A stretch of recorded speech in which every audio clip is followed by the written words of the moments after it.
Please open the commission. The Royal Commission is now in session. Please proceed. Yes, Ms Hutchins. Commissioners, the first witness we will call today is Miss Lisa Backhouse.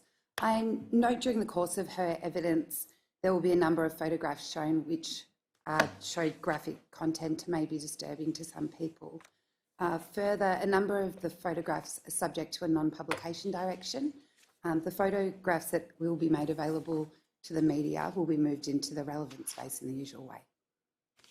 Yes, thank you for that warning, and I'd ask anybody who is in the courtroom or watching this hearing online to note what has just been said and, if need be, to absent him or herself from viewing the evidence of the first witness. Yes, Ms Hutchins. I call Miss Lisa Backhouse.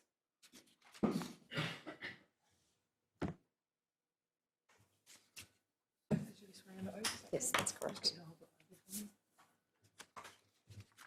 Just repeat after me. I swear by Almighty God I swear by Almighty God that the evidence I shall give that the evidence I shall give will be the truth, will be the truth, the whole truth, and nothing but the nothing truth. but the truth.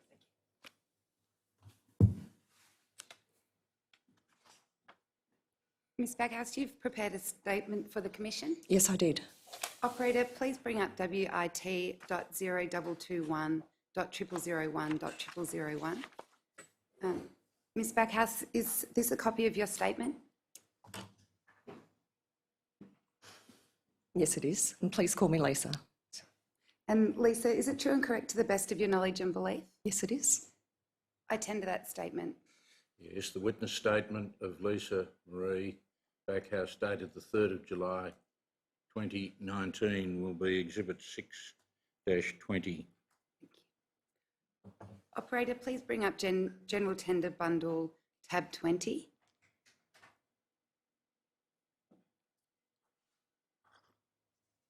Lisa, your statement today relates to your mother, is that correct? That's correct.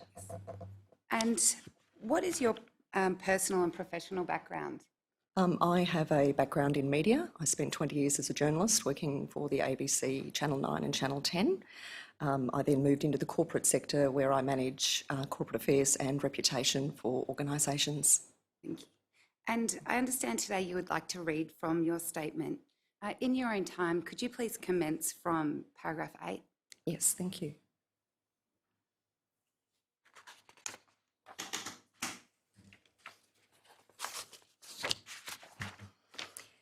We all think our mums are special, but Christine was a standout.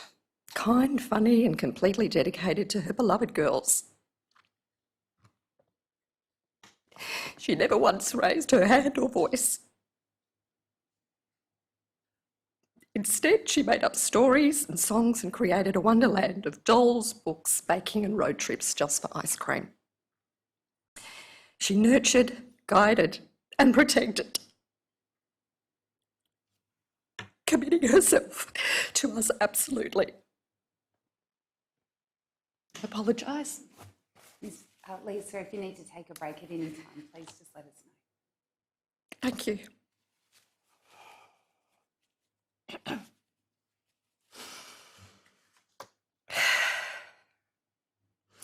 As was the norm in those days, Christine left her career as a nurse and midwife when motherhood came along. She was the ultimate caregiver, both as a parent and in her chosen profession.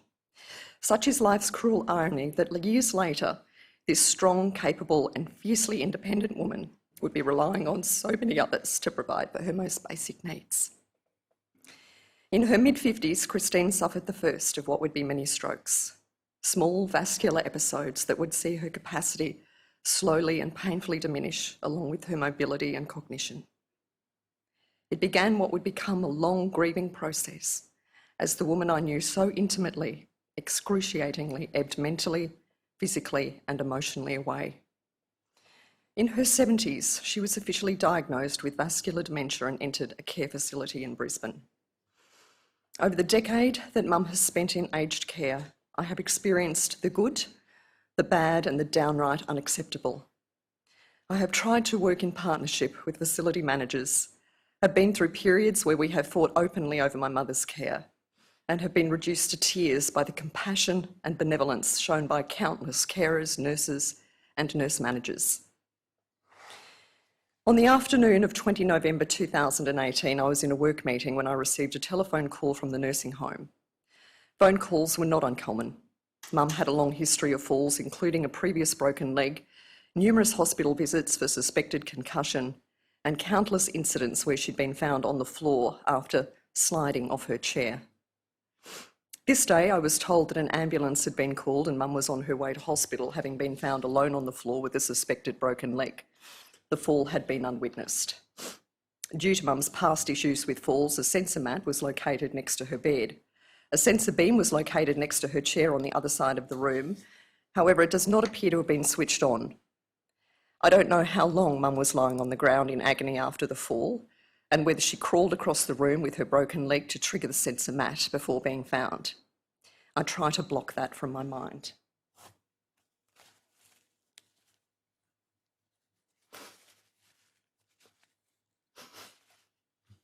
In the months leading up to this incident, I had been increasingly concerned about the number of times Mum was found on the floor by nursing home staff. Staffing levels had reached such a low level that carers were unable to perform basic duties. Early in 2018, I had a series of conversations with staff at the facility about checking on Mum more frequently during the afternoons. I recall on one particular day I asked a carer during a conversation in the facility's hallway to please check on Mum in her room to try and prevent her being found on the floor. I was told, "I'm sorry, but I just don't have time." Mum's level of agitation had been rising and the nursing home was pushing strongly to increase her medication, but I believed greater care for her basic needs and behavioural interventions would improve her comfort and reduce her agitation. In late 2016, Mum was assessed by the Dementia Behaviour Management Advisory Service. Around February 2017, I engaged a private nurse to visit her for 2 afternoons a week for 2 hours to provide extra support and care, which I paid for myself. Advanced dementia can bring many challenges, including rising physical agitation in overwhelming situations such as hospital visits. Hunger and tiredness exacerbate the condition. On the peak hour drive to hospital last November, I mentally dug in for what I knew would be a long, difficult night.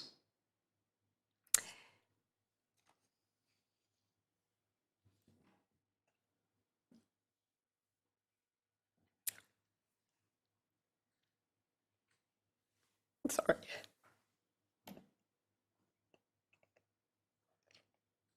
Mum was surprisingly calm on my arrival, but the nursing staff were not. They had just finished changing her into a hospital robe and replacing her incontinence aid. There were hushed voices from behind the curtain and a discreet, cautious sharing of information. Tentative, in breach perhaps of some unspoken policy, but the furrowed brows and low tones illustrated the gravity of concern. The incontinence aid was removed from the waist with the explanation, "I'm so sorry, but I need to show you this. It's important that you are aware."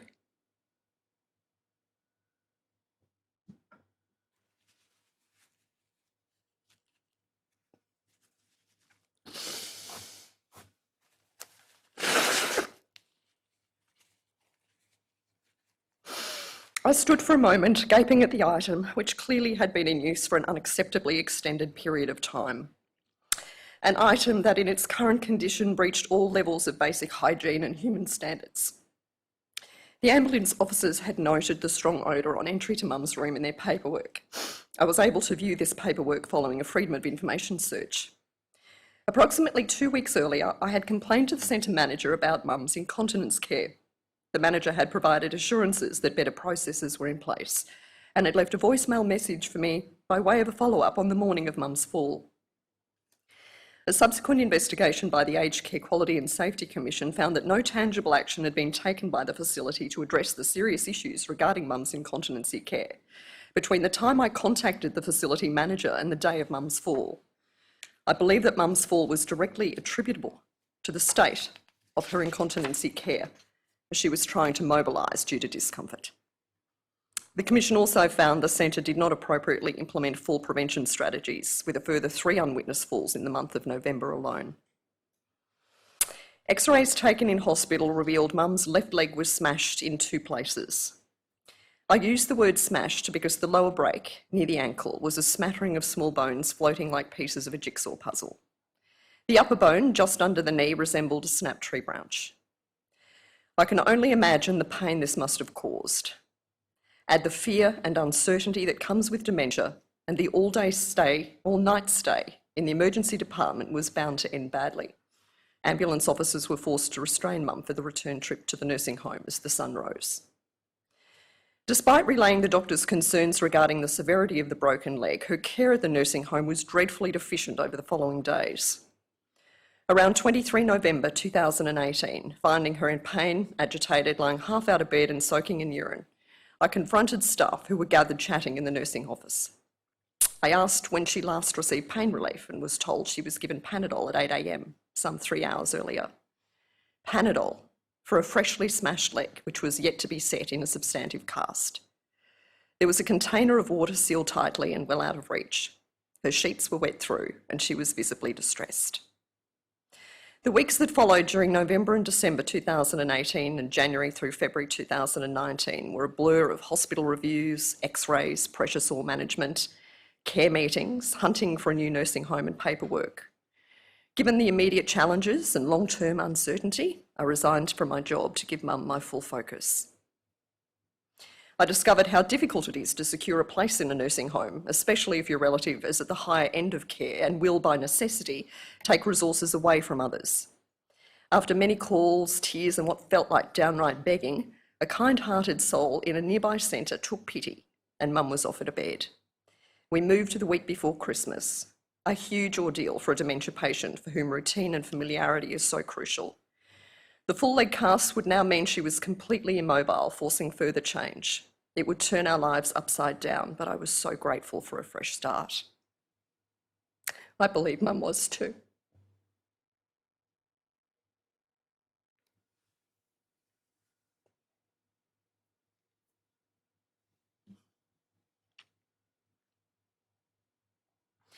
Mum's level of agitation can spike during any given day. If tired, hungry, scared or confused, she can become overwrought and is capable of lashing out. This behaviour is not uncommon to dementia patients and she receives medication aimed at both reducing anxiety and managing her distress. During these times, she requires a great deal of patience, kindness and competency.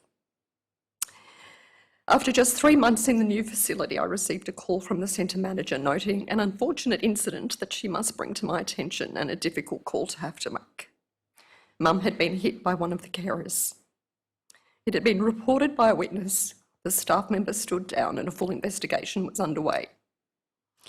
The investigation concluded that there were mitigating circumstances. Nevertheless, disciplinary processes were still followed. Just a few weeks later, the phone rang ominously again.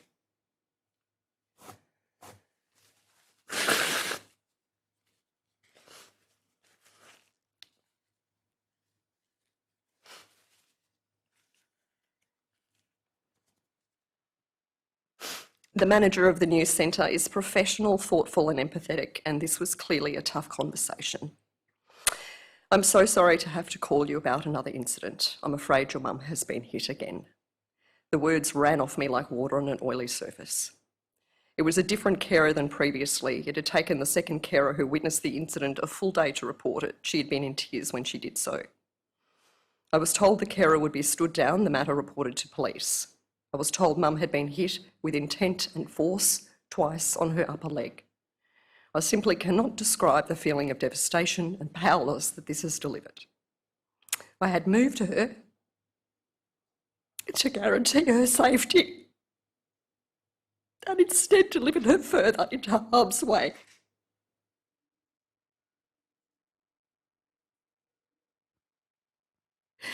I had earlier adorned her room with pictures from her youth, a smiling, beautiful woman embracing the possibilities of life, in the hope the carers would see that person when they attended her. I immediately sought permission to install a surveillance camera, infrared and voice activated, not to spy, but to act as a deterrent. Short of moving into the facility and sleeping by her bedside, I just don't know what else to do. I have proceeded with pressing an assault charge against the carer, not because I'm vindictive, but because I don't want her to work again in the aged care sector, and this is my only choice. There is no regulation for care workers in Australia, no national register to guard against this type of behaviour, not even a blue card or equivalent. Without any way to check employment history and dismissals, this carer can walk into another centre tomorrow with no record of the event to follow her. Nurses and other health professionals are regulated under the Australian Health Practitioners Regulation Agency, but this does not currently extend to carers. The carer has been charged with 1 count of serious assault over the second incident and has been dismissed by the facility.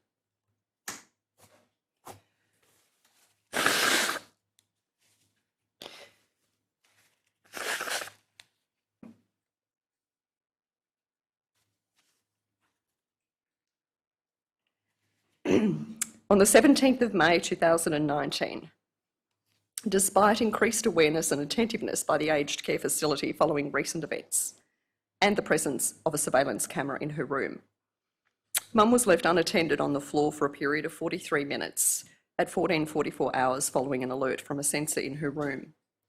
I had noticed that Mum was on the floor in the motion-activated video that was recorded by the surveillance camera and contacted the facility. I was informed that staff had not attended to Mum earlier because they were assisting the family of a recently deceased resident. The video footage shows that Mum is soiled and was trying to mobilise. She's not able to use the call bell to request help independently. The facility management has apologised and staff have been counselled regarding this incident. However, this is indicative of a much wider systemic issue, that of failure of staff to attend in a timely way following sensor or call button alerts. I've experienced this personally innumerable times and across different centres. It is also a common complaint of other residents and family members. Mandating call time response rates, that is, residents must be attended within a specified period of time following an activation, and this being monitored by the Aged Care Quality and Safety Commission as part of the facility's accreditation process, is the only way to ensure that residents are not left to languish for any reason.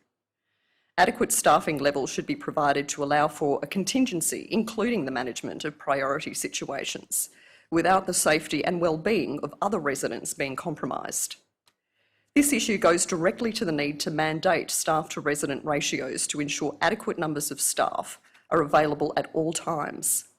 Without this being enforced, facilities are able to not replace staff who are unwell or fail to attend shifts, resulting in cost savings to the providers to the detriment of residents' safety and well-being. Given the profit nature of the aged care sector, it is fundamental that regulation be introduced to prevent a budget-focused culture which overrides the basic care needs of residents. On the week beginning 2 June 2019, Mum was left for periods of up to 10 hours overnight without being checked. This is despite processes at the facility which outline that residents must be checked 2 hourly throughout the night. During one of the coldest nights of the year, Mum had inadvertently removed her bed covers while falling asleep. Wearing just a thin nightie, the surveillance camera in her room records her trying to get warmth at 2:44 a.m. by pulling a pillow over her legs. She is not covered until 7:35 a.m. in the morning, when the first staff member enters the room since 9:17 p.m. the previous evening, exclaims, "Oh my God, you're cold," and immediately reaches for the bed covers. This incident was extremely distressing to witness and once again triggered a sense of overwhelming powerlessness to ensure basic humane care for my mother. I have a surveillance camera in Mum's room which I purchased at a well-known technology outlet in a local shopping centre for a reasonable cost. It allows me to view live footage on my mobile telephone through an app, and it also sends notifications directly to me when motion is detected, allowing me to remotely view the camera's feed. It is through the surveillance camera in Mum's room that I have been able to identify 2 serious issues in Mum's care, as outlined in paragraphs 31 to 38 above.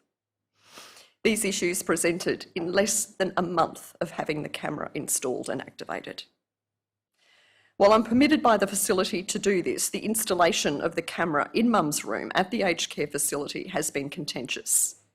The facility provider has told me that it has since updated its national policy so that moving forward, family members can put cameras into their rooms, provided the facility manages the data it collects, and that the family members must watch any footage in the facility with a staff member present.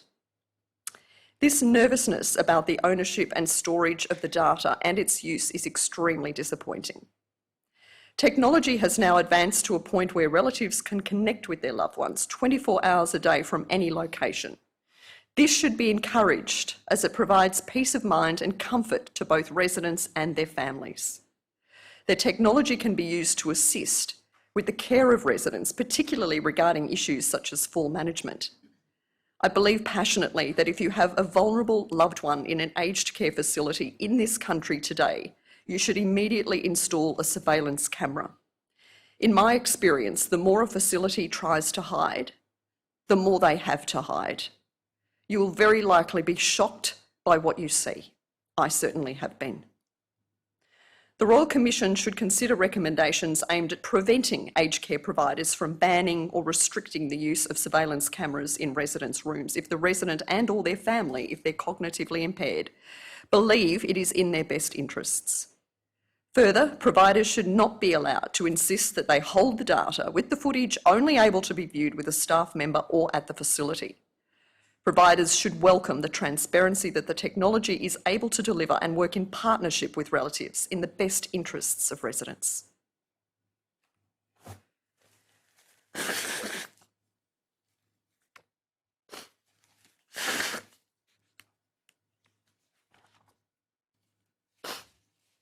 In December 2018, following Mum's fall, I made an official complaint with the Aged Care Quality and Safety Commission in relation to the first residential care facility. The 4 categories of complaint included incontinency care, fall management, pain management, and nutrition hydration.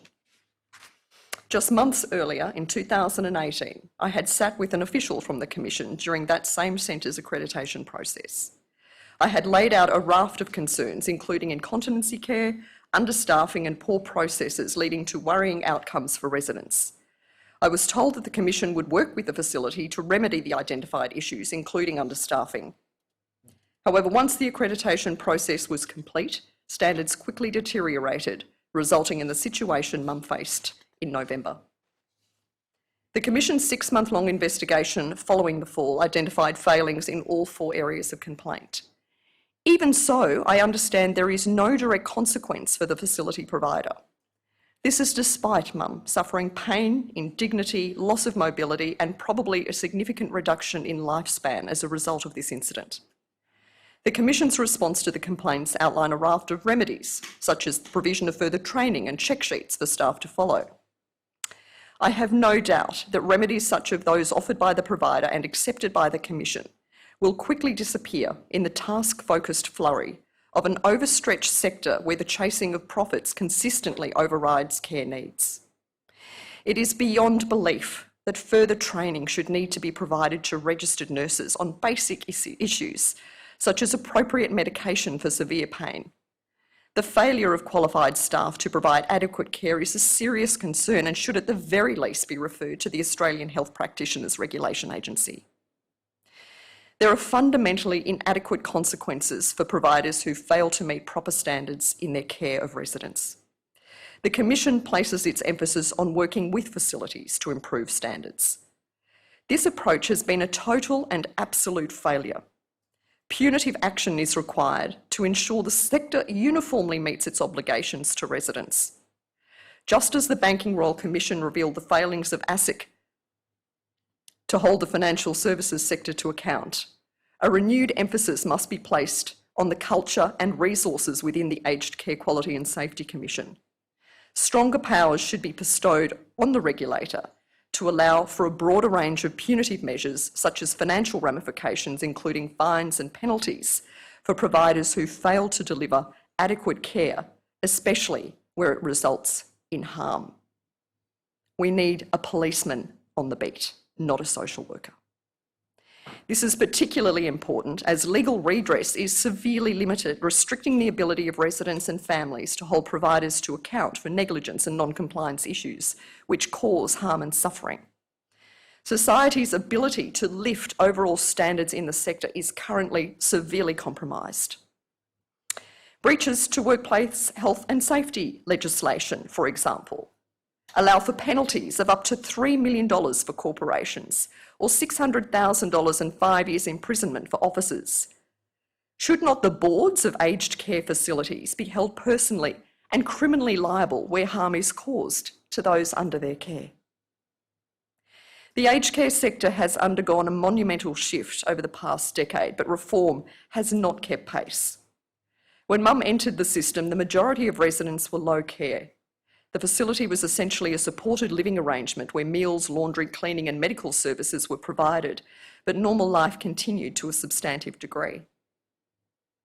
By the time Mum was deemed high care, the centre had also morphed, much like a frog in boiling water, into a secure dementia facility where the doors no longer opened without code access, and hoists, electric hospital beds and medical paraphernalia were the norm.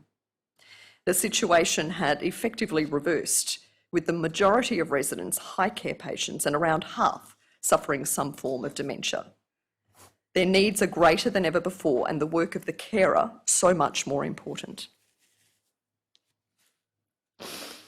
The vast majority of carers are loving, compassionate and diligent people who bring a wealth of pride to their work. They have extremely hard jobs and they do it well under the circumstances. However, they desperately need more training and better qualifications to meet the increasing demands and the complex needs of residents. The workforce must be professionalised to improve standards and quality of care. And yes, that means regulation and appropriate funding and remuneration. It means developing proper career pathways to attract and retain the best employees. It is expensive and it's going to become more so as the baby boomers enter the system, but change must come and it must come quickly. Politicians are great at kicking the can down the road, delaying public policy imperatives such as mandating minimum staff to resident ratios. Ask any family member of an aged care resident and they'll tell you that you can shoot a cannon down the empty corridors on weekend and afternoon shifts in particular. I've observed that residents are often left sitting in chairs all day long, more often than not in soaking incontinency aids, lying on the floor, unable to mobilise after falls, unable to reach fluids or with spills covering them. Sometimes they have pressure sores and infections that go unnoticed in the busy, task-focused environment. Even the best facilities are operating a staff to resident ratio of around 1 to 8. That means the most basic care needs such as bathing, dressing, feeding and toileting are just being met, sometimes not. There is no time for true care, where humanitarian, emotional and comfort needs are also met in a proactive way. Thank God there's a Royal Commission. The collective sigh of those navigating the aged care sector was audible around the country. Change is coming. But as we know, there must be political will to adopt change and a community momentum to force politicians to act, especially when the financial cost of such change is high. Witness the Banking Royal Commission. Hardly a day passed when we did not hear or watch stories showcasing victims of greed and systemic cultural issues. It was high drama and great TV. Some 3 months into the Aged Care Royal Commission and it was deathly quiet by comparison. While we know that abuse, neglect and poor care of the elderly is rampant in our society, victims and their families are often reluctant to speak out. Having a loved one in aged care makes you dreadfully vulnerable and exceptionally cautious.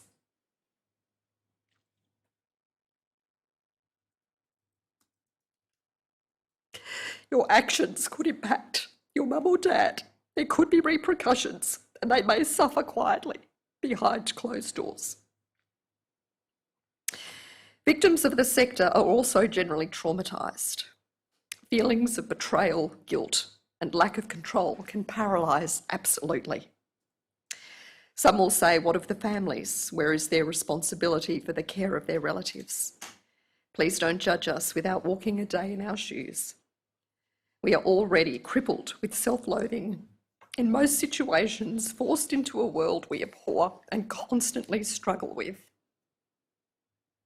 My parents were divorced and I was a lone carer with no siblings, 2 small children and recovering from breast cancer when Mum began her journey of deterioration.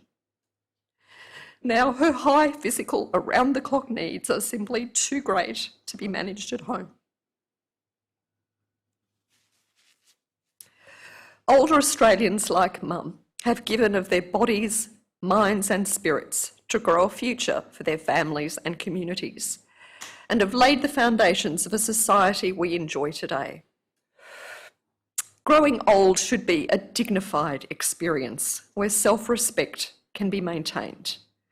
The next generation must have confidence that their basic physical, psychological and human needs will be met and hopefully exceeded when they are at their most vulnerable. The current situation is heartbreaking at best, criminal at worst. When we look back in years to come, much like the orphanages of yesteryear, this will be our country's greatest shame.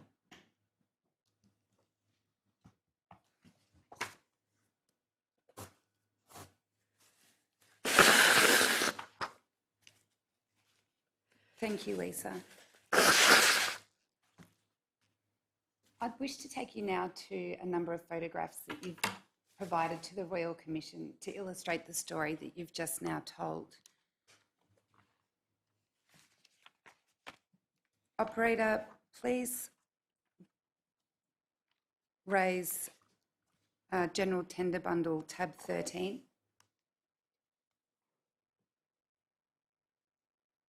Lisa, do you recall when this photo was taken?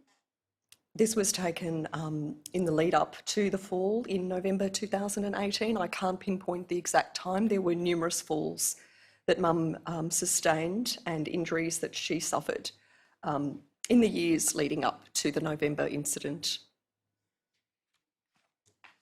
And in relation to the November incident, operator, please bring up tab 15.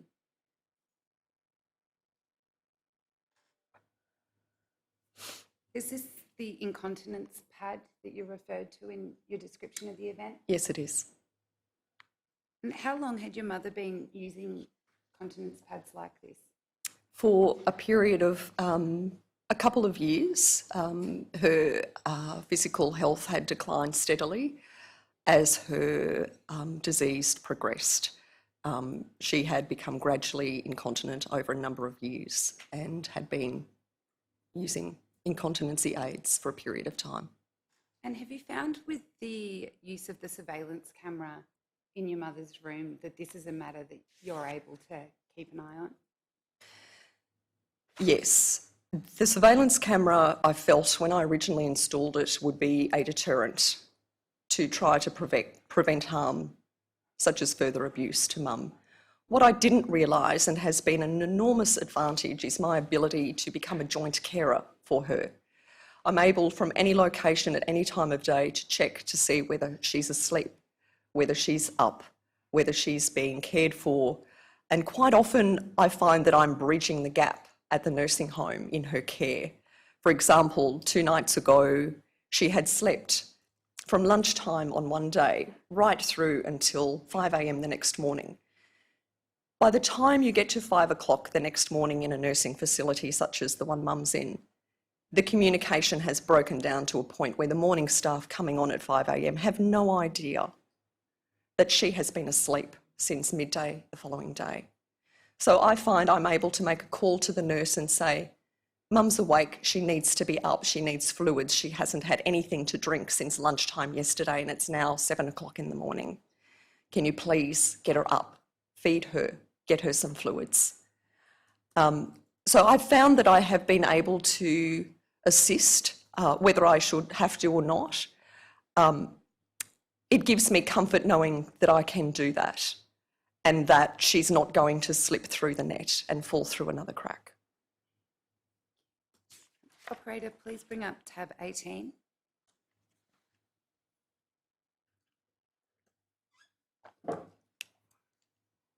So in your statement, you make reference to an incident where you found your mother after the fall, but before the cast has been put onto her leg.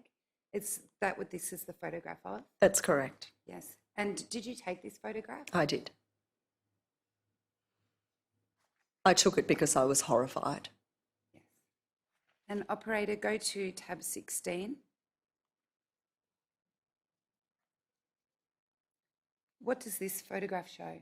This is a photo of Mum following the fall.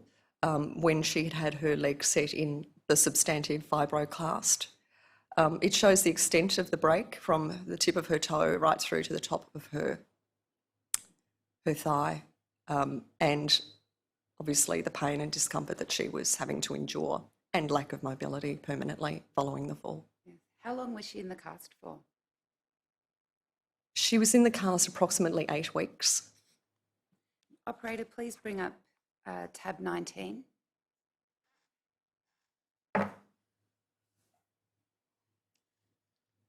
What does this picture show?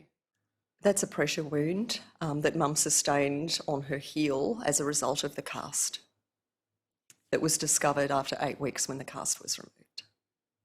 That's only just healed, just in the last 1 or 2 weeks, some 6 months following the incident. And operator, please go to tab 22. So what does this picture show? This is an image that I captured from the surveillance camera in Mum's room. This is Mum on the floor after the sensor beam activated for 43 minutes before staff came and discovered her situation. I only discovered it about an hour after the event when I checked in on my camera, on my phone, and was shocked to see what had happened and quite dismayed that this is with a surveillance camera in her room. Operator, I'll ask you to please move through a series of stills that are taken from the security camera on this occasion. Please go next to tab 22.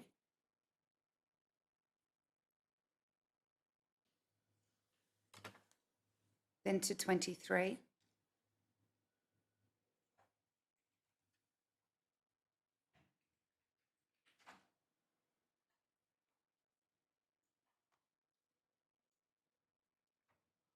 Next to tab 24.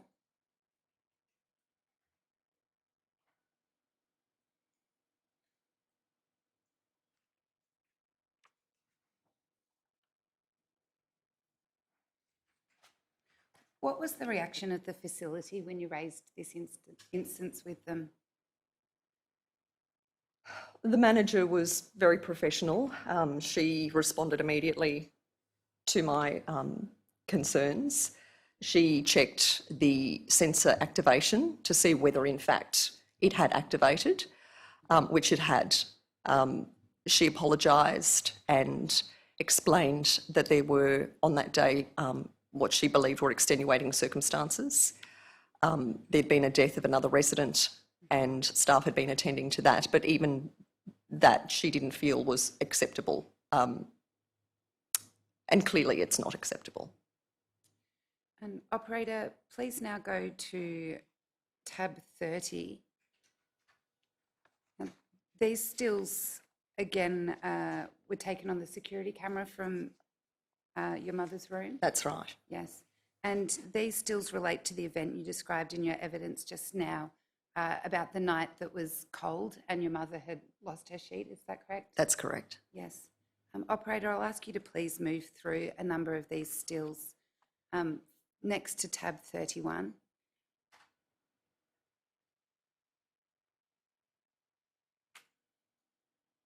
What does this image show? This image broke my heart. And is that her pillow that she's trying to use to Yes, it is. put on herself? Yes. And at tab 33, please, operator.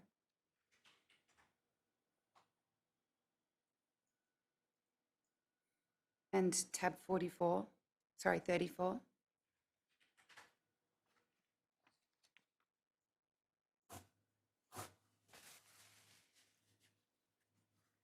So were you again alerted to this situation by looking at your app on? Yes, that's right. I would have had no idea. And did you mention that the app would send you notifications if there was movement in the room? It has two settings. You can watch all vision live, or you can set it to to send you a notification if there's motion in the room. Yes. And then, yes, so that you're aware if, you know, if when Mum returns to the room, I'm aware when she's back in the room. Operator, please go to paragraph 58.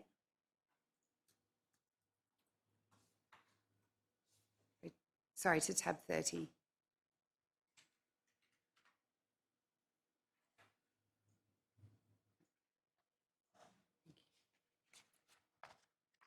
And now to tab 35.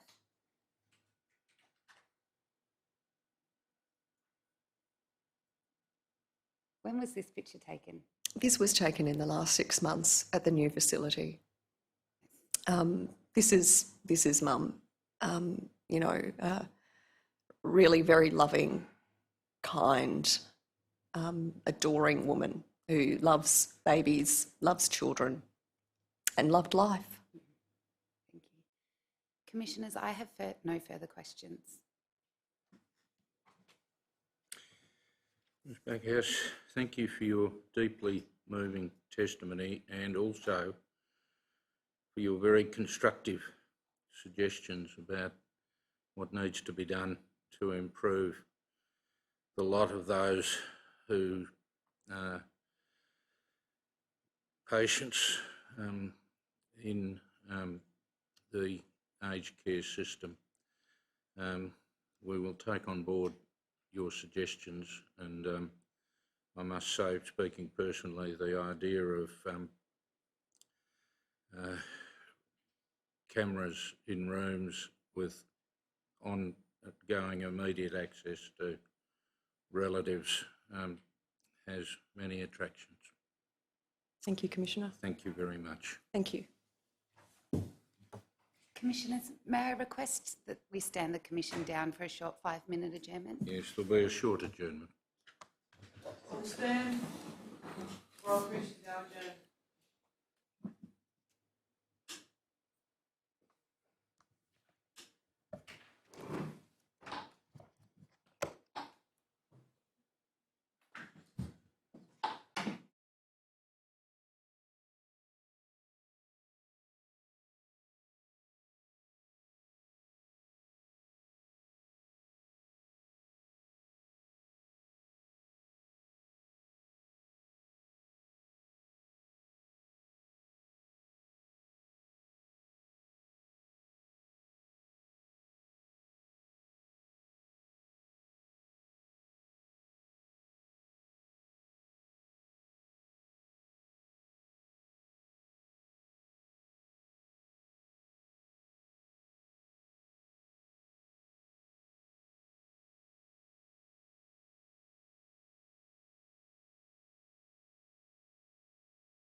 Please proceed. Yes, Mr. Arson. Commissioners, the next witness is Associate Professor Peter Neil Gonski, who I formally call. I see he's seated in the witness box. If Professor Gonski could be affirmed or sworn in, please. I'll just get you to repeat after me. I solemnly and sincerely declare and affirm I solemnly and sincerely declare and affirm that the evidence I shall give that the evidence I shall give will be the truth, will be the truth, the whole truth, the whole truth, and nothing but the truth. and nothing but the truth.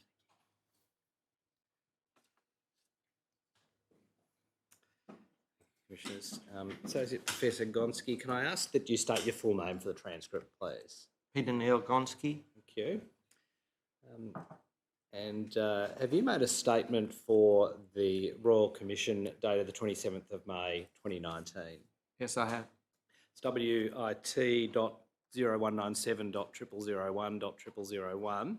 The first page of that should be on the screen in front of you, Professor Gonski. Have you had a chance to read through that before giving evidence today? Well, I wrote it, so I have read it. Oh, Yes. Okay. Is there anything that you'd like to change? Nothing. No. Okay. And is contents true and correct? Yes, it is. I'll tender the statement of Professor Gonski. Yes, the witness statement of Associate Professor Peter Neil Gonski dated the 27th of May 2019 will be Exhibit 6-21. Commission pleases. Professor Gonski, you hold the position of Senior Staff Specialist Geriatrician at South Eastern Sydney Local Health District. That's correct. And you're a doctor by training, a general physician. I started as a general physician because there was no aged care faculty. Yes. Subsequently, I have been approved as a geriatrician when it all started, when aged care all started, and became a subspecialty of the College of Physicians. I want to ask you a little bit about that, if I could, please. This mission is particularly interested in the role of geriatricians in aged care generally. So what period are you talking about as that period of transition or change?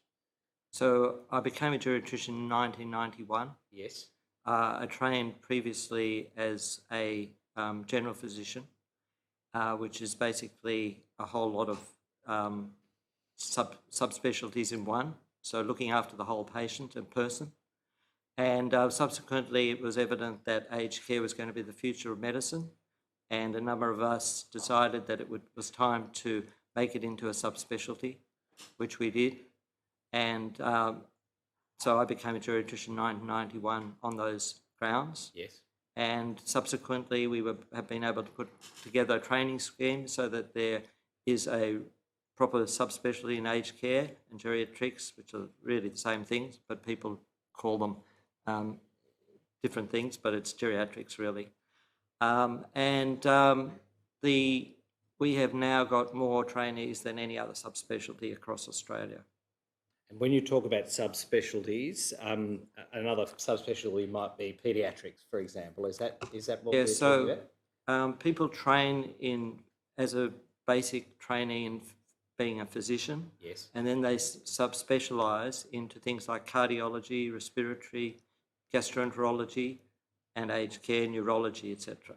Right. So paediatrics is, although it's under the same college, it's a separate training scheme. As you have indicated, you also have a teaching role in the Faculty of Medicine at the University of New South Wales. You're a conjoint associate professor there. That's in geriatrics, I take it. Okay, so it's actually in geriatrics, but it's actually also in community medicine. So I'm in the School of Public Health and Community Medicine. And I think it stands well there because geriatrics is very much a community-based subspecialty. You said a moment ago that you have more trainees than any other subspecialty. What do you put that down to? People getting older and the requirements of geriatricians. Basically, this has only been in the last few years. Yes. That we've basically got more than any other subspecialty. It used to be cardiology particularly and respiratory and gastroenterology, but everyone's obviously realised that people are getting older, there's much more chronic disease, Every year there's more and more people are getting more and more chronic diseases. We often have younger people with chronic diseases, but we mainly look after older people with chronic diseases.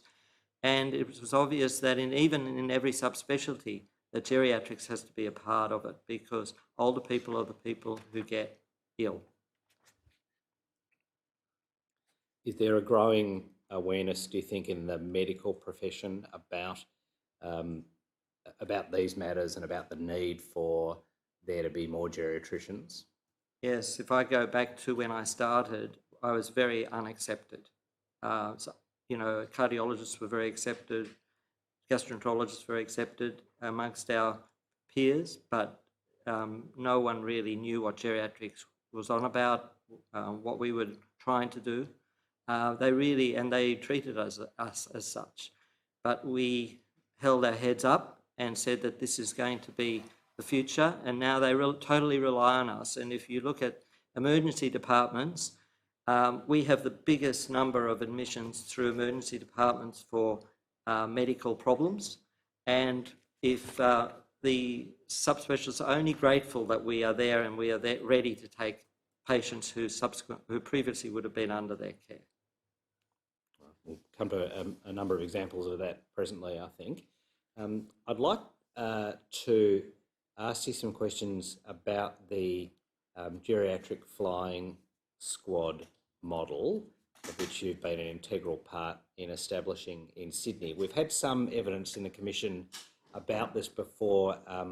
Professor Henry Brodati, you may know, gave evidence in Sydney, in the Sydney hearings, and spoke particularly about the success the flying squad model has had in reducing hospital admissions, and I want to ask you some questions about that. We also heard some evidence in Perth from a nurse practitioner, Josh Cohen, who is involved in the Calvary palliative care processes and organisation. He also spoke about the overlap between some of the work they do and the work of the flying squad. So I'll touch on that as well when we talk about palliative care later. But if we can start at the beginning, how long is the geriatric flying squad model that you've been involved with? How long has that been in existence? Well, look, our department has been going for 25 to 30 years. Yes. And we've always provided services to people at home and in aged care facilities. Yes. But it was apparent to me that people deteriorating quickly in aged care facilities particularly, but even also at home, they didn't want to go to hospital. Many of them didn't need to go to hospital if we could provide similar services in where they lived.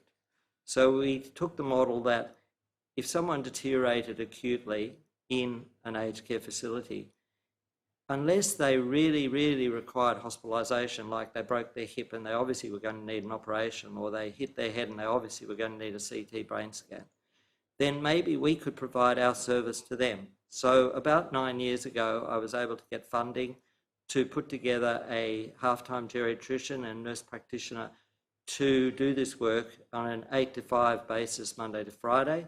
Subsequently, we've been able to attract a lot of funding, and I've been able to now provide the service 8 a.m. to 10 p.m. 7 days a week.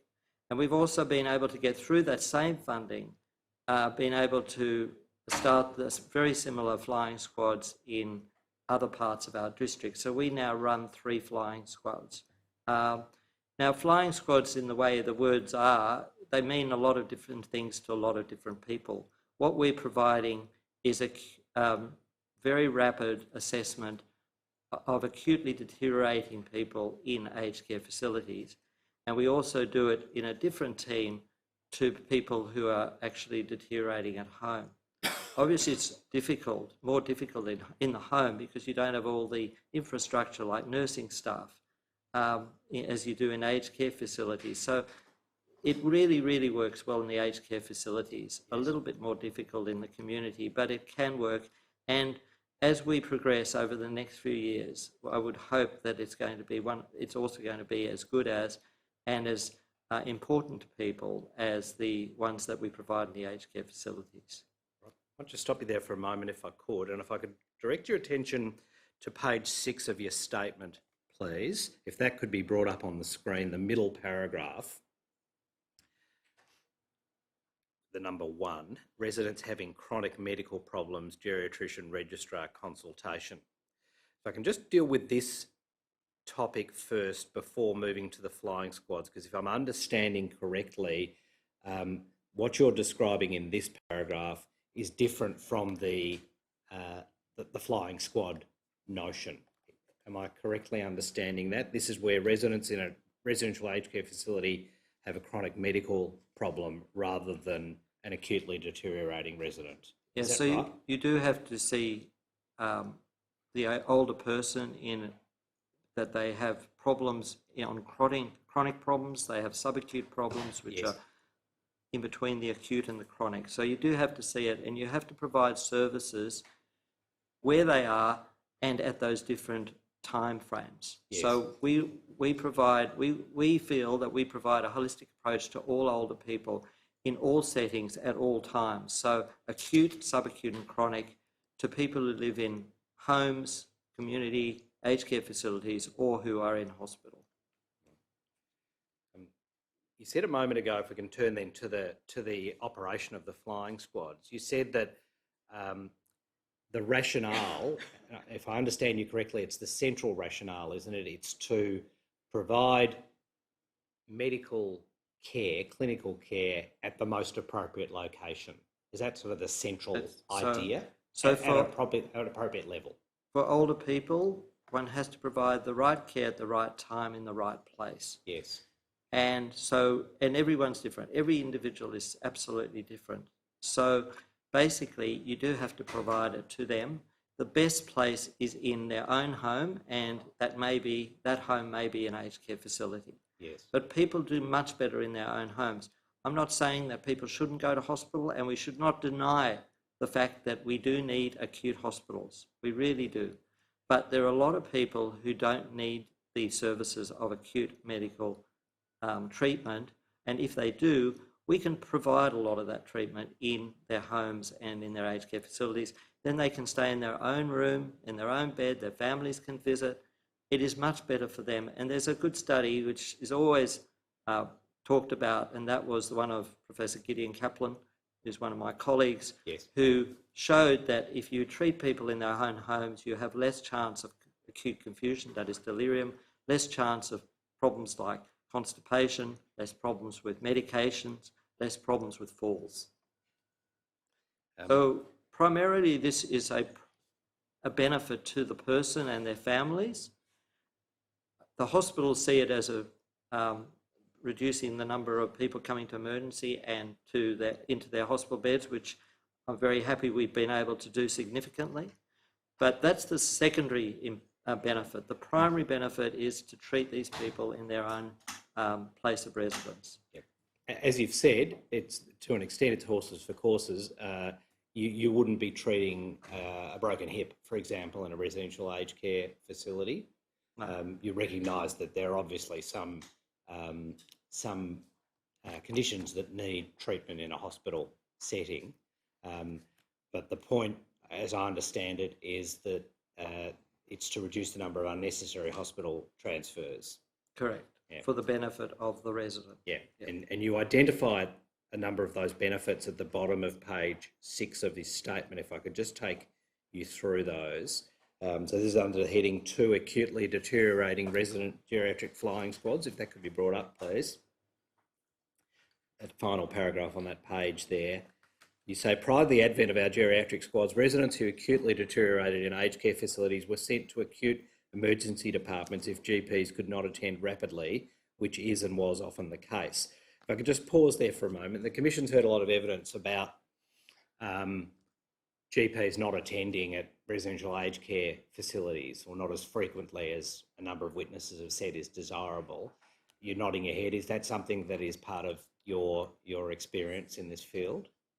Well, if you look at it overall, one would say yes. I mean, there are many very good individual GPs who often do attend and attend very quickly, and some of them have actually made their lives of only looking after people in aged care facilities. Yes. But on the whole, GPs are very busy people, and they most of their work is in their clinical practice, and for them to suddenly stop everything, walk out of a full waiting room and go down and look after an acutely deteriorating resident is just an impossibility. Yes. And it's not good for anybody.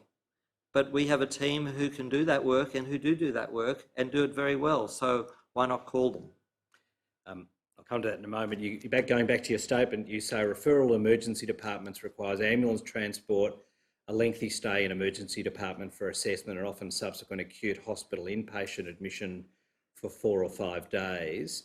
And you note that that can be very unsettling for the resident, leading to increased adverse events such as delirium, falls, medication errors, and so on. And we saw in the case study we heard yesterday, Professor Gonski, the potential that exists for miscommunication as well. So we heard evidence yesterday of an elderly resident who'd been transferred to hospital, having broken her hip, having surgery there, being returned to the residential aged care facility with a discharge report that identified the need for review within a fortnight by the GP.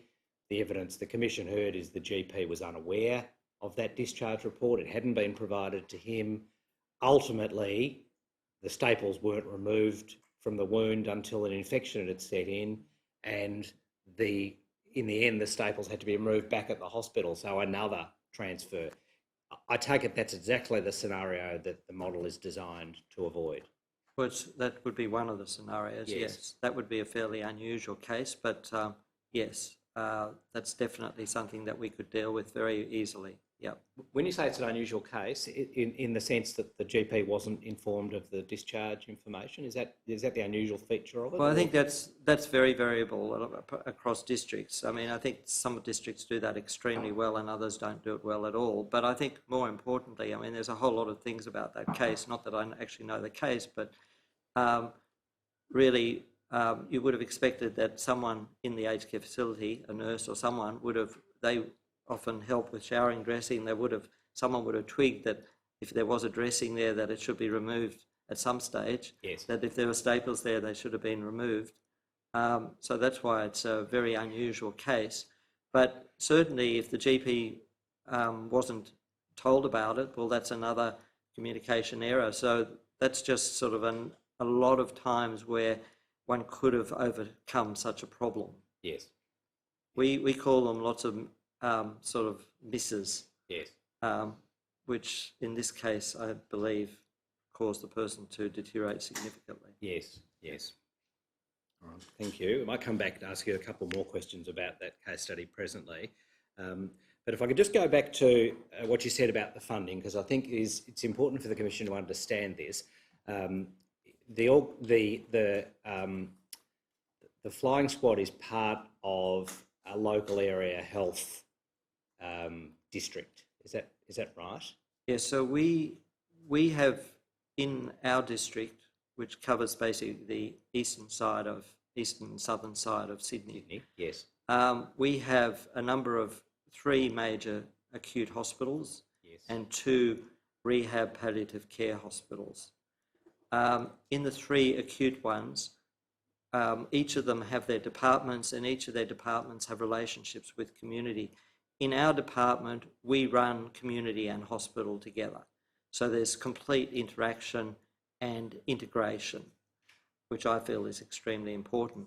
So within our department, we have about 22 different teams, which include things like dementia outreach programs, community nursing, etc., etc.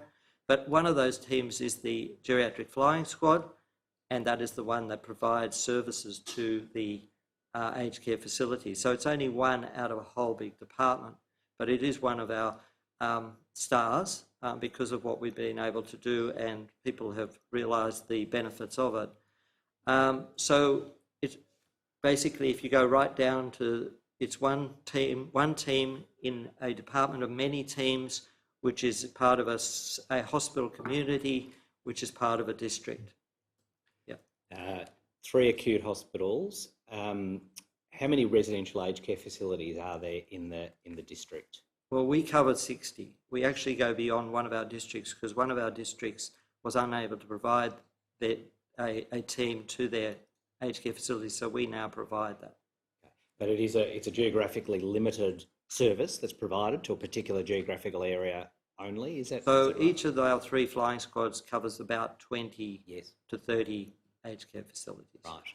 And are all the aged care facilities in the district part of the program, if I can call it that? Are they all? Now, only over the last 12 to 18 months, thanks to significant funding we've been able to get from the primary health network that work very closely with us, which basically looks after the general practice and primary health of the community in our district.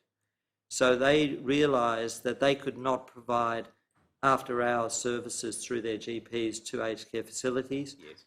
And they do get after-hours funding from the Commonwealth. And they, in their wisdom, said to us, why don't we provide you with some funding and you provide the service, which we do. Right.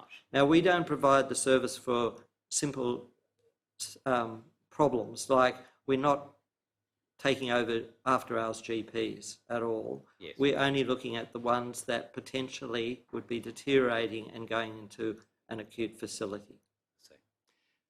And does a residential aged care facility in the district have a choice about being involved in the program? In other words, is it an opt-in program? It's definitely opt-in because Yes. you have to work with these people very closely. Yes. Every one of ours opts in.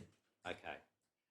Is that something that's developed over time? Earlier on, were there some that weren't in the program? Definitely. That way? Definitely. And Yes. the reason was we were doing things in their aged care facility that they'd never been seen before. Yes. We were putting drips up, we were giving intravenous antibiotics, we were putting subcutaneous fluids in, we were using syringe drivers for morphine. We were doing all that, and for them, they say, look, we can't even look after our residents on a daily when they're fairly well. Yes. How can we be expected to now be running these things? However, with very good education and our teams being there on the spot all the time until everyone's comfortable with what's going on, handing over back to the GP, nearly all of our aged care facilities are on board to carry all that. And some of them absolutely, I mean, I walk into aged care facilities and they say, we love your flying squads, you know. So they've really changed from, is this going to be more work? Isn't it easier for us just to send a resident to ED? Yep. Rather than, and now it is, let's call the flying squad and see what they can do for us. So let's talk a little bit about the practical operation of the squad. You deal with this at the top of page 7 of your statement. If we could go to that, you say members of the team, including specialist nurses and aged care specialists, receive referral from the aged care facility staff, where possible, after liaison communication with the GP when the resident has deteriorated. I'll just ask you a little bit about the relationship with the GPs, because that's important too, isn't it? Most GPs that do work in residential aged care facilities do it on a contract basis rather than being employed by the facility itself. So how does the relationship work? You've got the facility, you've got the flying squad, and then the GP is also presumably an important part of the arrangement. Is that right? Well, the GP is very important and much more important than the flying squad until the flying squad are referred and get in there and start doing their management plan. But the GP is involved all the time. The fact is the GP can't be there, particularly after hours and on weekends, and therefore we are a team that can provide that service. Now, initially we talked to all our GPs and we had to get them on board to show them what we were doing and how we were helping them, because they weren't going to accept us unless they actually saw the benefit for their patients and for themselves. They realised, a lot of them realised, well, we were not going to take their work, we were actually just going to enhance the benefits to the residents. So we got a lot, we have about 180 to 200 GPs in our district, in our immediate district, where I work, and we were able to get nearly all of them on board, because we want the aged care facilities to call them first and see whether they want us to come out. But if they can't get them, or they're not available for some other reason, then we want to know that we can get down there, because this is for the resident. This is for the health of the resident. So we basically got GPs to sign off that they are happy to refer any of their patients to us if we can't contact them. There were a couple at the beginning that really wanted to look after their residents. There were people who are very holistic GPs who said, I look after all my patients all the time, 24/7. Yes. Unfortunately, we got into situations where we couldn't contact them 24/7. And therefore, those patients had to go to hospital because we did not have the GP's referral acceptance that we were going to get involved. In fact, in the early days, they were quite negative towards us.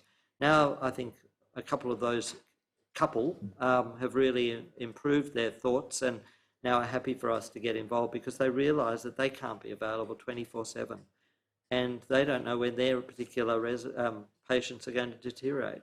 So it's a learning curve. It's certainly one has to be a team. They have to realise that we're part of their team now with this acute deterioration.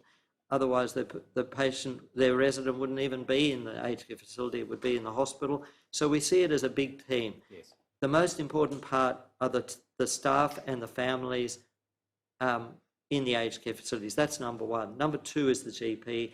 And number three is us trying to get in there and helping them get through this acute event. Sometimes people improve, some people go on a palliative care pathway, but it's just to get them over this very acute event. So if I can ask you then, if we can talk about a hypothetical fact scenario which we might use to illustrate the operation of the flying squad, would attendance at a residential aged care facility for a resident with a particularly difficult pressure sore that the facility is finding difficult to cope with, difficult to manage, would that be the sort of circumstance that might trigger the involvement of the flying squad? Well, initially, no. Initially, it should be seen that this is a deteriorating pressure area or wound. Yes. And there are other people you can get involved. For example, we have nurse consultants, clinical nurse consultants in wound care, who may go down and have a look, or they may use teleconferencing to have a look through on a screen. We have geriatricians who routinely go down and look at chronic problems related to aged care people, such as wounds, such as pain, chronic pain, such as depression, such as dementia. So we've got ways of doing that. So they would have been the first people to call, either a clinical nurse consultant or a geriatrician to come and have a look and go from there. If things get really out of hand, or it's a weekend or something and the person's starting to look, really unwell from possibly that pressure area, that would be the time to call the geriatric flying squad. Right. Just before I come to that, so are you saying that part of the service that's offered is a sort of regular visiting type service rather than a responding to emergencies? Is that okay? So look, I just want to say that every district does their own thing. In fact, different parts of district. For example, we have a district where what we do is we respond to GP referrals. So if the GP is worried that someone's getting very depressed and the GP wanted my expertise in depression, I would then go down and see that person. Yes. In the location right next to us, the St George area, what they have is they have allocated their nursing homes or aged care facilities to their geriatricians. So amongst possibly 6 or 9 geriatricians, each of them may have, say, 3 aged care facilities that they go in regularly. Yes. And they walk in and they say, well, who do you want me to see here? So there's different ways of doing it, and I don't want to say mine's better than theirs or vice versa. And I think you really have to work out, it also depends on workforce. We are lucky enough to have a good team, and we have a number of geriatricians working with us as they do. That's not always possible in other districts. So you have to work around your workforce. Some people may have nurse practitioners who do a lot of what we do. Other places don't have any. So workforce is incredibly important. But you have to work out what your district can provide. But it does need to be, again, providing people care, specialist care, that's what this is, at the right time in the right place. That's the 2 important things. So what would be a typical trigger for a call to the flying squad? So in that situation, they know that there's a pressure area. Maybe they've been treating it in different ways. Suddenly the person gets incredible pain in their left leg, or they start getting redness around it, which looks like an infection, cellulitis. That would be a typical call to a geriatric flying squad. Okay, so the call comes into a particular number. Does it have to be triggered by the facility? Is there any capacity for a resident or a family member or a resident to request the attendance of the flying squad? How does that work? We require that the family go through the facility. The facility are looking after their family member. They Yes. need to know what's going on. For us just to arrive and say, here we are, what's going on here, is not really a good communication line. Right. It's much better if the person, and we know that there's staff in the aged care facilities 24/7, so they can talk to them. They need to talk to them. And for our aged care facilities, it wouldn't take much to just trigger that phone call to us, get the referral, and we'll be down within 2 to 4 hours. Yep. We heard evidence yesterday in this case study of a concern on the part of a daughter that her request for involvement by the Austin Outreach Service, which I suspect is a little bit similar to the model you're talking about, there was pushback from the facility from her perspective. I take it that you would say part of the answer to that type of problem is the relationship needs to be built up so that there's a level of trust between the facility and your organisation, but also between the facility and residents and their families, so that everyone sort of heading in the one direction in terms of access. Definitely. All right. And look, it's like everything. We don't all see things the same way. Yes. What I see as an acute situation, someone else might see it as a subacute situation, or vice versa. Right. So the call comes in, and as you say at the top of page 7 of your statement, there's an expectation of attendance within 4 hours. Is that a maximum period or a desirable period? How does that work? Well, look, no one set that. We've set that ourselves. Yes. That's our own KPI. Yep. But, if it's not 4 hours, then if it's an acute deterioration, well, they should be probably seen by someone, and if no one's there, then they need to probably be put in an ambulance and go up to the hospital, which is hopefully hopefully that doesn't happen. Right. And the multidisciplinary nature of the teams that you have, can you just explain to the commissioners what that involves? Headed up by a geriatrician? So it's headed by a geriatrician. Yes. And we have 3 nurse practitioners who work with that geriatrician. We have a registrar who helps that team when the geriatrician is away. But a number of other flying squads have registrars who are becoming geriatricians, who look after the medical side of things with their nurse practitioners. Some people don't have nurse practitioners. They might have nurses who have had a lot of experience in aged care. Ours is a very strong team of a half-time geriatrician and 3 nurse practitioners. Right. Those nurse practitioners, we've heard quite a bit of evidence about the great potential that exists for nurse practitioners playing a bigger role in aged care, clinical care. Do they have particular training and expertise in geriatrics? The nurse Well, they have practitioners? specialised Yes. nursing training, well above registered nurses. Yes. I mean, they spend time doing extra study, and they become nurse practitioners. Yes. And what from your perspective, what's the benefit of having the nurse practitioners as part of the team? Well, I'm overwhelmed by their knowledge and their expertise. It's quite interesting. When I'm on call, I get a call from them and they give me a full assessment and management plan, and have already about to put the management plan into play. And it is very, very, very rare that they need to say to me, this person needs to go to hospital.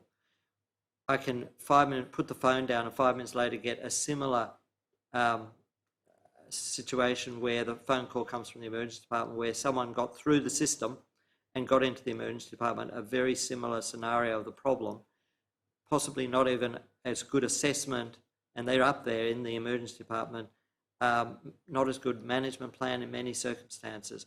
Nurse practitioners, they have got experience, they've got education behind them, but also they're learning on the job all the time. For ours, they communicate with us all the time, either to the geriatrician who looks after the flying squad with them, or after hours at the geriatrician who's on call. They will communicate with us, with each person they see, and we're giving them suggestions as well.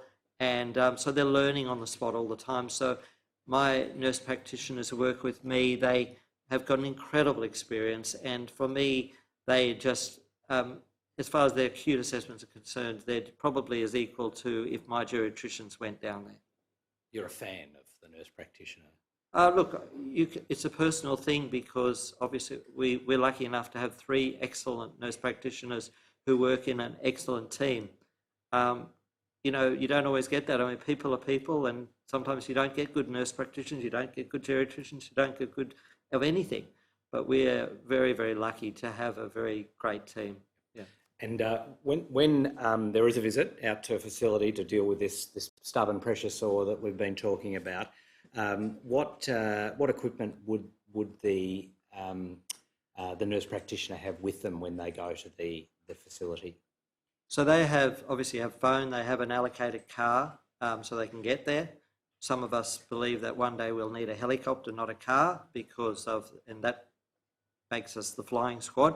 But because of the traffic around Sydney. But look, they've got a car. In the boot of the car, they carry a lot of equipment. They carry an ECG machine, they carry an ultrasound, particularly to measure bladder retention, urinary retention. They have intravenous fluids in their boot. They have cannulas. They have some medications. So they have a lot of equipment.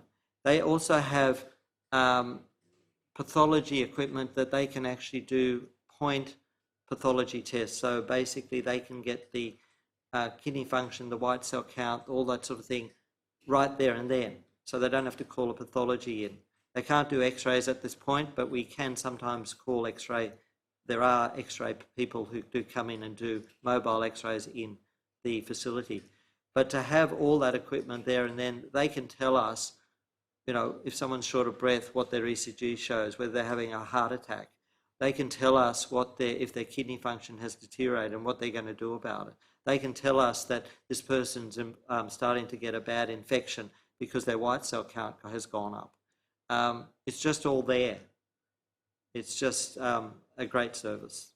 And the nurse practitioner can prescribe medication as needed? So they cannot prescribe all the medication that doctors can prescribe, but they can certainly prescribe the medication that we use on a day-to-day basis. They have antibiotics, they have morphine, and they can prescribe those so that maybe they can start someone on certain treatment that night or whenever they're seeing the person. Yes. And then private pathologists can provide the pharmacy from then. But they carry it all with them, so that, or they're lucky enough, obviously, that they can also get into the car and maybe go to the hospital and get it and come back again and do that, and put it in. So they've done that as well, which obviously you need to work with your emergency department after hours pretty well. And so it's all a lot of it is a lot of communication and teamwork. Yes. Certainly our ED would be so grateful to hear that particular resident of an aged care facility is not coming to their ED today. So they'll be delighted to help out. So you need to have all this equipment, so it's there and there, but you also have to have relationships so that you can get it, because often you're working after hours, which is always very difficult times. Yes, yes. You say in your statement that nearly 90% of cases, the resident will remain in the aged care facility, their home, as you say, and receive appropriate care. I take it, as you said earlier, that's considered to be a positive outcome of the involvement of the. Well, that's best practice. Yes. But could I just say that 90% are of our referrals, not of total people. So yes. Referrals of people who've fallen, fractured, who look like have a fractured hip. They have to go up to hospital and have an X-ray. Right. So we don't. That's not a referral to us. A referral is basically a phone call to say, you know, this is a problem, and we say, well, we can deal with this. Now, so I would be saying that we actually today would be getting 50% of the people who are deteriorating in aged care facilities we get calls for.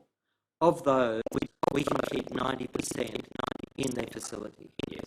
So the other 50% are the ones who do need some type of hospitalisation because of a CT scan needed, because they got a fractured hip, because they've vomited so much blood and we can't, and there's no way we're going to be able to stop it in the aged care facility or something.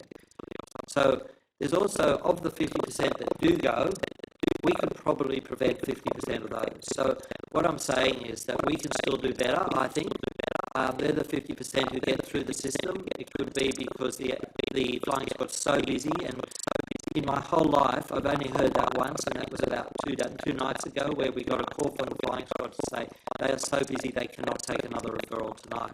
So if there's another referral, they will possibly have to go to ED. So there are a couple that we might in the future be able to stop coming. So what my thought is that we get 50% of the referrals and we stop 90% of those. We could probably stop another 25% getting up there. Of the 25% to make the 100%, they need to be there. So we're not going to stop everyone. And that would be a bad thing to not allow people to have the care of an emergency department when they need it. Yes, I understand. It's the unnecessary hospitalisation that you're seeking to stop. Do you have any data that could be provided to the Commission that analyses the work of the flying squad over time, where we can see trends? So we have written one international paper on this, and we've also got all-time data. I mean, we get it every day. We can give it to you. But not only from the flying squad are part of my department. As you mentioned, I am the director across the district. We have data that we can access from the other two flying squads as well. Perhaps if I could ask for this commitment from you, Professor, if staff of the Commission could liaise with the service and identify the most useful form of data for us, that would be greatly appreciated. One of the topics we're interested in relation to the operation of the service is the educative role that's performed by the service in aged care facilities, because there must be a risk that the involvement of your service, the specialist involvement, could unintentionally de-skill residential aged care facilities from being able to deal themselves with clinical issues. In other words, we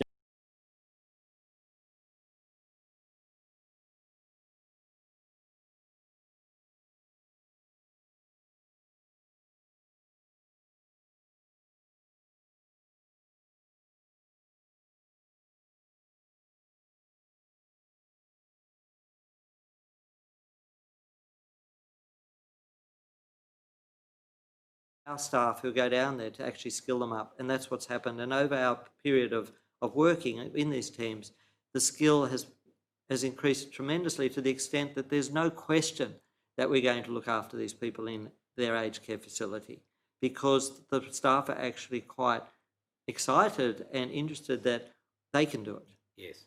And this is particularly important in palliative care, because if we identify someone really who should be on a palliative care pathway because they be skilled, but particularly the best way is for our staff who go down there to actually skill them up, and that's what's happened. And over our period of working in these teams, the skill has increased tremendously, to the extent that there's no question that we're going to look after these people in their aged care facility, because the staff are actually quite excited and interested that they can do it. Yes.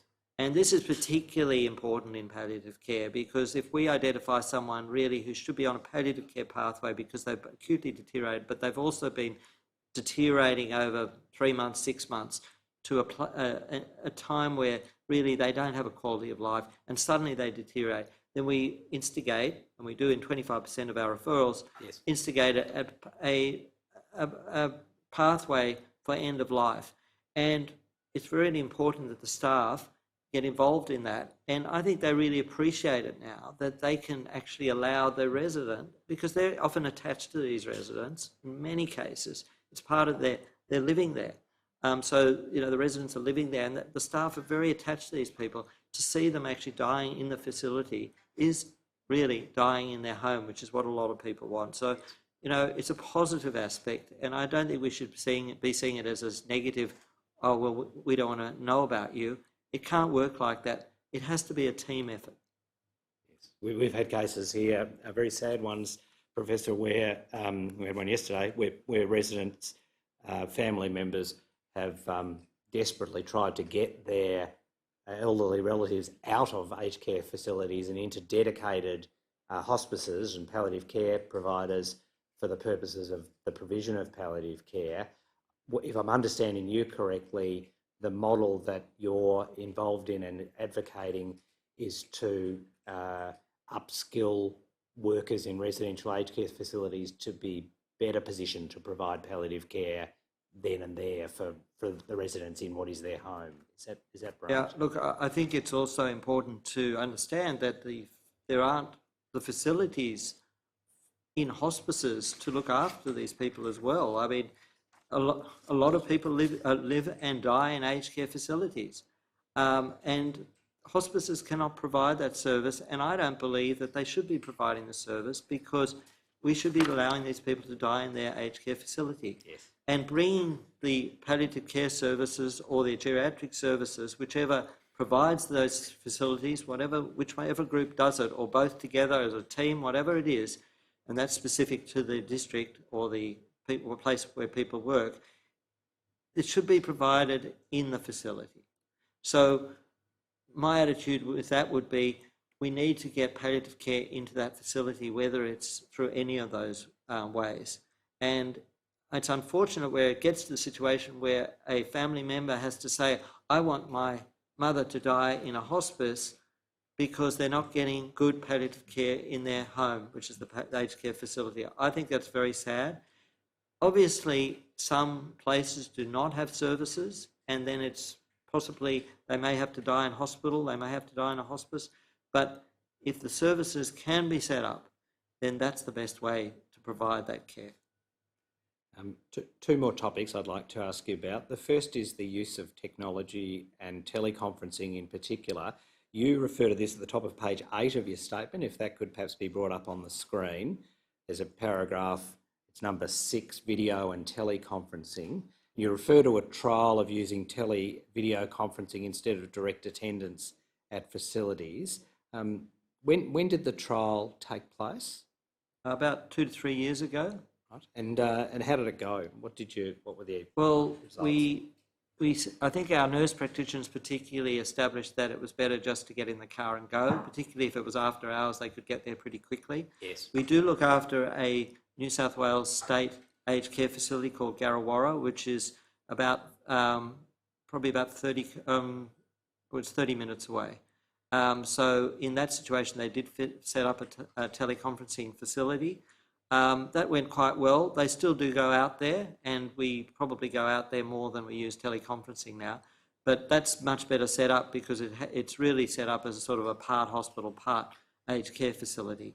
But it does work, and I do teleconferencing to Norfolk Island, not for acute deterioration, but for older people who've got chronic problems such as dementia, and that works extremely well. And that model can be set up in aged care facilities at people's homes, and particularly useful in obviously rural and remote areas. Yes, that's a particular area of interest for the Commission, which is why I'm asking you about that.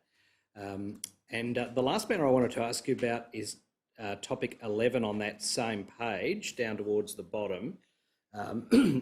You talk about research, and you say that aged care facilities are excellent places to conduct research.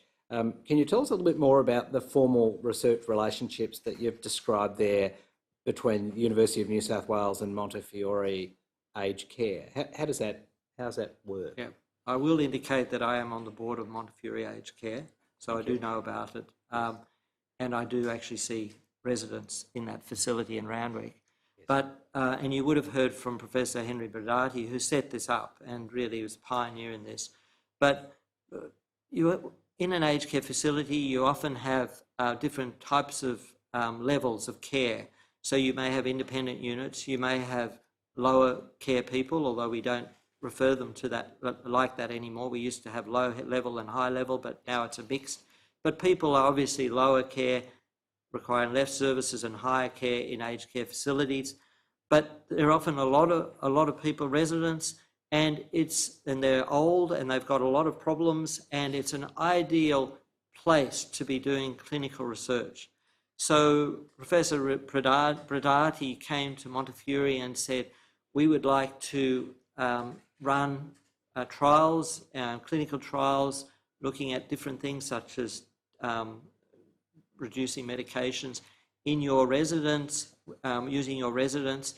Would you be able to provide funding to us so that we can set up a program, and we'll provide funding from our program, and we'll put them together and we'll be able to do this study.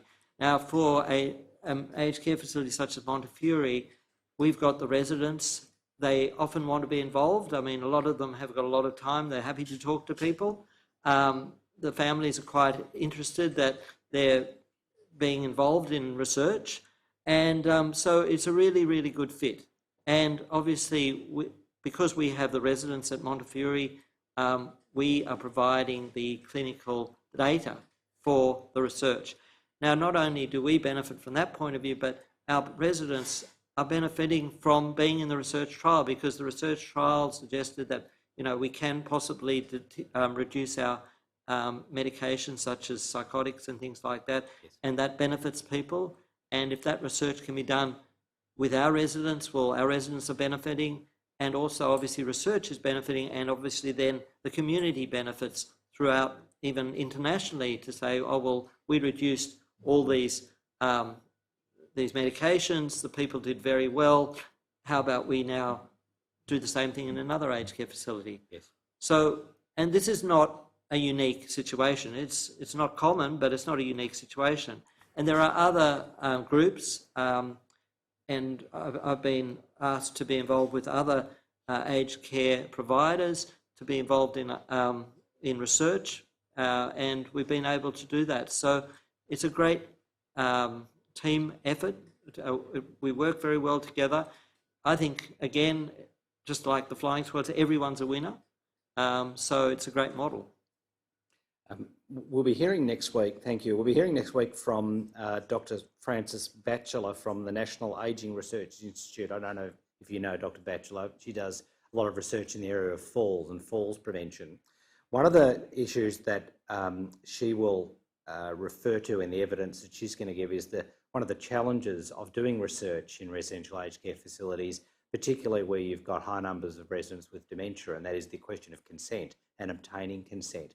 Is that a problem you've grappled with at all, or are aware of? Look, you need consent for anybody for anything. Yes. And in an aged care facility, you're giving people medication all the time. You're doing things to them.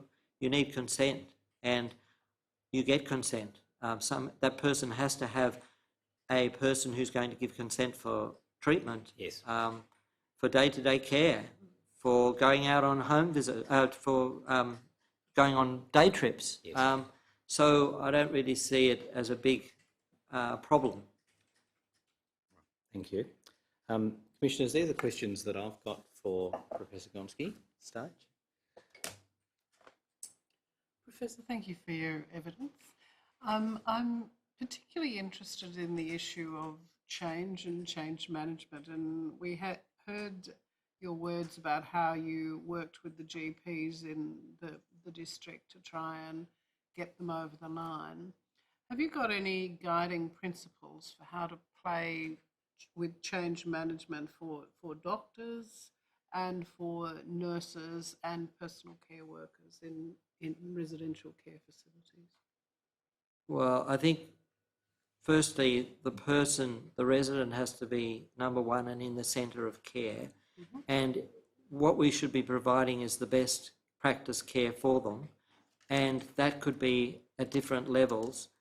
The important thing about the GP is that they do need to be there. They are the medical link to that person.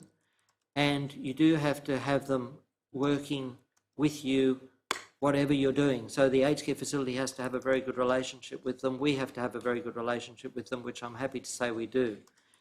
It's all about teamwork. It's incredibly important, and it's all about communication, and it's all about saying to someone, we're going to help you we're not going to make it more difficult for you. So we are going to help your resident, your patient, but we're also going to help you because you're not going to have to rush down and see this person, but we are going to communicate with you. And when we feel that it's not acute anymore, we're going to actually bow out, and hopefully you'd be willing to take this on. And if you're not, we've got other ways of maybe looking after this person for you. So whether it's aged care facility staff, whether it's GPs, whether it's hospital or community staff, it's all the same. It's communication, teamwork. But from my point of view, it's all about how's it going to benefit them? Because without that benefit, people cannot see why they should be involved. So we went along to the GPs was to say, this is the benefit to you. This is why you should get on board. And a number of GPs, as I alluded to early on, said, well, we look after our residents 24/7. We don't need you. And I said, well, that's fine. We won't be involved with your patients. But then with time, they realised that was just not sustainable. So it's all about teamwork, communication, and education, of course, as well, which we do a lot of. That's a really big topic with regard to aged care facility staff because they don't have a lot of education. I'm sure you've heard a lot about that in the past. Thank you. Anything arising? Nothing from that? arising, thank you. Professor, thank you again very much for taking the time and trouble to come and give your evidence at the Commission. We greatly appreciate that, and we'll certainly take on board the many useful suggestions you've made about how treatment regimes for the elderly can be improved. Thank you very much. The Commission will adjourn until 11:15. Oh, Stan, Royal Commission now adjourned until 10 a.m.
Please be seated.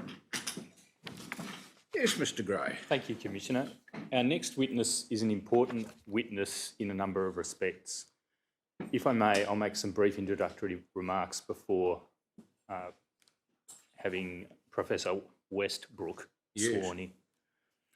The terms of reference of the Royal Commission at paragraph A call for inquiry into the causes of systemic failures leading to substandard care, and at D, what can be done by government and the sector to strengthen the system of aged care services to ensure that they are of high quality and safe, and at E, to allow people to exercise greater choice and control and independence in relation to their care, and at F, for the Royal Commission to inquire into innovative models of care and the increased use of technology.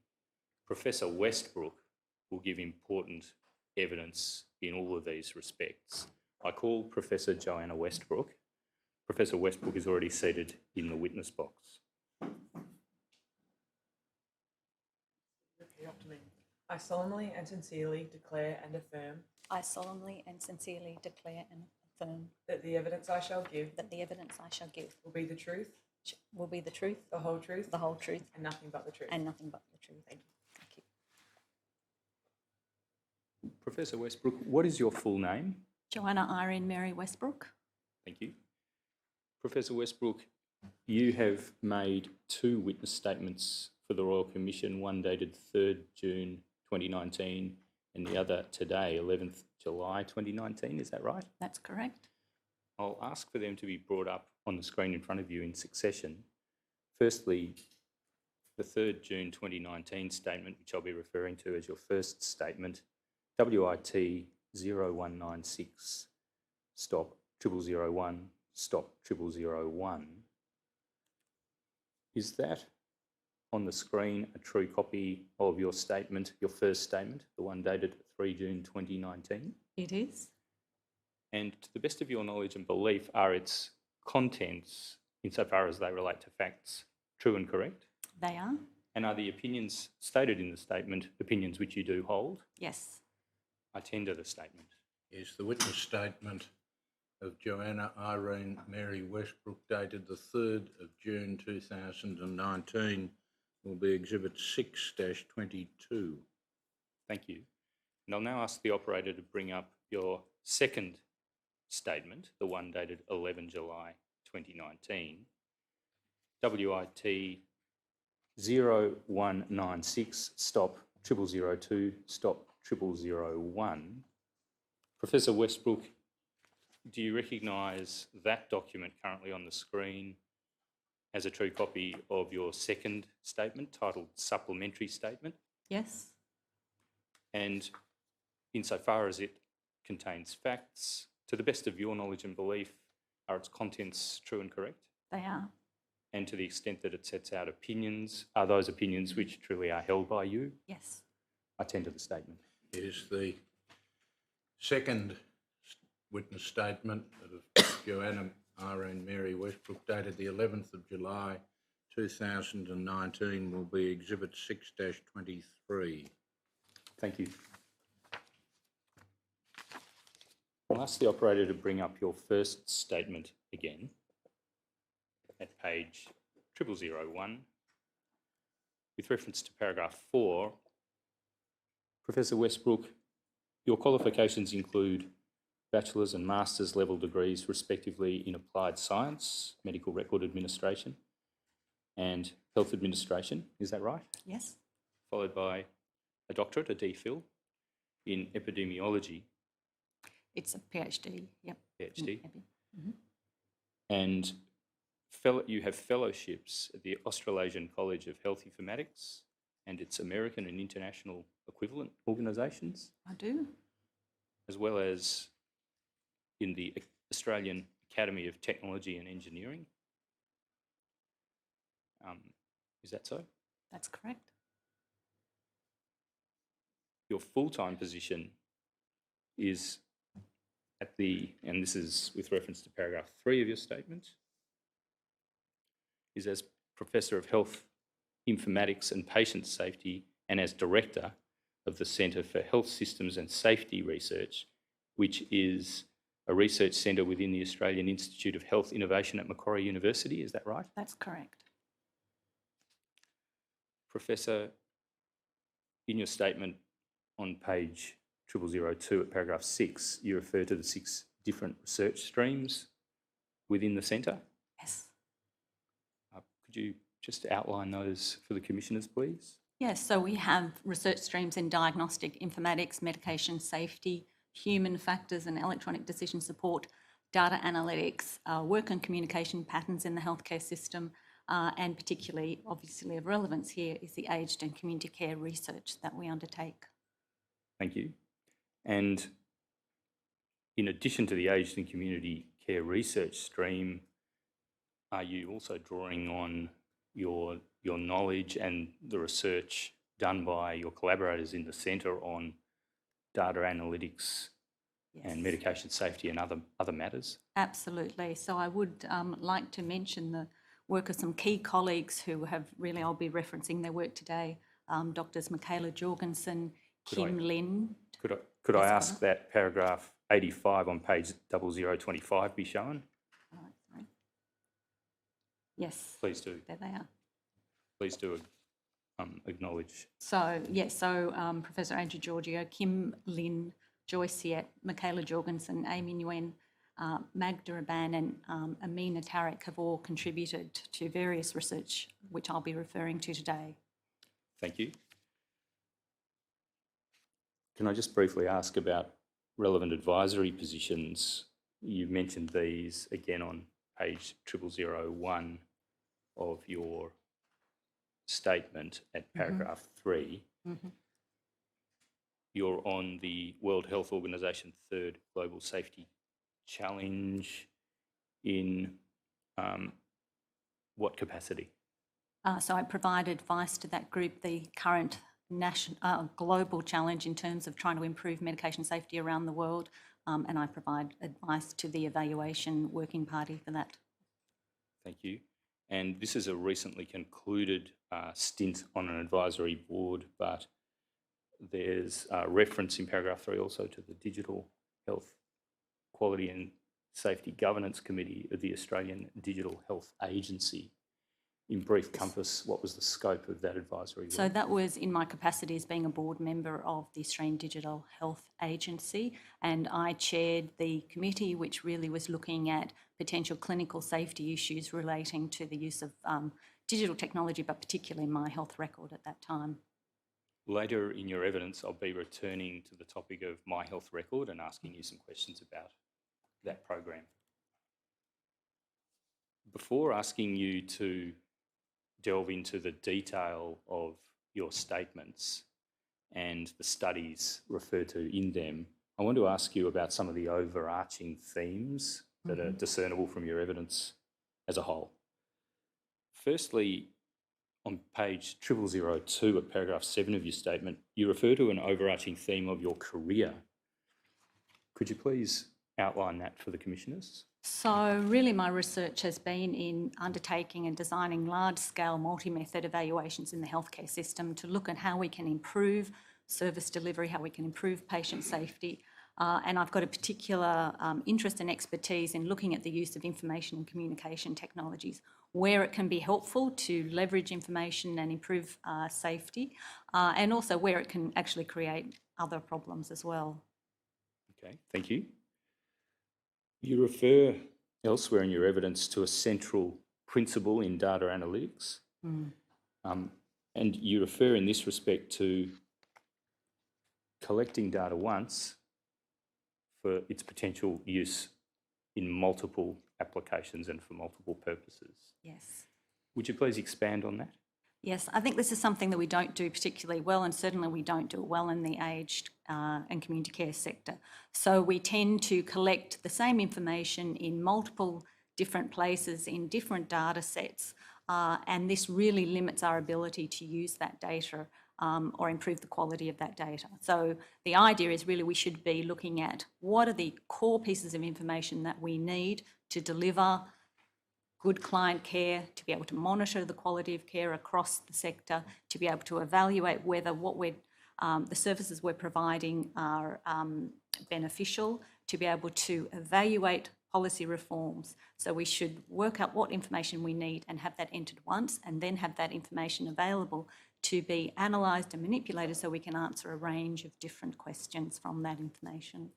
And that analysis and manipulation of the data once collected, Yes. you're speaking of that being an automated computer-assisted process. Absolutely. I mean, what we've got to do is take advantage of the great capabilities that computers have to be able to take information and manipulate it in different ways, to link it with other information so it can give us the answer to a different question.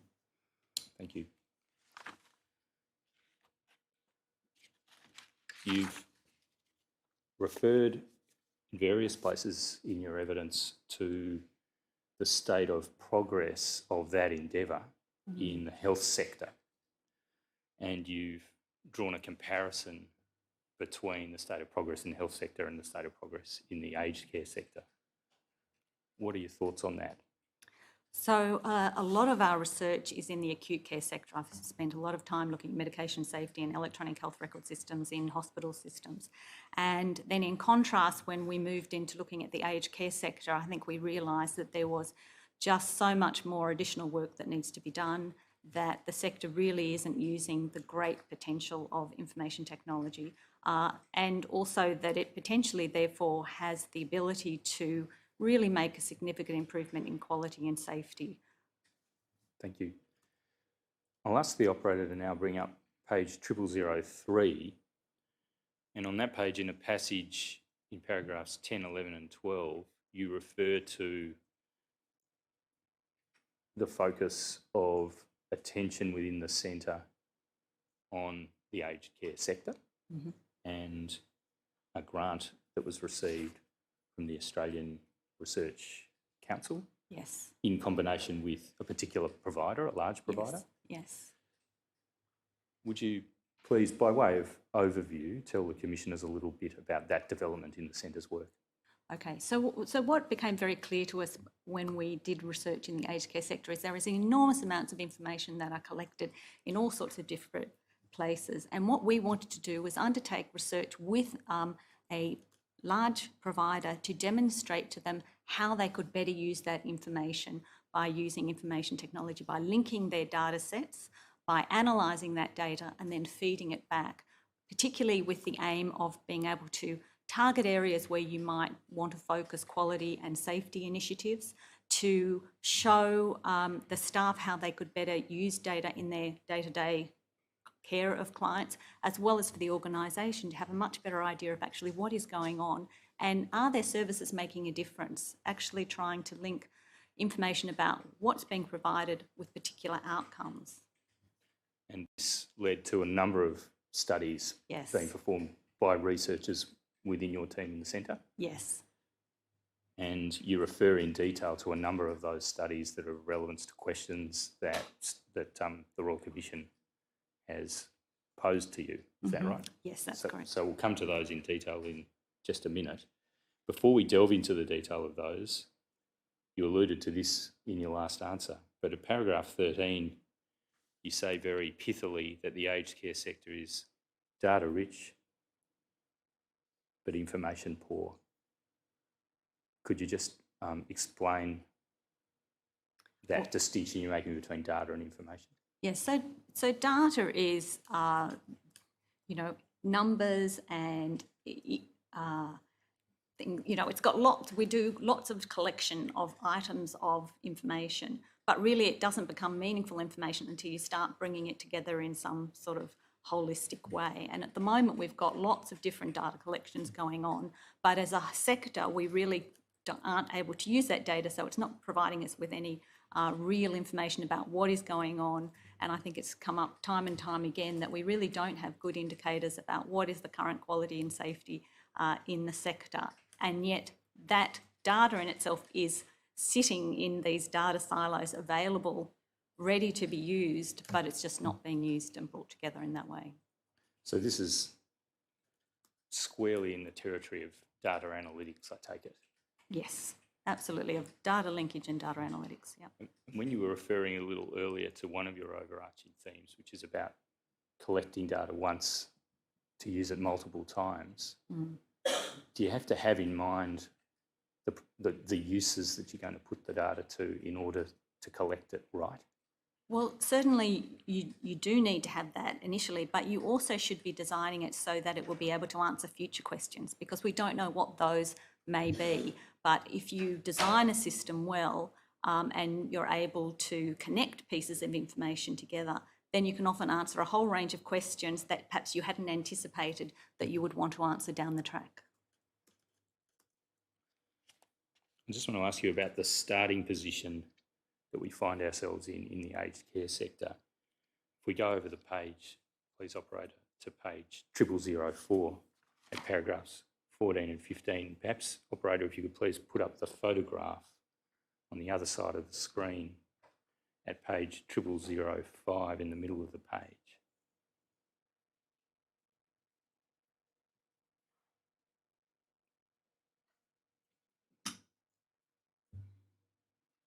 We can call out that photograph.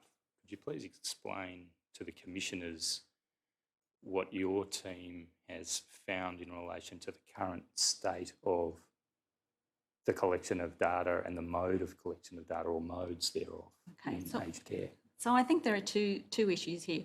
One is because we can't, even though we're collecting lots of information and lots of data, we can't bring it together to answer specific questions. Then we tend to be relying upon lots of ad hoc paper-based audits where people have to go in and specifically look for information.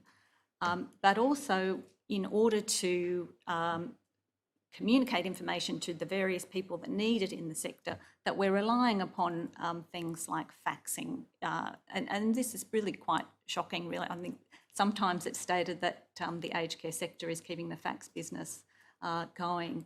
But here we could see, particularly in terms of medication charts, that this seems to be traditionally one of the core ways in which medication charts are communicated to, for example, community pharmacies. And I think these were a series of photos that were taken by one of our PhD students who was studying it, which demonstrate the potential risks that communicating information in this way can pose, because these are high volume documents, and identification information can often become dislodged from the original document. So I think that's really just demonstrating the state of some of our information communication in the sector. Thank you. In your statement, you referred to the risk of pages getting shuffled in between different faxes, handwriting being difficult to decipher. Yes, and pages getting lost and not knowing whether a particular page relates to a particular patient or not. Yes. We'll come to this in a minute, but this is not just a hypothetical problem, is it?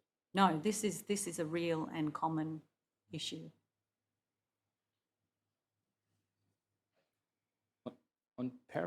On page 3, in paragraphs 16 and 17, you do refer to there being substantial uptake of electronic data systems by the aged care sector, subject to various qualifications you make about whether that's occurring in a holistically thought out manner.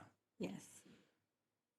You've, in your supplementary statement, your second statement, given the Commission some detail on what we know about the take-up of electronic record-keeping systems in residential aged care facilities. And you've mentioned in that statement that, in effect, there really isn't much hard data that could tell the Royal Commission what the current take-up of electronic record-keeping systems might be in residential aged care. I'll just ask the operator to put up the second statement of paragraphs 22 to 25, please. And would you please outline the state of what we know and what anecdote might suggest?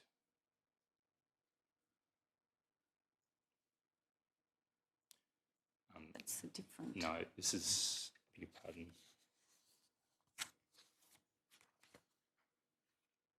Second statement is WIT stop 0196 stop 002 stop 0002 stop 0001 exhibit 623, at paragraphs 22 to 25.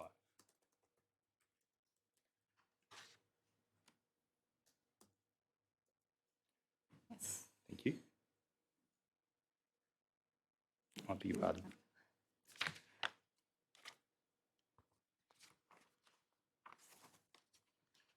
Beg your pardon. Paragraph 28 to 31. So Professor Greg Alexander visited us on a Fulbright scholarship, and he undertook a survey of over 800 aged care facilities in New South Wales to try to find out their level of IT sophistication. He only received responses from 130, so it's a reasonably small response rate, so it may not be able to be generalised across the whole sector, but it does give us some interesting numbers in terms of the fact that, you know, the vast majority, over 90% of facilities, were using some sort of IT system in order to, you know, administrative functions and funding to record the details of clients. And most facilities had an IT system that allowed them to record their incidents. But I will mention that often that data is not well analysed, and they really use it for a data collection process. And he found that over 56% of the facilities had an electronic medication administration system, and that has been increasing over time. In talking to a number of IT vendors, which I do regularly through my research and things, it's clear that they're reporting greater uptake of IT systems in the sector and greater interest.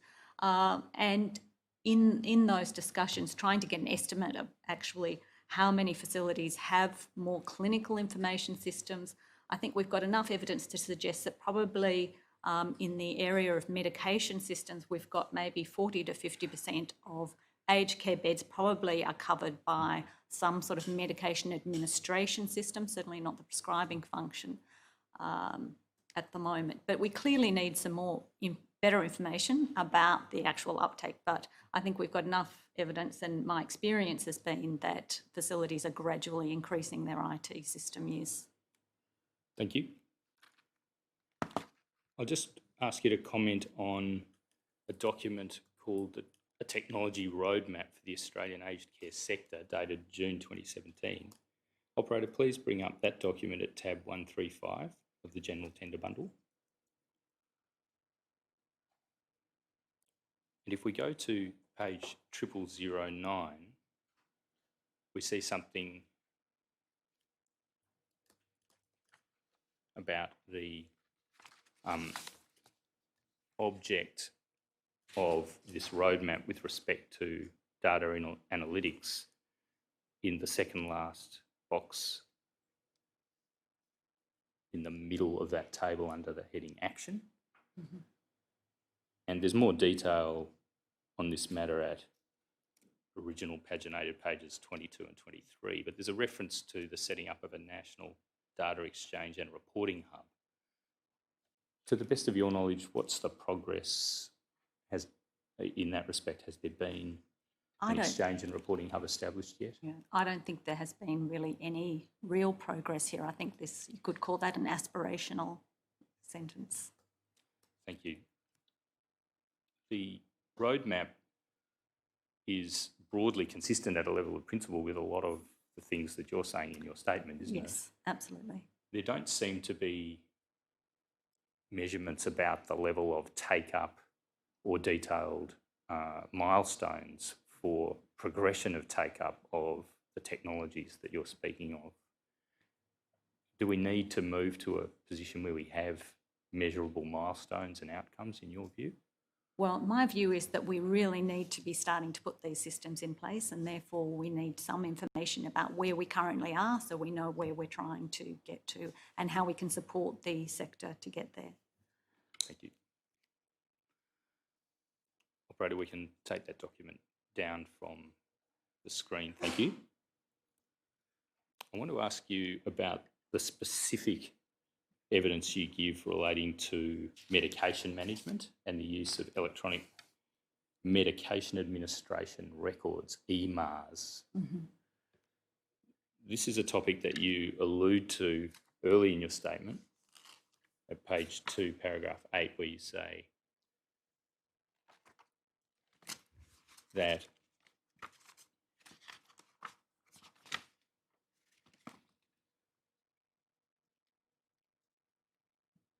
the majority of,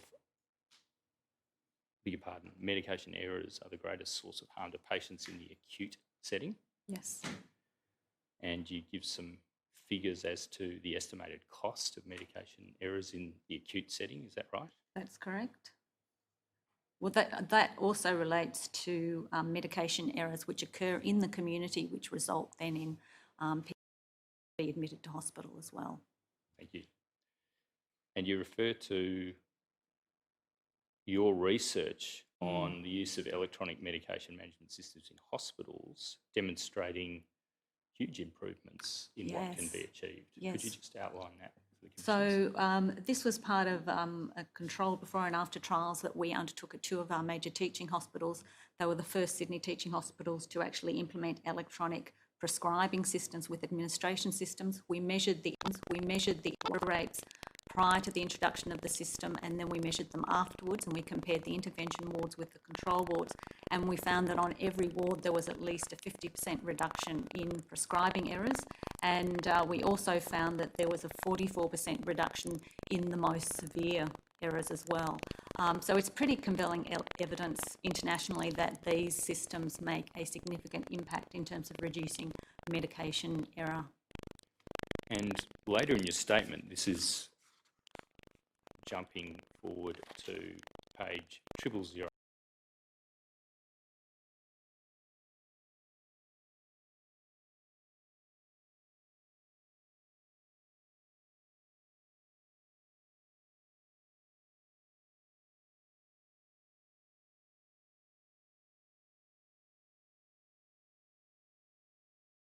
The GP off-site responsible for the prescribing, you've got nurses and care workers delivering, administering the medications, and you have community pharmacists off-site as well. So you just don't have the level of expertise in one location, and you don't have the level of oversight. So, you know, in hospitals, you have a very experienced pharmacist who is going to capture errors before they occur. You don't have those same safeguards in residential aged care. Thank you. Perhaps it's no wonder, but you off-site responsible for the prescribing. You've got nurses and care workers delivering, administering the medications, and you have community pharmacists off-site as well. So you just don't have the level of expertise in one location, and you don't have the level of oversight. So, you know, in hospitals, you have a very experienced pharmacist who is going to capture errors before they occur. You don't have those same safeguards in residential aged care.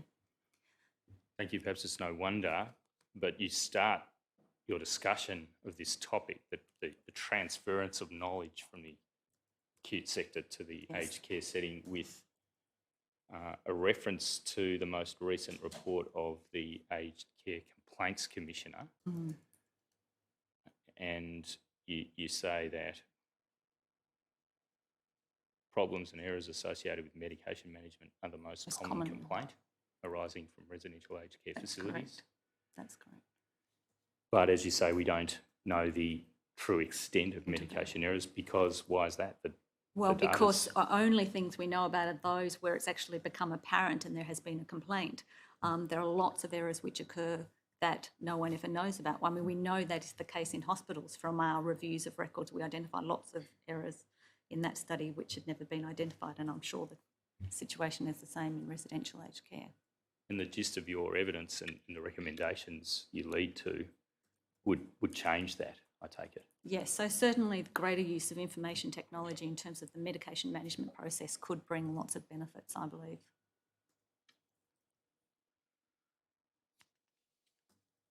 Could I ask you about the relationship between EMAs, electronic medication administration records, and electronic health records more generally? The study of the student, or the Fulbright Scholar, Professor Alexander, who surveyed take-up of electronic systems, back in 2018, did he look at electronic health records generally and EMARS specifically, and what's the relationship? So the between them? terminology moves around a little, but generally electronic health records is a broad umbrella term of an electronic system that contains health information, and within that there may be several modules. So you may have a medication administration module within your electronic health record, you may have a pathology section, you may have a prescribing module, and what happens is that a facilitator may start off with an administration type part of the system, and then they add modules to gradually have a more comprehensive electronic health record. And I think what we've seen in the aged care sector is that clearly the system started by being very administrative in order to secure information for funding purposes, and then what they've done is add on various components. Unfortunately, often the information in one module may not be able to be linked to the others. And is the EMAR a module of an overall Yes. electronic health record system, but there may be limited interoperability or communication between Yes, the it partly modules, is depends that upon right? the way they were set up and whether they're all the same commercial system so that they can talk to each other.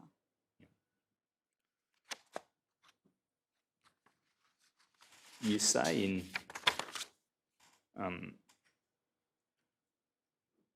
paragraph 26 on page 0006 that there was an outcome of a particular study conducted by a team within the centre in 2017, which really threw up a very alarming result about the extent of discrepancy between the records of GPs and the records of residential aged care facilities. Would you please explain that study and the outcome?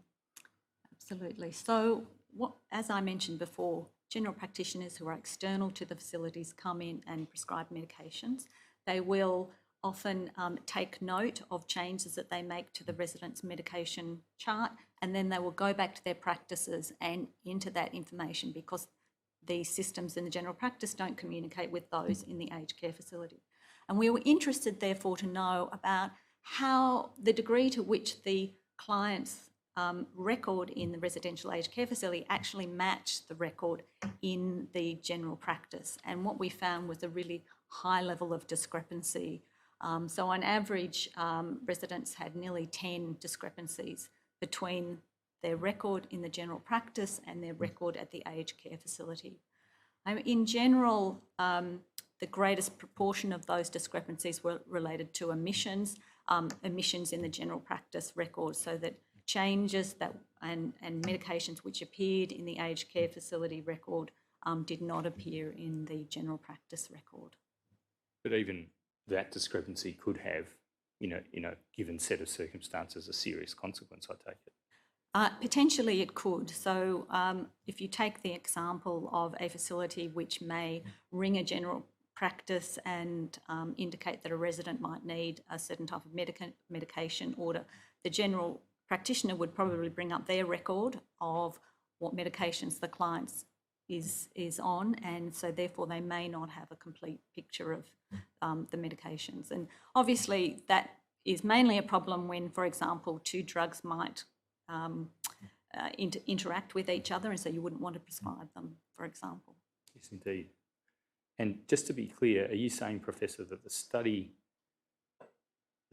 indicated that there were 10 on average, Yes. 10 such discrepancies for each resident? Yes.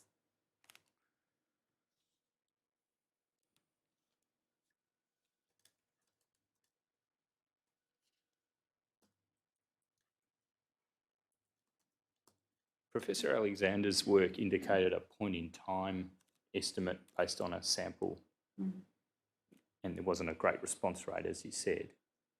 Is there any longitudinal data on trends and improvements in take-up of electronic record-keeping systems in nursing homes? Not that I'm aware of.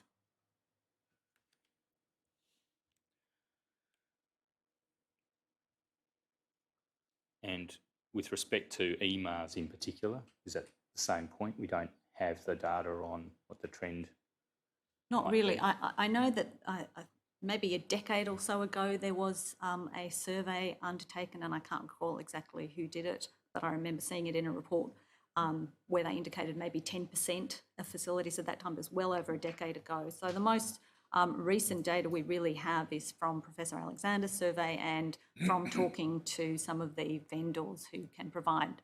They obviously know who has these systems. Thank you. I want to refer to a document that the commissioners have seen before. You refer to it at paragraph 23 of your first statement, and then you go into a lot more detail about it in your second statement. It's Exhibit 3-56, RCD stop 9999 stop 0049 stop 0290. It's the National Residential Medication Chart. Yes. Firstly, Professor, this is a paper chart at present, is that right? That's correct. Could you please explain the format and the length of it and how it is, in general terms, used at present, where it is used? So at present, it's the document on which general practitioners will order medications for residents. It can be very lengthy. So I think on average it's 17 pages. It partly is what happens in some facilities that have an electronic medication administration system is they have reproduced the content and broadly the format, and so sometimes the actual number of pages will vary depending upon whether you're just using a paper or whether you're representing electronically, which then gets printed. Yes, that's broadly. Thank you. And when it is used to Yes. chart Yes. a new medication and it needs to be communicated, transmitted in some form to, say, the pharmacist Yes. and presumably also the residential aged care facility, or it's been transmitted from the residential aged care Yes, facility? from the Is that right? facility. Yes. And the GP has to be present at the residential aged care facility to fill it out? Is that how it Yes, works? that's correct. And when that happens, does the entire chart have to be faxed? That's right. So, so at least 17 pages, even if those pages are blank, they have to be faxed. And that's important That's because the omission of a medication is a significant matter just as much as Yes, the also it's inclusion. important that the community pharmacists see that they have received the entire chart and then they're not missing something. Thank you. And with respect to the reasons why this chart was introduced, can I ask you to look at an evaluation report in 2014 which was considering the introduction of this chart? It's at tab 139, please, operator. And if we go to the foot of page 6, you see a reference there we could call out under the heading of project.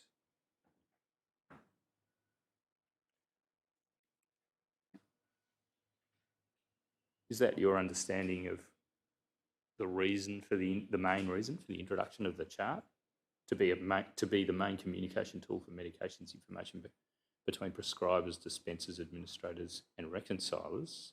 Yes. And to initiate supply and claiming of most PBS or RPBS medicines directly from the chart without the need for a written prescription? Yes. So that meant particularly, which was different previously, was that pharmacists could use the sign chart to dispense medications, whereas in the past they needed the chart and they needed a signed prescription as well.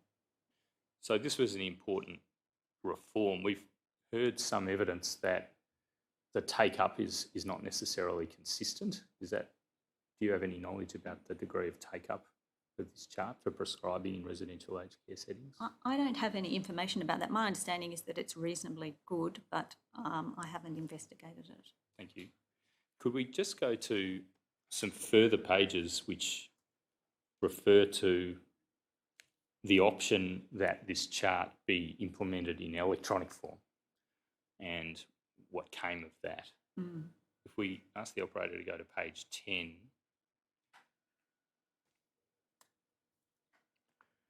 and again at the bottom of the page under the heading that appears at the bottom, if we call that out, and then if operator, if you could call out the text over the page. We'll go to the text over the page at the same time. The first paragraph.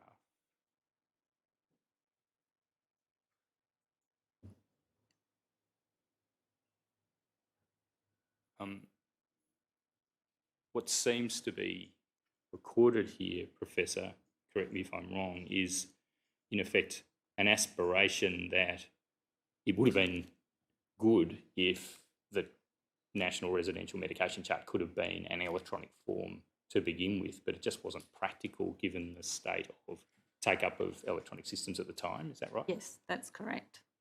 So in that sense, even at the genesis of the development of the chart, it was contemplated that aspirationally there might be an electronic form of it. Yes, absolutely. I mean, ideally, that's what they would have wanted to do.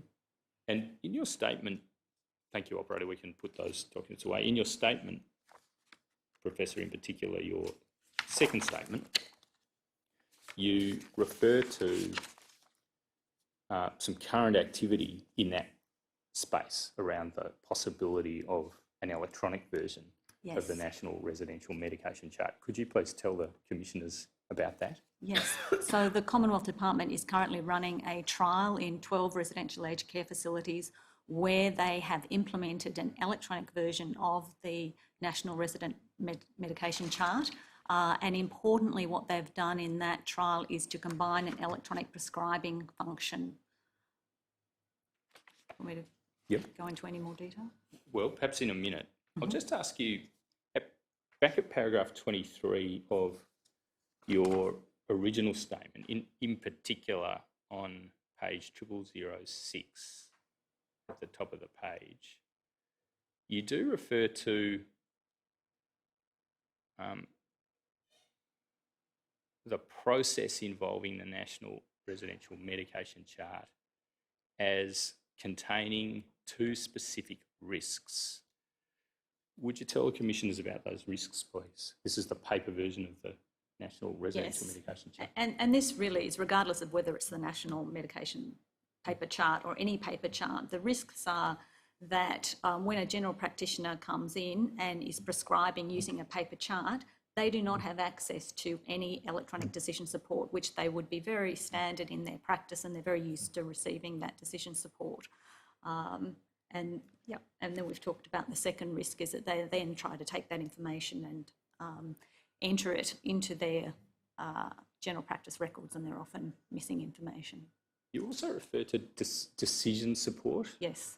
Could you explain the concept of decision support? So and how that most people works? will be familiar about when you go to your general practitioner, they will electronically enter your medications, and at some point they may receive alerts. So if you're, for example, allergic to penicillin and the general practitioner starts to prescribe that, they will receive an alert to say this patient is allergic to that medication. It's probably not a good idea to prescribe it. Also, there are lots of drugs that may interact with each other, and it will send you an alert to indicate that. And when we're dealing with people with many chronic conditions, many medications, as we know that this occurs in this population, there is increasing risk for these types of drug-drug interactions, for example. And so this decision support can be very helpful in ensuring appropriate medication ordering. Thank you, Professor. You, in your statement on page 0007, in paragraphs 30 and 31, refer to the introduction of EMARS, electronic medication administration systems, and over the page you have provided a schematic, this is on page 0008, of in effect the information flow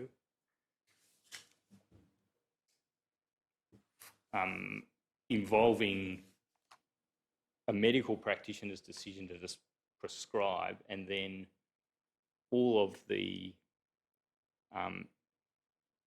processes which relate to that decision and how that decision gets communicated and implemented. And is this schematic something that applies even if even if the residential aged care facility has an electronic Medication, medication yes. This is an administration example record system. of a facility that has an electronic medication administration system in place. And so it'd be even more difficult if it was a paper-based. There will be slightly process. different steps, and But it is a complex diagram. I might ask you to take it in 3 steps. Could we ask the operator, please, to call out the top left quadrant of the diagram first, and then, Professor, I'll ask you to explain from initiation by the medical practitioner of a decision to prescribe a medication.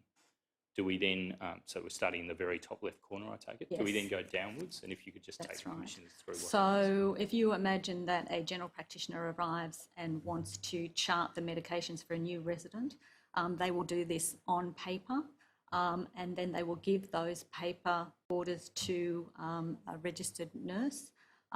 In this case, that information is then,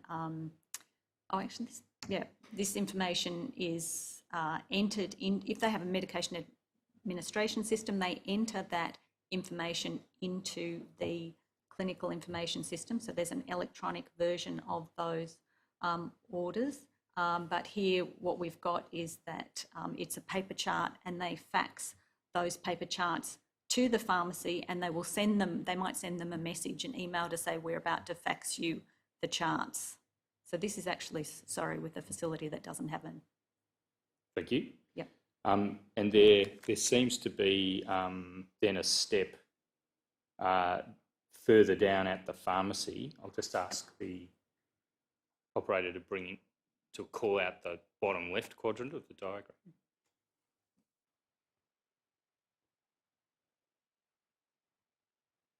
So here the pharmacy will receive a paper fax, and if it's a paper fax, what they will then do is they will then transcribe all those orders into their dispensing system, and then they will organise for the medications to be packed. So the examples there are the Webster packing system, which is a medication dose administration system.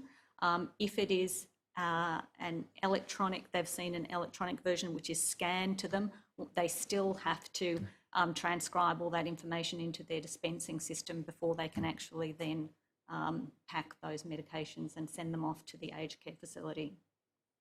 Thank you. And then there seems to be an arrow across the bottom where the pharmacist updates residents' medication records into an integrated data entry interface, and then a process that goes back up the diagram. Yes, so they might add a few instructions. So if it's an electronic medication administration system available, they might add some instructions to the staff at the aged care facility, for example, about how the medications should be administered. And then, operator, if you'd please call out the top right-hand quadrant of the diagram this time.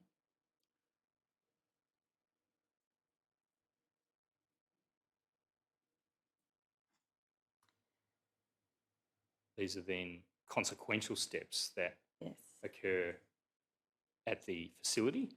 Yes. So, And then there's in effect a feedback to the original part of the diagram as well. Is that right, Professor? that's right. So, for example, if the pharmacy has transcribed information which then forms part of the medication administration chart, then the RN needs to check that there have been no errors in that transcription process. Also then, if the facility may use mobile devices, so the information then has to be uploaded onto mobile devices. Thank you. And if we call out the top left-hand corner again, the information goes back into a reprint of the original medication chart. Is that right? Yes. And then it will have to be signed, the orders will have to be signed by the GP. And at any step in that complex flow of information, there could be a slip or an error or an omission. That, as is apparent, there are multiple places where information may be missed, miscommunicated, mistyped. Yes. I'll ask the operator to bring out tab 136.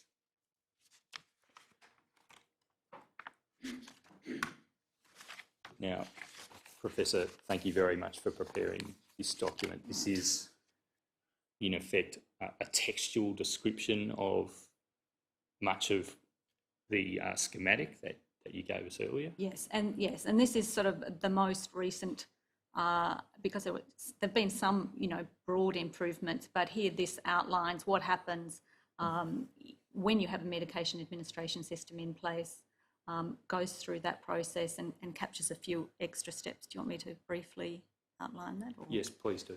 Okay, so once again, we've got the GP who handwrites the medication chart. That information is then entered by a registered nurse into the electronic medication administration system. She or he will then print that chart. The GP will have to sign every order.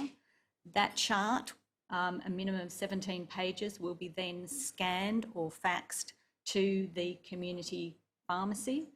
The community pharmacy then transcribes those orders into their dispensing system, and their dispensing, then they can dispense those medications. This process, the chart needs to be reprinted at least every 4 months, but obviously clients often have changes between that time. Just stopping you there and asking the operator to keep that there. What's iCare? There's a reference So to changes. iCare is a commercial clinical information system, and it has one of its modules as an electronic medication administration system. Thank you. It's one of various brand names. One of various brand names that are out there. Thank you. And please continue. Yes, so that's broadly the process. And then on the right-hand side in red, it just gives an indication of what happens when a phone order is needed. So the facility will ring a general practitioner in their offices. They'll discuss the conditions. Then the GP may decide that a medication order is required. That order has to be witnessed by 2 staff, which includes a registered nurse. That is written on the paper chart in a designated part of the chart. And then once again, the full medication chart is then faxed or scanned to the community pharmacy. It's transcribed again so that it can be entered into the dispensing system, and then the medications are dispensed and sent to the facility. Thank you. And you've also put an asterisk alongside each of those process steps that involves, in effect, paper, scanning, faxing, transcription and so forth. And in addition to that, there are phone calls. Yes, and so it takes enormous amounts of time of following up and checking information. One of the great advances of having an electronic medication administration system is that at least there is a printed version which is able to be read very clearly, which is certainly better than having handwritten medication charts. And also a lot of the medication administration systems have some sort of reporting functionality. So for example, it will report clients who have missed their medications, omitted medications, and provide a report on the reasons for that. So it does provide some benefits in terms of better monitoring of the administration of those medications to clients. Thank you. And if we just pick up on the advantages of electronic medication administration record-keeping systems, you refer at paragraph 34 of your statement at page 0009 to a study on some of the advantages that you just, I think, alluded to in your last answer, really. Could you expand on that study and demonstrate? We'll go to the graphs in just a minute, and we'll demonstrate the advantages that you found in that study. Yeah. So this is part of the research that we did with our ARC linkage grant, and this was really exciting because as we started to see more aged care facilities introduce these medication administration systems, we suddenly realised that we had medication data that was electronically available. And so the potential of that to be able to extract that data and to be able to develop, profiles of what medications that residents are actually receiving across facilities, and answer a lot of missing questions, or questions that we didn't have the answer to. So we worked with a large daycare provider who has 71 residential aged care facilities, all who've implemented this system. We extracted that data and we were able to give them information about what are the types of medications your residents are actually receiving. We could produce information about the proportion of residents that had polypharmacy, the proportion of residents who are on antipsychotics at any period in time. You know, and we could break that down by age group. So we were able to show, for example, that 30% of people over 95 years of age were on 10 to 14 medications in a day. So it's enormously powerful once you have this data electronically available, and really important to be able to feed this back to individual facilities so they can actually look at what is happening, because it's very hard for them to have an overview of what is happening among their residents. So what you've been speaking about is identifying trends in an aggregated sense at a particular organisation. Yes. And in addition, are there also benefits for the individual resident in terms of identifying risks of deterioration for that person or other risks of polypharmacy for that individual? Well, absolutely. So, and this is where we want the research and the work to go, is to, you can have alerts to identify, for example, residents who have been on certain medications for a long period of time and they haven't been reviewed. That would be possible to build into these systems. You could have reports that were generated for individual clients at the facility level so that they could be easily reviewed by the care staff there to identify, for example, who are all the residents that have been on antipsychotics for greater than 12 months and they haven't had a review. So it really provides a way to use data to better target quality improvement activities without having to undergo really laborious audits of data. And just returning from the advantages for tailoring individual care Yes. to the service provider level aggregation of the data and the analysis of the data at that level. You mentioned a number of potential things that could be done by way of that analysis, and do they also include identifying perhaps where a particular service provider might be showing anomalous behaviour compared to what would be expected with regard to, say, the rates of prescription of antipsychotics? Absolutely. So part of our work, and I think is later on in the statement, is producing graphs which actually represent, you know, a number of facilities where we can compare their rates of use of particular medications to see where there might be facilities that are over or under using particular medications, for example, and how those might change. And it's just one example you're saying? That is just one example. And I think it's also important to note that this information also needs to be shared with the general practitioners who are, you know, these are the people who are prescribing these medications as well. So it's information to be shared for the facilities, but also an opportunity for the facilities to share this information with the general practitioners who are servicing the facility. I'll ask the operator to put up the graphs that you just alluded to. They're on page 0010, which pick up the very example of percentages of use of antipsychotics. And Professor, this is information about the actual administration of antipsychotics as opposed to merely their prescription, is that right? That's right. So these are clients who actually received antipsychotic medications. And what's the source of this data, and how do we read these graphs? Okay, so this data is based on 71 residential aged care facilities who had a medication administration system in place. We extracted the data and then we've presented it here in terms of each of the dots represents one facility, and this is what's called a funnel chart, and it puts in 95 and 99% confidence intervals, which gives us an indication of where a facility might fall outside the boundaries that we might expect. Importantly, what we can do with this data by linking the medication data with other client data is to risk adjust it so that we can take into account the different mix of clients at different facilities, which can be really important. We can represent the information in different ways. So the top graph A is showing the rates of antipsychotic drug use among those facilities which were at that time labelled high care facilities. They're the round circles. And then the crosses represent those facilities that had been designated as low care facilities. So you can look at that. And you can see, for example, that there is one high care facility which seems to be, you know, a particular outlier.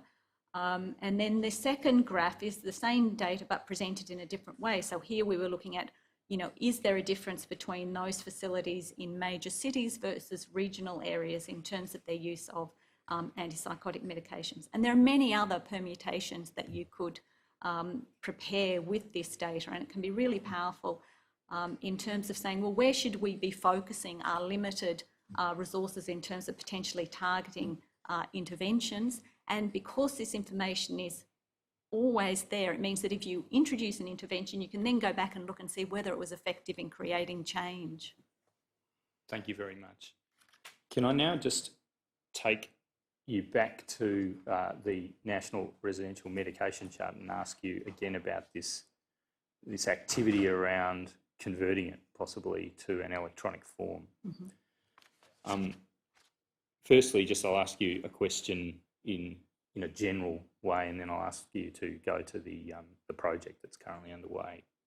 Can the National Residential Medication Chart at present automatically interoperate with the electronic electronic medication administration record keeping systems that exist? Presumably it needs to be in electronic form before that could happen as a first step. Is that right? I'm not entirely sure that I understand the question. Well, I'm sorry. We've currently just got a paper chart. Yes. And so it can't speak with, can't operate with a together prescribing with system. any electronic prescribing system or no. medication administration record keeping system. No. In order to have a chance of being able to operate seamlessly, you'd need in the first place to have an EMAR, an electronic medication administration record keeping system. Yeah. Thank you. And assuming that the entire sector moves to EMARs, that doesn't necessarily mean that there's going to be interoperability with an electronic version of the medication chart. Is that right? No, More work needs to be done? Yes. To really comprehensively manage the medication process, we need an administration chart, electronic administration chart, and we need an electronic prescribing system, and they need to be interfacing. And what's this activity that's currently underway? Could you explain, by reference to your second statement at paragraph 18 to 26, you refer there to a trial and some involvement by your centre. Yes. So as I previously mentioned, the Commonwealth is currently undertaking a trial of an electronic version of the National Resident Medication Chart, and they are incorporating a prescribing function as part of that. So they have, as I understand it, 3 vendors who are participating in this trial across 12 facilities. And recently they called for a project to be undertaken to evaluate whether this has made a difference in terms of patient safety, but also in terms of workflow, etc. And KPMG were successful in securing that project, and they asked us to partner with them in terms of undertaking the evaluation of the clinical component, which in essence is going to evaluate whether having this system in place with the electronic chart and the prescribing function actually reduces medication errors and improves safety. I'll ask the operator to put up tab 137 now, and perhaps put it alongside tab 136 on the same page. They'll probably be too small to read, but 137 is on the left-hand side. Is that a simplified schematic of the process once one has both an electronic National Residential Medication Chart and an electronic prescribing function that are interoperable? Yes. And it compares quite well in terms of being a little more simplified than the diagram that you explained to the commissioners earlier, which is on the right-hand side. Absolutely. So now what happens when a new resident comes in, the GP can prescribe automatically into the residential aged care system, and then that becomes the medication administration chart. The facility can see it, the pharmacy can see it, so the pharmacy no longer has to just transcribe it into their dispensing system. They can view the chart and then they can dispense medications. In your second... Can I just ask, of course. can the GP also have the supports that they normally have for writing prescriptions in their own offices as part of this? So this is a prescribing system which is at the facility, and I would anticipate that it would have some sort of decision support. It depends on the different commercial systems. They have different levels of decision support, but there would be no technical barriers for it to have the same level of decision support that they have in their practice that they're used to. And would you agree it would be sensible if they did? Yes, it would be extremely sensible if they did. Thank you, Commissioner. Another point that's been raised as a potential concern, as I understand it, is that this might act as a disincentive against GPs visiting residential aged care facilities. Has that been raised? That has been raised with me. So when I discussed this with a number of aged care providers about the potential benefits for it, they have consistently sort of raised this as a potential concern. But they also recognise, for example, that no longer now do we need an RN to be devoting their time to taking a paper chart and transcribing it into the medication administration system. So, there are lots of time advantages as well, but they have highlighted to me they are concerned about whether GPs will just stay in their practices, access the electronic system and not come to the facility. Yes. Do you have any thoughts about what the answer might be to that? I don't know the answer to that. It's certainly something that perhaps you might want to keep an eye on. I think there is another side to this, and that is that for many years GPs have been complaining about the process of prescribing in aged care facilities and how complicated it is. Exactly. And that this might, in fact, keep more of them coming back Well, to the aged care exactly. facility. I think that is a reasonable argument too. Could we just briefly return to a topic you mentioned right at the start of your evidence, which is My Health Record? Yes. Could you just tell the commissioners in brief terms where it's at in terms of interoperability with the kinds of EMR-related medication administration record-related information you've been speaking about? Okay, so maybe just to briefly put it in context, My Health Record is designed to provide a summary overview of your healthcare at any point in time, so that if you turn up to the emergency department, it can be accessed and you can see an event summary from your last GP visit. You'll have your PBS medications listed there, etc. So in the aged care sector, it has many potential benefits. So, for example, if a resident had been returned from hospital and the facility had not received a discharge summary, that discharge summary would be available in My Health Record, which they could call up and have a look at. That's particularly useful, say, if medications had been changed and things. Part of the problem at the moment is that not many aged care facilities have access to My Health Record, or even those that are registered are not using it. There are some other areas of the sector I think that could really benefit. So if you're looking at community care clients at home, for instances where we have pharmacists coming in to do medication reviews, I think it could potentially be very useful for them to be able to access a client's My Health Record, which would include a record of all the drugs that had been, their PBS data, for example, their general practice data. That information would be available to them, and it also reduces the burden on the clients to have to try to remember all their drugs and things. So that's one example of, I think in community care it could be particularly useful as well. It is not a system that is designed to interoperate with existing everyday clinical information systems. Thank you. I want to go to another area of potential application for data analytics, which you mentioned in your statement, your first statement at paragraphs 38 to 45, which is pressure injuries. Yes. And you refer to the fact that as of the 1st of July, under the now mandatory National Quality Indicator Program, the reporting of pressure injuries defined in the way they're defined in that manual for that program must occur. Mm-hmm. And there's an obvious role for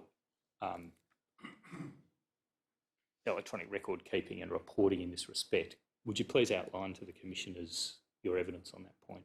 So this also was part of the large study that we undertook with a range of facilities.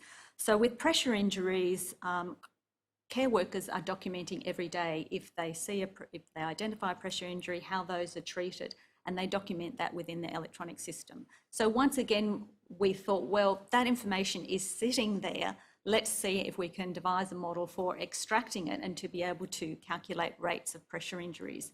And that's in fact what we did. So we took data from the clinical records of 60 facilities, and we were able to calculate pressure injury rates, which would fulfil the requirements of the indicator data that have been set up by the Commonwealth. Clearly, as is always important, you have to have good quality data, and we are reliant upon the quality that goes into the system, but I think that's where we need to put continued efforts to improving that quality. Is this the point you made right at the start of your evidence about collecting the data in a way that it can be used for the purposes you need to use it for? Absolutely, but also it's, so for example, as part of the indicator work of the Commonwealth, they specify that the pressure injuries need to be classified in certain ways, so by stage, etc. And we can build those classifications into these clinical information systems. In the study that we had to do quite a lot of manipulation to the data, but it was actually there, but it would be improved by improving the functionalities of these systems. But I think what we were able to clearly demonstrate is that we could calculate pressure injury rates, that we could also do some more sophisticated things with them. So we can actually, do you want to talk? I'll ask the operator to put up the graphs, Professor, so you can explain them. Okay. Please go, operator, to 0013, and we'll start with the funnel graphs at paragraph 44, and then we'll go to the trend graphs, the scatter graphs with trend lines at the foot of the page. Starting with the funnel charts, Professor, if you could please go on. Mm-hmm. So here we took a similar approach to that which I showed you with the medication charts. We were able to report the pressure injury rate for each of the 60 facilities, so each dot represents the facility, identify where facilities fall outside the confidence intervals, which might suggest that they have particularly high or particularly low rates. But importantly, we can also risk adjust these data. So we can take into account the age and gender profile of the residents of each of the facilities. We also adjusted for things like whether the clients had diabetes or not, because obviously if you've got a facility where you have lots of people with diabetes who are particularly at risk of pressure injuries, that would needs to be adjusted for. And so here we can demonstrate the differences that when you have unadjusted rates, which is in graph A, and then you adjust those to take into account the different mix of clients at the different facilities. And the importance of adjusting the data, taking into account these factors, is that you are able to make more meaningful comparisons. So it's highlighting to you where the differences may be real. So I think that means that these are more meaningful comparisons to be made between facilities. Is this the sort of information that could be used for targeted information if you have a service provider who seems to be performing particularly badly? Yes, I think we performing particularly badly or performing particularly well. I mean, a high rate may be that they may be incredibly good reporters and they're doing a very thorough job to identify the real rate of pressure injuries. The low rates may be facilities who actually are not doing a very good monitoring and surveillance job. So it works both ways, but it gives you a basis, an evidence base to actually target quality and safety. it's a cause for inquiry. If you say so. Absolutely, yes. Could we go to the trends that you're able to identify by reference to the examples at the foot of the page, paragraph 45? So in this table, what we've done is we've taken a number of individual facilities and we've plotted their pressure injury rates over time. And because we're using this data, which is constantly available, we can look at trends over time. We can look at how those change. We can feed this information back to facilities so they know where they are sitting and they can target their own investigations. So I think a minute ago I said scatter chart. The top one is a scatter chart. This one is just a single facility. Yes, these are single, each box represents a facility over time, their pressure injury rates over time. And you can see from this sort of analysis whether they're improving or deteriorating in their performance. Exactly. Whether Thank there you is very change. much.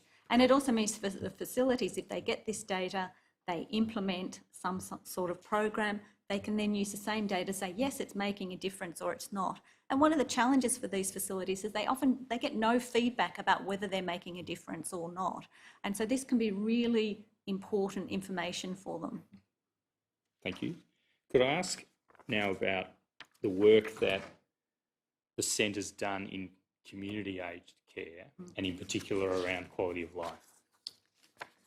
And then I'll ask you to wrap up your evidence with your recommendations about future innovation. But could you please tell the commissioners about the work that the centre's done in community aged care, if you could outline the series of studies Okay. in that space, and then use that as an entry point into the topic of quality of life. Right. So there's been considerably less work overall done in community aged care clients, but they also, many providers will have electronic systems where they collect information about the types of services that they're delivering. And so we sought to look at that data to see if we could actually use it to see what we could do with it. And so one of the most important things that we did was to actually look at the relationship between the types of services that clients were receiving in community care and thinking... Pardon, Professor, page 0014, paragraph 48. Yes, thank you.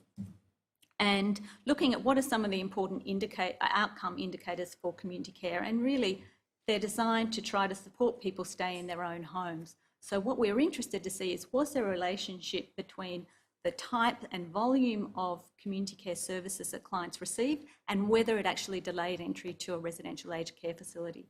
And here we have the work of Dr. Michaela Jorgensen, where she followed over 1,100 clients over a 12-month period, and she looked at the services they received, and what she found was that those clients who received more hours of community care services significantly delayed their entry to residential aged care.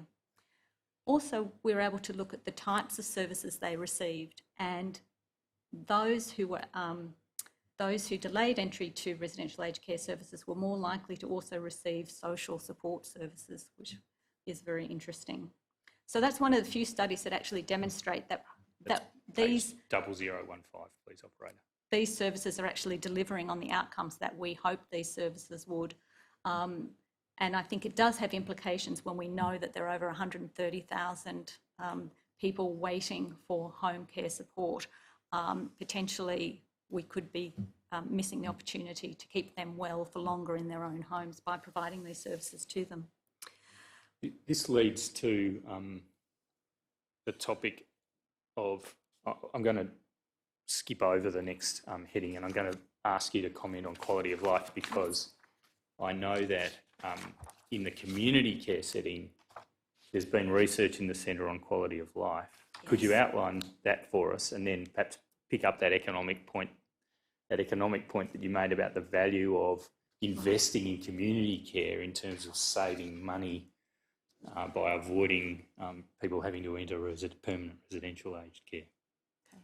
So maintaining and improving quality of life is one of the most important outcomes that we should be aiming for in aged and community care. And we were interested in being able to demonstrate how we could measure that in a large population of Page 0017, please, operator. people receiving community-aged care. So we worked with a large provider of community-aged care services, and we suggested to them that they start to measure a quality of life for all their clients and also a social, the level of social participation of their clients, because there's really good research evidence that if you allow people to actively engage in their community, they have reduced rates of mortality, they use less health services, and they have better quality of life. So, and it's something that we can actually do something about reasonably easily. Could I ask the operator to put up the tool that measures participation, actual activities of participation, and that's on page 0019. So this is an example of the survey tool that we chose for this particular project. That's a social participation tool. And then we also had a quality of life tool, which is called the IceCap. Page 002. Your pardon, Professor. 0020. Do you want me to go into that? Yes, please, tool? Professor. Yes. What is the IceCap O measuring? Okay, so it's called it's a preference-based quality of life tool. It's particularly targeted to older population, and it's quite brief, as you can see, and it's shown to have be well accepted, and is also been shown to be reasonably good for people even with mild cognitive impairment. What we did in this project was actually, so we got all clients who were receiving community care services to be interviewed with their caseworker and complete these two surveys together. And we recorded the information and we had it embedded within their electronic information systems. And our original aim was to have these outcome measures of quality of life and social participation, and once it was in the system, that we could link it to the types of services they were receiving, so we could actually see whether the services that they were providing over time were making a difference to quality of life and outcomes. Interestingly, what we found was that was slightly unexpected was the actual process of sitting down and having this discussion and completing these surveys became an intervention in itself, and we started to investigate that as well. So we interviewed clients and caseworkers about what was the experience of doing this survey. And the clients and caseworkers were overwhelmingly positive about it. So clients reported that the fact that they just are so rarely asked these types of questions about their lives, about what's important to them. It gave them an opportunity to say things like, you know, yes, I am lonely, and it is, you know, I find it depressing sometimes that I can't do the things that I used to do, and these are the things that I really love doing. For the community caseworkers, they came back and said how valuable that they had found these discussions and the information that was being revealed to them. I'll just ask the operator to put up 0021 at paragraph 70, for example. You lead into that paragraph saying, here's one example of the use and effect of this process. Yes. So, and that's absolutely right. And so it started to change the nature of the conversation between the caseworkers and the clients. So they started to focus their attention on what services they could provide, which actually supported things like social participation, link them up with other ideas about other services that they might become more engaged with. And really, I've never had a research project where the results have been so overwhelmingly positive. And the caseworkers have really been instrumental in ensuring that the organisation continues to have these assessment tools in as part of their regular assessment for clients. Now, this is in the community context, but what's your view on whether this is transferable to the residential care context? Well, clearly, I think the same approach could be used. You might choose slightly different measures in the residential aged care setting, but it's just so incredibly important to provide people with a voice and to report quality of life, because at the end of the day, that's what we're trying to improve for these people. A lot of your evidence has been with the exception of this wellbeing and quality of life study with that overwhelmingly positive outcome, a lot of it's been about the residential setting. I want to ask you briefly about service providers that are also in the community care setting, and whether the electronic record keeping is interoperable. So unfortunately, what tends to happen is that while there might be this, one provider might provide both community care services and have a number of residential aged care facilities, they often have separate information systems. And ideally what we should have is an information system which allows us to follow clients through their journeys from when they might receive community care services to later when they enter into residential aged care facilities, because it will enable us to start understanding overall what is the impact of the services and the care we're providing for these people over time, what things seem to make a difference or not. Professor, I won't ask you to explain the analysis of the quality of life information, but is the same data analytics methodology available to measure the quality of life outcomes and to see whether there are service providers that are doing well or poorly on that metric? Yes, so absolutely. So once again, these providers are providing services, and while they might get individual feedback, they don't really know if they're making a difference to these people's lives. And so by looking at the population of their clients, looking at their wellbeing, quality of life scores, they can actually see how their service is performing in terms of improving the quality of life of their clients versus other facilities. And we've also been able to look at what happens when you reassess clients over time. So we've now got over 200 people who have been assessed twice after going through this process. And we can see that of those, around 36% of them actually have improved their quality of life, 21% have maintained their quality of life, and 44% have had a decline in quality of life.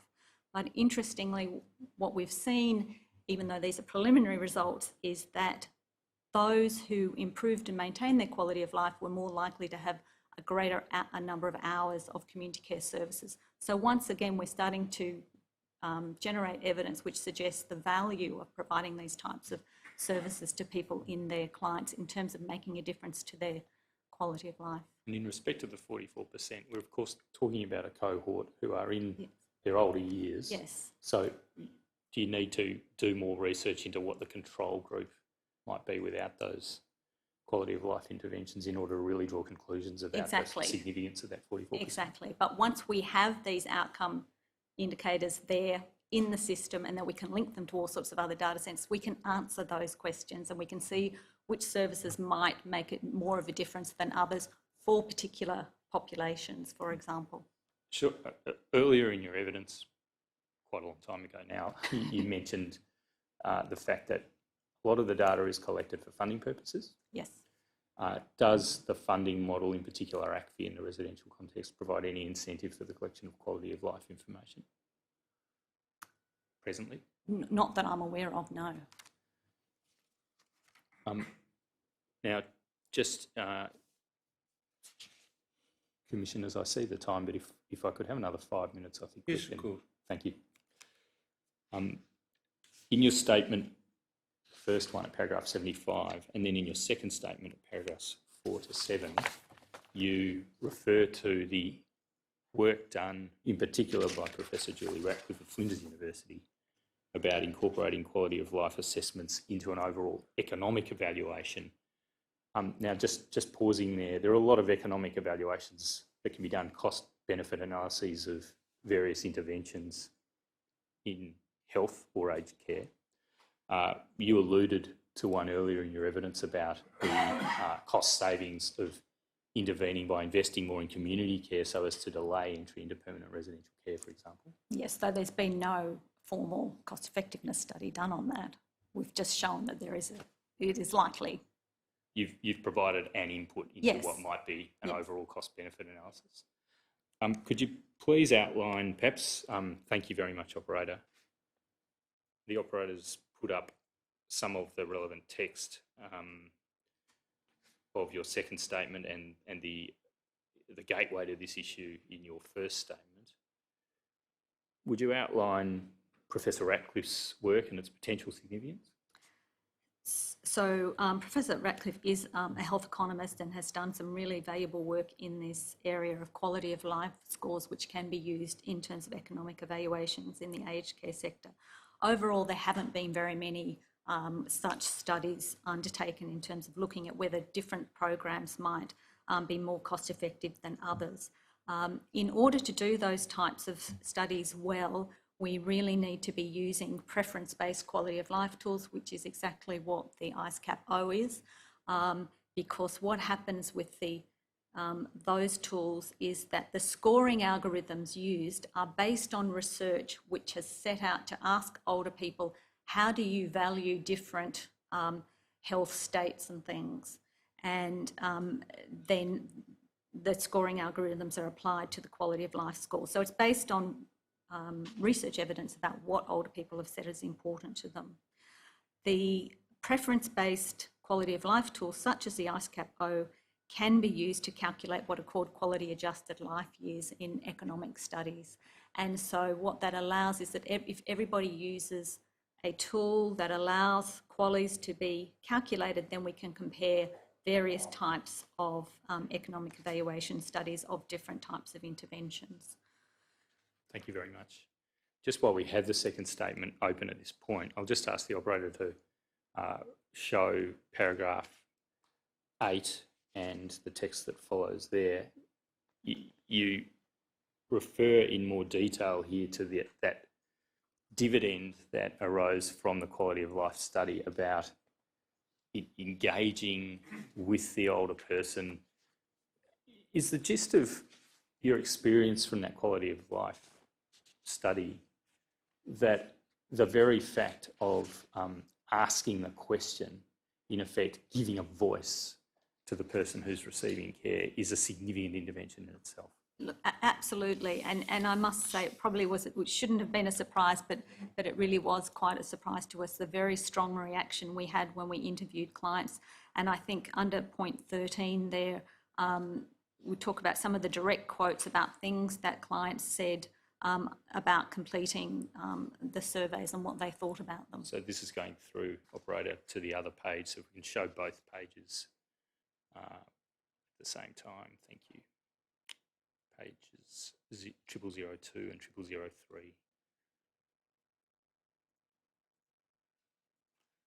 You've just referred, Professor, to some of those quotes in paragraph 13, have you? Yes. Yeah. Thank you very much. Could we go to your suggestions about future innovation and recommendations? In your first statement, you outline a number of these in paragraphs 79 to 84. We don't have time for all of them, but can I ask you about your remarks concerning performance rating systems that might be available to the public in paragraphs 83 to 4?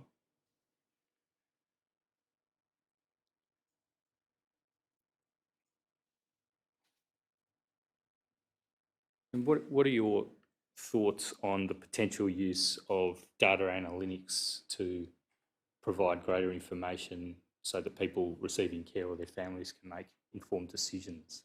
Well, I think there are multiple opportunities here. I think one, some of the indicator data that we have been able to demonstrate that can be produced to look at variation between facilities and things is reasonable to be made public and to allow people to see those indicators. I think also we can use that data to provide individual feedback to clients. So for example, even being able to present them with a list generated from the electronic system of the medications they're on, with perhaps a couple of flags which said, you know, do you realise that you have been on an antipsychotic for 12 months and the usual recommendation is that perhaps this should be reviewed by your general practitioner, just to provide them some flags or guidance about things that possibly they might want to have reviewed. And certainly family members may find this very useful to pursue. So I think that as we are able to generate more information, we need to make that information available to people so they can make more informed choices about where they want to be, but also to engage more actively in their own care and management. Thank you. So that's, again, that dual perspective, the benefits for the individual, tailoring care for the individual, and having a look at the service provider-wide performance at the organisational level. Absolutely. On that latter point, can I just ask you about some work by Dr. Kim Lind in your centre in looking at what's perhaps the exemplar of a very broad program of collection of clinical indicator information, which is in the US and to a lesser extent in Canada. If we could put up tab 140, please, operator in landscape. What's this work, Professor? So these are indicators which are used in the US for facilities to report upon.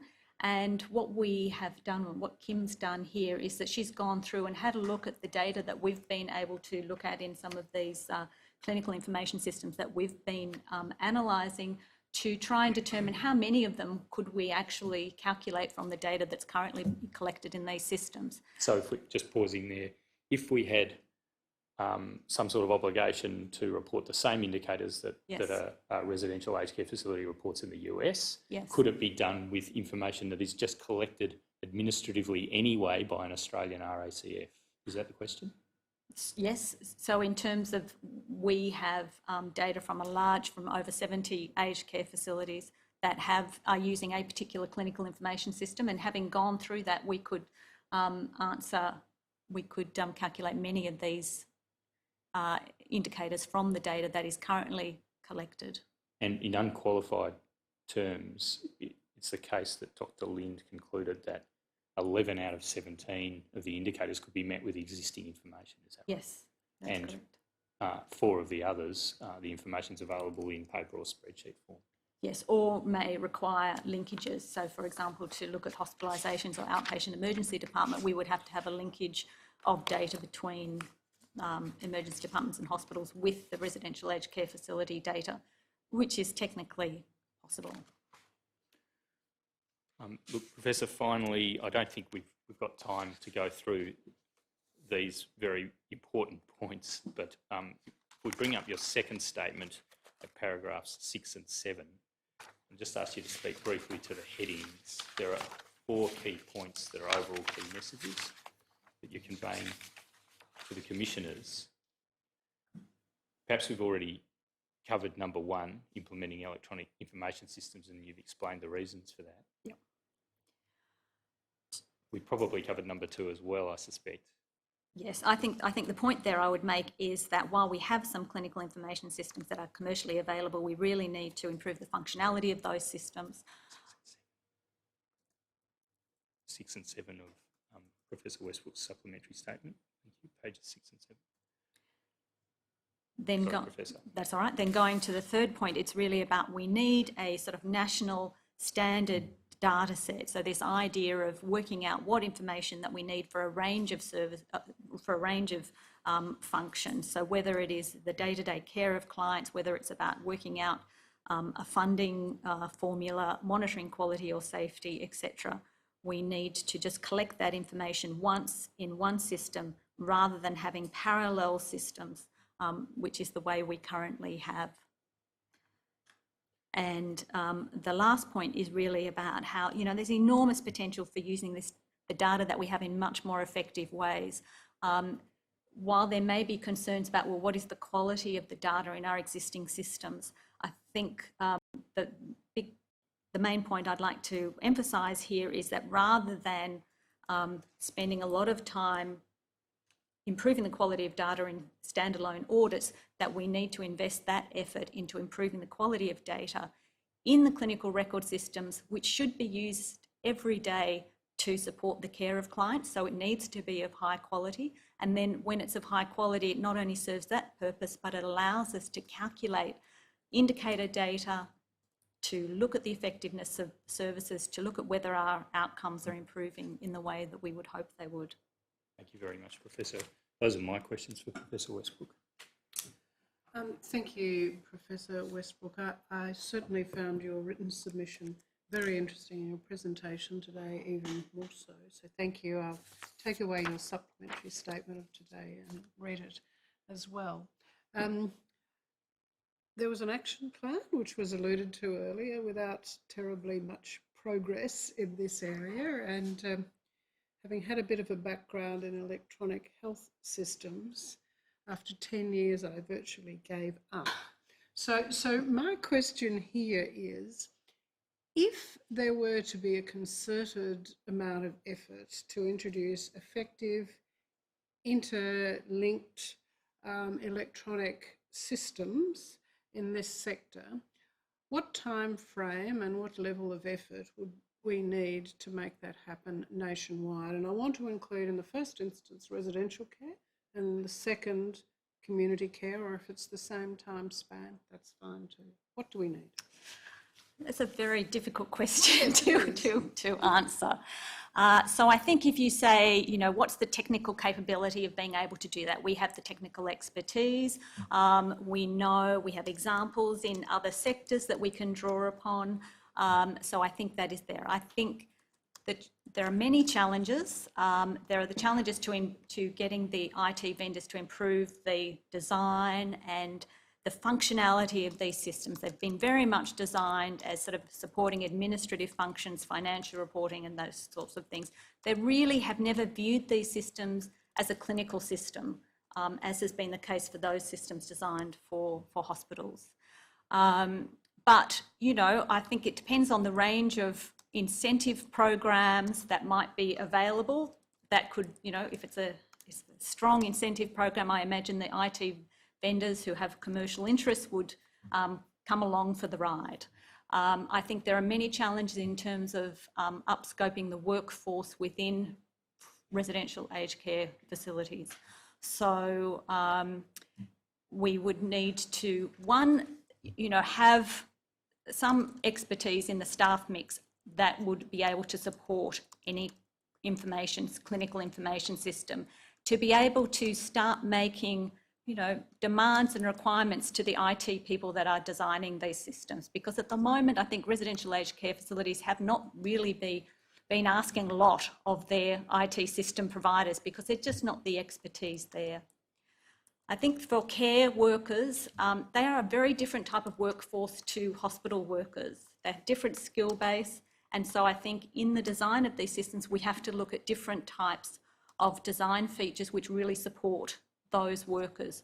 So for example, some of the future work that we are hoping to do is this idea of having a dashboard which would be available, which basically would have a whole series of, you know, be run by algorithms at the back of the system, which would say, you know, look, this client looks like they're deteriorating. They've increased their pain medication, they've had a fall, they've stopped participating in activities within the centre, and that information behind the scenes could provide a flag. But those flags would need to be often very graphically presented so that we wouldn't rely on an RN necessarily to see that, but a care worker. And then we have to empower those people to take action. So having information of itself will not lead to changes. We need to have models by which we support people to be able to do something in response to that information.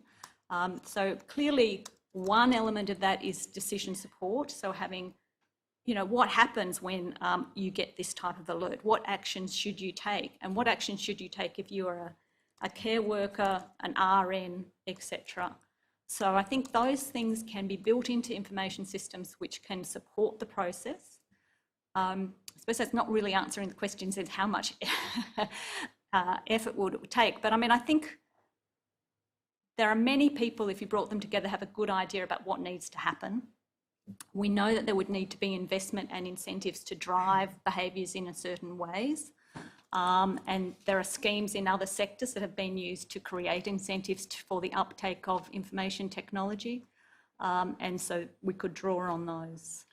I suspect that if they were to be partnering with some lead players in the field to develop an appropriate system which engaged the staff at all levels of facilities, but also home community care, in the usage of those systems, this could be done reasonably quickly. Yes. And we would learn from that what cultural changes need to occur.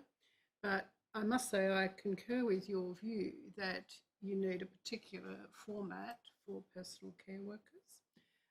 I've seen this in use in early learning, and it's a very powerful tool about driving quality, but also engaging children with their families and grandparents. And you could see, or I can certainly see, that tablet communication or phone communications that springboard off some of these systems connect with community and broader health services and so on in a very powerful way. Yes, absolutely. Have you experience or knowledge of other countries in the world where these systems operate as you think they should operate? And I did notice from your witness statement, you're able to quote data from across the world. So some systems must be working more effectively than ours. Maybe?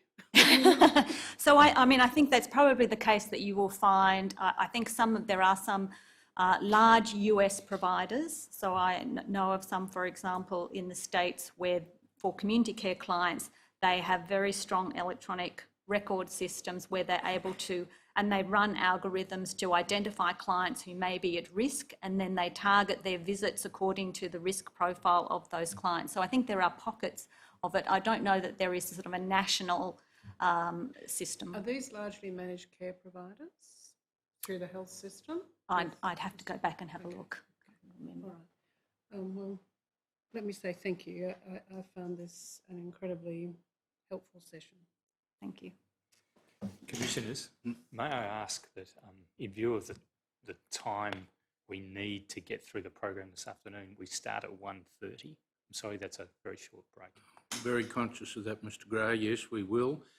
Professor Westbrook, your evidence, as Commissioner Briggs has already said, has been invaluable, and we're very grateful to you for sharing your expertise with us. Commission will adjourn until 1:30. Concern, the Royal Commission now adjourned to 1:30 p.m.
Yes, Mr Knowles.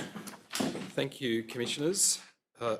We have Associate Professor Michael Murray and Dr Joan Ostashkiewicz in the witness box now to give expert evidence in respect of continence care and incontinence management.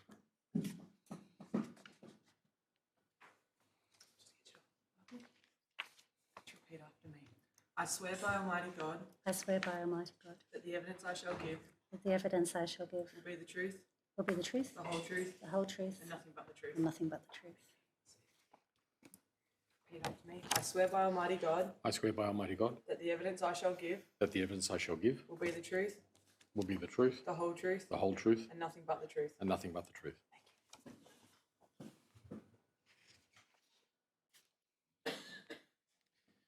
Professor Murray, can you please state your full name for the Royal Commission?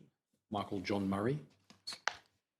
And you have prepared a witness statement for the Royal Commission. Do you have a copy of that in front of you? I do.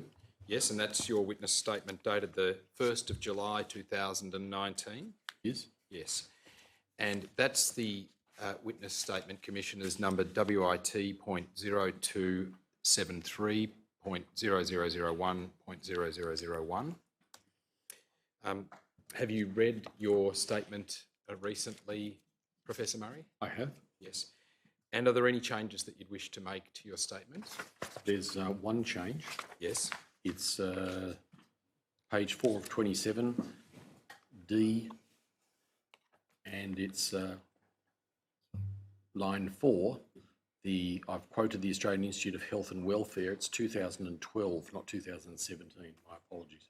Thank you.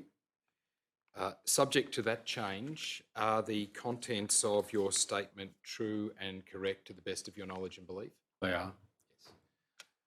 Seek to tender the statement of Yes, the Professor witness Murray. statement of Michael John Murray dated the 1st of July 2019, subject to a minor amendment, will be Exhibit 6-24.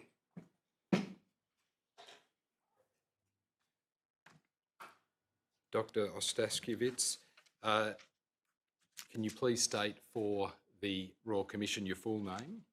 Joan Ostashkiewicz. And you have prepared 2 statements for the Royal Commission.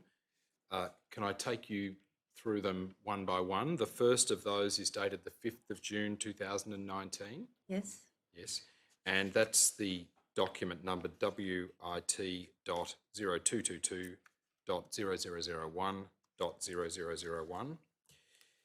You have also prepared a supplementary statement dated the 25th of June 2019. I have. Yes. And that is document WIT.0222.0002.0001.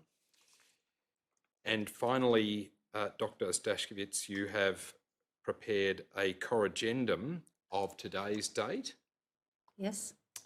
And that is document WIT.0222.0003.0001. Now, the corrigendum, Dr. Ostashkiewicz, sets out minor typographical matters that you wish to correct in your earlier 2 statements. That's right. Yes. Subject to those corrections set out in the corrigendum, are the contents of your 2 earlier statements true and correct to the best of your knowledge and belief? They are. Thank you. Seek to tender all 3 of those documents. Perhaps each of them might be a separate exhibit. Yes, the first statement of Dr. Joan Ostashkiewicz, dated the 5th of June 2019, will be Exhibit 6-25. The second statement dated 25 June 2019 will be Exhibit 626, and the corrigendum will be Exhibit 6-27. Dr. Ostashkiewicz, could you tell the Royal Commission your present position? I'm a research fellow. I work at Deakin University in a partnership with Darwin Health for the Centre for Quality and Patient Safety Research under the Institute of Healthcare Transformation. I'm a registered nurse as well, and I've been an academic since 2004. Yes, and you have clinical and academic expertise in the management of incontinence in frail older adults. That's right. And you've said at paragraph 5 of your first statement that you have a national and international profile in that area. That's right. Yes. And you've also referred to being the recipient of the 2018 Medical Research Future Fund Next Generation Clinical Researchers Program Translating Research into Practice Fellowship. That's right. Can you tell the Royal Commission what work you are doing in respect of that fellowship?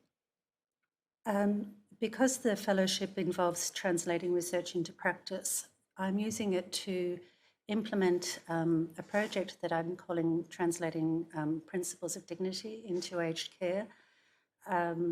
I have 2 years to do that, and I'm trialling it in a co-design with aged care staff at Darwin Health. For the first year, we'll do a design, what it looks like, and then in the second year, we'll pilot it. Yes. And you've otherwise referred at paragraph 6 to some of the very considerable research that you have undertaken into the topic of incontinence. Yes, I've been researching this for some time now. When you say for some time, how long would that be? Since 2004. Yes. You're also an active member of the Continence Foundation of Australia. I am and have been since its foundation. And when was that? I think in the 80s. 30 years ago. 30 years ago. You're looking to Professor Murray because he's also an active member of the Continence Foundation of Australia. Is that right, Professor Murray? And it's our 30th year celebration, so yes. Yes, and you've been the national president for several years? Yes. And you've been on the board of the Continence Foundation for nearly 20 years? Yes. Yes. Perhaps more. What are your qualifications, Professor Murray? I'm a doctor and a physician. I'm a fellow of the Royal Australian College of Physicians. I'm a associate fellow of the College of Medical Administrators, and I've got fellowships in the Australian Association of Gerontology and the Australian New Zealand Society of Geriatric Medicine. And what's your present position of employment that you hold? I'm the Divisional Medical Director and Head of Geriatric Medicine at Austin Health. And you've also had experience, according to paragraph 5 of your statement, of work on boards of aged care providers in the not-for-profit sector over the last 25 years? Mm-hmm. So for 25, 27 years, I've been on boards of residential aged care facilities, whether it be Linden Aged Care, Benetas, or a Lebanese ethno-specific residential care facility, St Paul's. Now, Professor Murray, you also have referred at the end of your statement to having had personal experience of incontinence yourself. Mm-hmm. Okay. And are you prepared to talk about that today, so far as you're comfortable doing so and it's relevant? Perfectly fine. Yes. And can you tell the Royal Commission your experience in that regard? Certainly. I was unfortunate to get diagnosed with metastatic neuroendocrine tumour of the bowel of unknown primary. Fortunately, it wasn't as they thought it was a more aggressive form, but it was. I was able to have part of my liver resected, part of my large bowel resected, part of my small bowel, and some various other bits resected. And although I'm not curable, I've got quite a significant extension. So I've been extremely lucky. But unfortunately, I do have short cut syndrome and some other minor problems, and therefore fecal incontinence. I've had a chance to have the lived experience, which whilst I personally would have preferred not to have, it certainly has given me some additional insights into the importance of continence and the maintenance of dignity and continence care, which is of relevance to my community and also my residential care experience. Now, I'm going to ask each of you questions about incontinence management and continence care, particularly in aged care. obviously, if I ask one of you a question that the other wishes to add something on, please feel free to do so. Dr. Ostashkiewicz, can I ask you at the outset, how do you define incontinence? Well, there's urinary incontinence and fecal incontinence, and there are established definitions that have been produced by the International Consultation on Incontinence, but both conditions imply an involuntary loss of control of the bladder or bowel. There's been a lot of work done in the area to understand incontinence over the last 20 or 30 years. With urinary incontinence, it's divided into subtypes. So there's urge incontinence, stress incontinence, overflow incontinence, mixed incontinence, and also a new term called disability incontinence. And so they're very different subtypes. And of course, people can have a mix of any one or more. Okay. And are those subtypes dependent upon what is actually causing the incontinence? Absolutely, yes. So there's multiple causes for incontinence, physiological causes, but also environmental causes.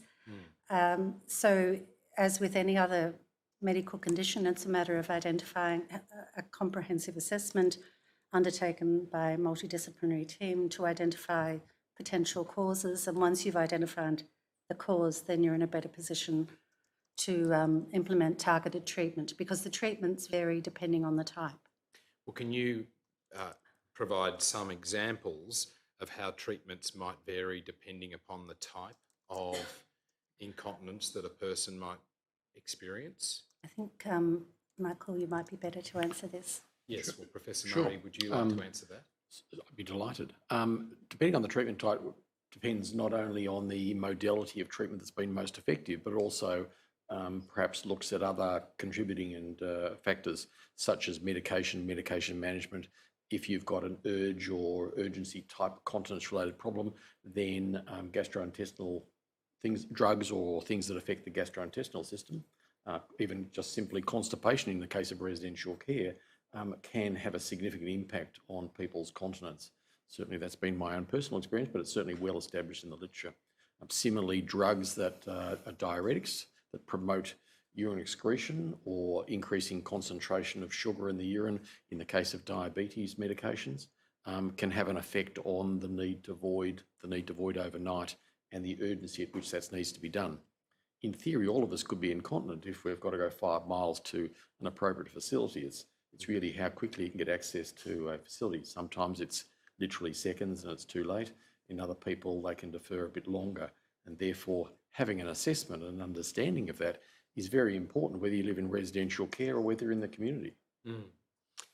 Yes, and I take it that it may mean that in some instances it's not a case of containment, but an actual case of reversal and cure of the condition. Well, you're always seeking to minimise the effect of the continence-related problem, and wherever possible to cure, but at the very least to restrict or to limit the effects of the condition, so you can make it less common. In my case, you want to make it less common and reduce the likelihood. It improves your ability to participate. It improves your ability to work, to be involved in the community activities. It means you don't have to navigate by bathrooms. It has a substantial effect on quality of life and engagement and depressive symptomatology, etc. I'm going to come back to that, if I might. Dr. Ostashkiewicz, can you indicate from your research whether or not you have a sense of what the level of public awareness is about incontinence, its causes, and how it can be treated? It continues to astound me how little is understood about incontinence in the community, but also amongst healthcare professionals and also at a policy level. So it doesn't matter what document I look at in terms of policy, it doesn't mention anything to do with incontinence. For instance, recent guidelines for dementia care to provide guidance about people with dementia don't include anything about incontinence, and yet people with moderate to advanced stage dementia will be incontinent because they lose their skills to manage. So there's broad scale lack of awareness of incontinence as a problem and its causes, and that leads to people accepting it as being a problem of old age and something that you can't do anything about, which is just not the case. And that leads to my next question of you, and that is, how prevalent is incontinence in the community at large, and particularly though in older people? Well, I think CFA puts out the message that 1 in 4 people suffer from incontinence in the community, which is extraordinary. The largest percentage of that are young women, not old people, as is generally believed. But there is a group of people that are more at risk, and they're people with disabilities and older people. So it is a very prevalent problem in the general community. And you might like to add to that. Yes. I think it's a whole range from teenagers and children, or children and teenagers, to adults, particularly in younger people. It tends to be associated with specific disease states, whereas older people, it tends to be summative. That is the cause of a number of factors, including mobility, etc. And obviously effects of childbirth, multiple childbirth, and vascular disease, diabetes, etc., all can have an impact on the risk of continence and continence-related problems. So we do certainly see it become more prevalent, especially amongst men, more prevalent, become increasingly more prevalent, so they start to approach the rate of incontinence in women once they get to their 80s. But it is still quite significant even in younger people. Yes. And I think you've said at page 9 of your statement, Professor Murray, in setting out some statistics under the paragraph D, that 71% of the residential aged care population have urinary or fecal incontinence, or both. Yes, it's we've known really for a long time that it's a factor in precipitating people's admission to residential care. Certainly the inability to manage it is a precipitant. And since those early studies were done, we've been very successful in managing people at home. But of course, if we don't manage people in home with home-based packages well, or we don't try and minimise their continence-related problems, they can become significant factors in precipitating admission to residential care. So the very fact we want to keep people out of residential care, and they indeed want to be able to be maintained in the community, it's very important that we do have access to continence services, continence nurses, assessment services, etc. Dr. Ostashkiewicz, on a related point to awareness, do you think that there are any problems with the availability of data about incontinence? Yes, I mean, Dr. Murray mentioned 71%. So we have very limited data or information about incontinence in residential aged care facilities. And it's curious that we don't have data, because staff actually collect a lot of information, but it's just not publicly reported or released. So the information they do collect is to complete the aged care funding instrument, and they collect information about the levels of assistance that residents require in order to use the toilet. And they also collect 3 days of information about residents' bladder function, i.e. the frequency of voiding and whether or not there's any episodes of incontinence. And they also keep a 7-day bowel chart. What are those last 2 sets of data collected for? So the reason they collect that information is to complete a question about the frequency of incontinence on the aged care funding instrument, which is question 5. Yes. So those 2 questions inform the funding category that they will fall into. So yes, whilst that's collected, it's not reported. So we actually don't really know how many people are incontinent. But worse than that, we don't even know anything about their bladder and bowel function. So beyond incontinence, there's a whole lot of other bladder and bowel symptoms that people experience in the community, but also in aged care. Yes. For instance, getting up at night time to go to the toilet, having to go to the toilet too often, constipation, not being able to pass urine. So we know nothing about the prevalence of these problems in residential aged care. So while there is data, the first problem that you're indicating is that it's not available. That's right. And the second problem is that the data isn't necessarily as sophisticated as it ought to be for proper research purposes. Not just for research purposes, but also to inform clinical care, because if we did know, for instance, that people needed to go to the toilet at night, then we would be better placed to develop a care plan to help them to get that assistance. And that takes me to the next point.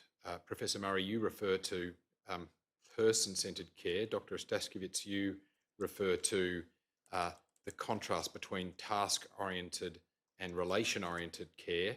Perhaps can I ask each of you to deal with that particular topic in respect of good continence care and good incontinence management? So good continence care takes time.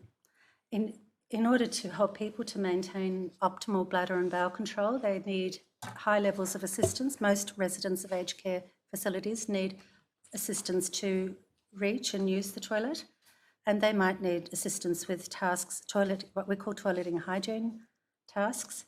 And those tasks can be done very quickly and without any interaction with the person, or they can be done in a way that respects the person's and engages with them. So I've heard of residents talking about feeling objectified, being forced to the toilet, for instance.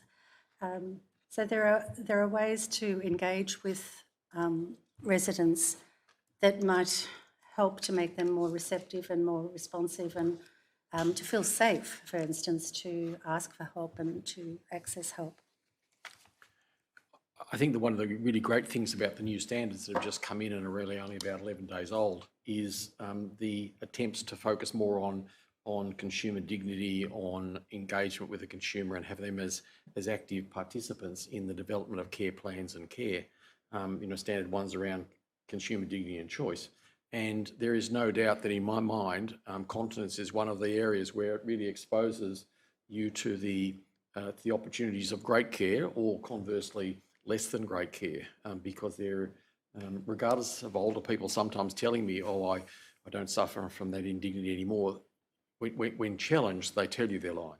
They really do. They're just trying to hide it and cover it up. Old people are just as sensitive as we are, and we will be when we get older. Somehow it doesn't get lost. Maybe grey hair comes, but dignity doesn't get lost along with it. So the new standards really are very much aligned to that participant and co-development of a care plan and management, and that's really the critical thing that you need to undertake in conjunction with the resident, whether they be in residential care or whether they be in community care. And in some ways, community care, because this is really been a great opportunity in the last decade or so to manage people at home and prevent inappropriate admission to residential care. It's clearly important that we actually deliver good care in the home and try and minimise or take the in out of incontinence to avoid people being admitted into residential care, because that's, nobody actually wants that if they can possibly avoid it. They would rather stay where they were. So this collaborative type model of care is critical. Yes. In terms of the appropriateness or effectiveness of care, does the figure that you cite in your statement of 71% of people having a diagnosis of incontinence say anything about that as to residential aged care?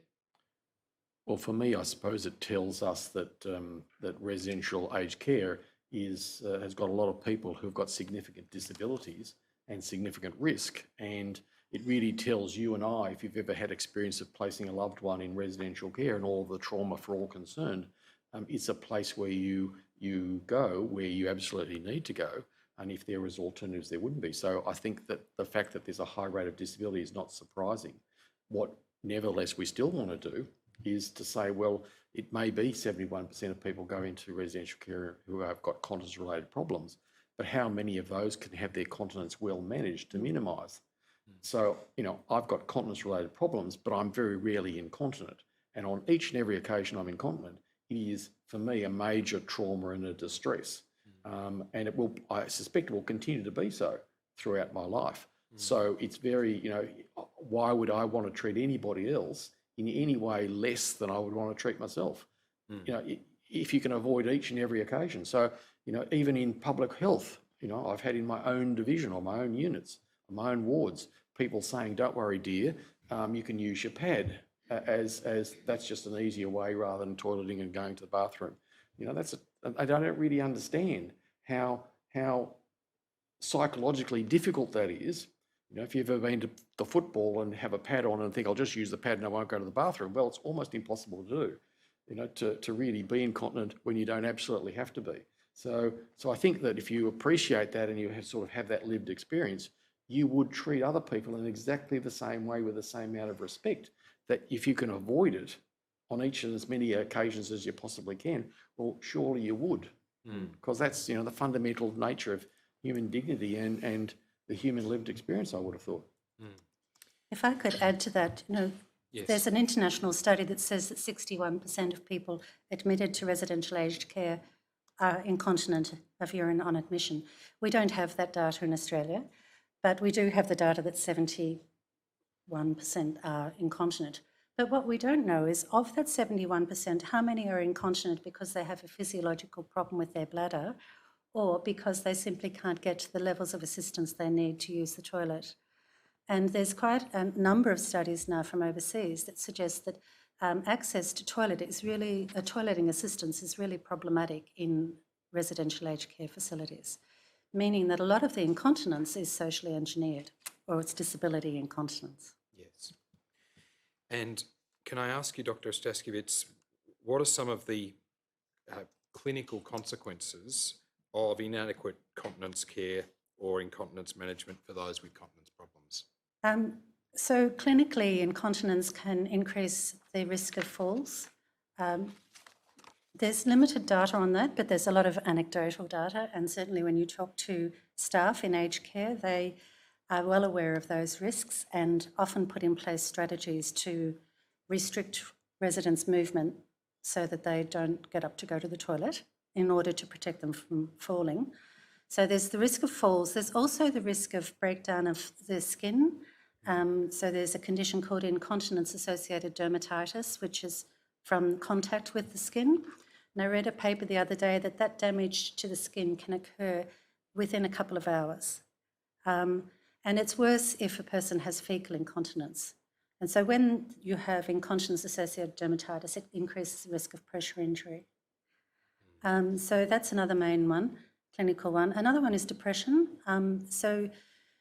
There's studies showing an association between incontinence and depression in older people and a reduced quality of life.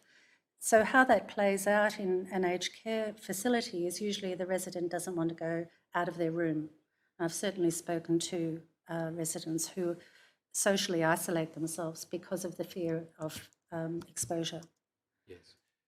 Professor Murray, did you wish to add anything to that? Well, and they also become socially isolated because of the perception of the smell, and so you then don't go on outings. If you're in community care, you don't visit people. You become recluse in your own home, so it actually becomes even more difficult. So I think there are significant consequences of poorly managed continence. Dr. Ostaskiewicz, could you expand on what you mentioned a moment ago about socially engineered and disability incontinence? So disability incontinence refers to incontinence caused by the inability to reach and use the toilet or a receptacle, such as a urinal or some other device. And it's usually, it often affects people who are cognitively impaired, and which is one of the reasons why you would have high rates of disability incontinence in residential aged care, because we have high rates of people with dementia. But it also, of course, affects people who have a functional disability and they're not able to reach physically the toilet, i.e., they might have broken their leg skiing or something and suddenly they can't get to the toilet on their own. So we can really reduce rates of disability incontinence by being responsive to their needs. And in people with dementia, we can reduce their rates by being aware of behavioural cues that they may give that they have a full bladder. Of course, not every person who's cognitively impaired will have behavioural cues, but good staff are very alert to these, and they talk about understanding, anticipating when the resident needs that assistance. It becomes problematic when you've got staff who don't know the residents very well, for instance, agency staff, or if that information is not communicated. And when you say it can be reduced, by that do I take it that it's not necessarily being reduced to the levels that you think it should be in residential aged care? This is my main concern. I really think that that we have a problem with providing the levels of assistance residents need to reach and use the toilet and be optimally continent. So I did some systematic reviews for my master's many years ago on toileting assistance programs to look at their efficacy. And all of the studies on toileting assistance programs show that you can reduce rates of incontinence when the researchers come in and they implement the intervention. So the rates go down, but they go down suddenly. It's not over time. And the fact that they go down suddenly suggests that we're not really dealing with a bladder problem, we're dealing with an access problem. And then what happens when the researchers leave is the rates go back up again. So we're finding that, yes, we can do something about this, but we're not resourcing places to implement this intervention. So do I take it you see that as a question of resources in some respects, Dr. Ostaskiewicz? Absolutely, yes. Again, we don't have any research studies in Australia, but drawing on a study from a researcher, Schnelly, from the US, he found that we needed, I think it is 1 staff member to 3 to 4 residents in order to provide 2-hourly toileting assistance. Now, we don't obviously staff places at those rates. But the other thing that's interesting is that obviously residents need different levels of assistance. So if you can reach and use the toilet on your own, you don't need a staff member to help you, that's fine. But some residents need 1 staff member, some need 2, and some need a lifting machine to reach and use the toilet. And there's a researcher from the UK that looked at the time difference involved for those 3 groups. So for a person who just needs 1 staff member to assist them, it's something like 11 minutes. But if they need a lifting machine and 2 staff members, it's 33 minutes. So all of us here in this room will probably void 4 to 6 times a day and once at night. That's normal bladder function. So if you multiply that by 7, it means that a person who needs assistance from 1 person will need at least an hour of staff support over a 24-hour period. But if they need a lifting machine to get to the toilet and 2 staff members, that adds up to about 4 hours of staff time. Well, it's actually 8 hours if you're talking about 2 staff members. So you can see the difficulty of actually providing levels of assistance that people need. So staff find pragmatic ways to deal with this problem because they have to manage it. And I take it when you're referring to pragmatic ways, are you alluding to the use of incontinence products? There is a high level of overuse and indiscriminate use of incontinence products in aged care, and as Michael mentioned, they're often used as a substitute toilet. Staff do often, they aspire to provide toileting assistance, and they make judgments about who they will provide that assistance to based on pragmatic considerations such as how many staff there are and whether or not it's safe for the staff member or for the resident to have that help, because some residents resist being assisted to the toilet and might respond in a distressed manner because they mightn't understand the nature of the care. So we have all these wonderful policies saying people should be toileted, but in practice, we're not resourcing places to provide the assistance required. And can I just, following on from one thing you said earlier, Dr. Ostaskiewicz, ask you, Professor Murray, about consequences and costs of inadequate continence care. More broadly, are there costs of that might flow from increased incidence of falls or other medical consequences? We in all truth, Commissioners, don't have enough data to be sure of a lot of these points. At the end of the day, however, poor continence care and poor disability reduction within the community, so community package dwellers recipients, is likely to increase the likelihood that they will go into residential care. So we know from experience that once you become fecally incontinent or have difficult to manage urinary incontinence, you are very much more likely to be placed. So the consequence is obviously very distressing for the individual. It may be distressing for their loved ones, for their carers, etc. And it's going to be costly for us as a society because we're going to, so that's a substantial cost. There is no doubt that it's better and cheaper to have people where they want to be, and almost all without exception, people want to be in their own environment. So that's a big cost.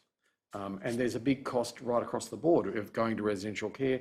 We know that loved ones face depressive symptomatology at the placement of your loved one into residential care, which doesn't go away. You continue to be depressed when you place your husband, wife, partner, whatever, in residential care, and you stay that way for their entire time.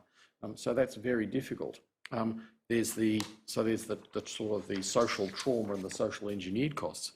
Within residential care, if you can minimise incontinence problems and reduce it and have a negotiated management plan of product and perhaps toileting, that's negotiated with the individual and with their family, then you may well not get perfectly managed continence, but you may get a plan that actually meets the consumer's expectations and is deliverable, so to speak, within that sort of pragmatic and probably clinically reasonable model. Do you think, Professor Murray, that there are systematic barriers that exist to prevent the provision of good continence care in residential aged care and community care settings? I think there's probably many barriers. I think there's barriers of what in a sense we've talked about ageism and the belief that continence is a normal part of ageing. I think there's barriers in terms of appropriate assessments, both in the community, from the access to community nursing to specialist continence nursing to specialist continence services. There's barriers within residential care. You can't get a continence nurse advisor to go into residential care easily. It's not a funded model. There's very little expertise and knowledge amongst personal care workers within their training around continence. There's almost none. And there's even very little amongst nurses and very little, dare I say, amongst doctors, sadly, around the management of continence. Why is that, Professor Murray, that there is very little training in respect of continence care for medical practitioners, health practitioners and personal carers? From medical practitioners, I've been on government committees for 20 years trying to figure out why we can't train people or why when we develop programs they don't want to take them up. For some reason, because they don't see it as important. It's not an exciting area like cardiology or neurology or some other area that people think that is very important, and indeed they are important, but you've got limited course time and it's actually getting less, not more. So you've got to reduce something, and we tend to spend very little time, and I've taught at 2 universities, medical schools, very little time teaching them about older people. All we incorporate it into older people is as more an afterthought, but on specific age-related disability, there's very little. I think in the one I'm most familiar with, I think we've got about 3 weeks in your entire medical training. So continence is one of those core geriatric topics, of which there's several that's covered within those 3 weeks. And that would be pretty standard across all of Australia. For nursing, I think similarly, there are all sorts of challenges about getting into the nursing training, which Joan will probably know more, but I know that more than 10 or 15 years ago, we tried to do that as part of a government program to try and encourage increased training around aged care in nursing, and it was unfortunately unsuccessful. I'm at Deakin University. I teach third-year undergraduate nursing students, and we're fortunate in our school that we actually have a dedicated unit around the care of the older person. So I teach in that unit. So I have about 20 minutes to teach the third-year nursing students about incontinence. I think we're one of the very few universities that has a dedicated unit on care of the older person. Most university schools of nursing thread the education through their program, so it's not really visible. some years ago, one of our colleagues did a big national consultation to try and elicit information about what content there was on incontinence in undergraduate nursing education, nursing midwifery education. And the result of that consensus consultation study was that nurses were not well prepared at the point of graduation to deal with incontinence. That was in 2008, and so it's probably timely to do something like that again. How do you see it changing in terms of training, Dr. Staskiewicz? I guess over the years I've come to realise we need to be more clever at targeting accreditation bodies and the drivers of change. So, you know, for instance, if we want to, we need to build in some incentives. So all of the nursing and midwifery courses are accredited. So if we build into the accreditation framework a requirement that they address the topic of incontinence and it has to look like this, then that would be one way. I think we have to mandate it. We can't rely on universities just taking it up from a sense of goodwill. And it's been driven largely at universities by individuals. So at Flinders, the person, there was a course, that, a nursing course that was a postgraduate course, and that was driven by this same person that did the national consultation. That course ran for a couple of years, but then fell over because it didn't get enough students through it. Just talking about drivers, Professor Murray, do you see funding models as having any influence on the continence care issue, and in particular whether or not people provide good continence care in residential aged care? If you take a step backwards, I think funding drives lots of things in health, quite frankly.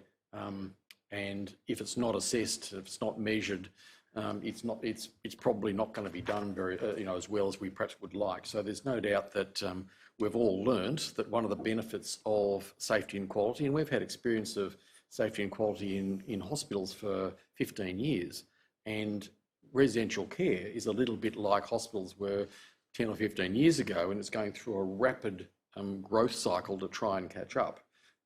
But it's got a substantial way to go. In my view, the new standards have in the genesis the opportunity, if they're appropriately interpreted and expectations are on the part of the Commission, say that Standard 1 consumer dignity and choice means that I have to have engagement with the consumer around their care, including their continence care. If you're specifically going to have that expectation, which I think is quite frankly very reasonable, that consumers are obviously engaged around their care, then it should be no problem for me when I'm coming out to assess a residential care facility to ask, well, can you show me? 71% of people are incontinent at least in this residential care facility.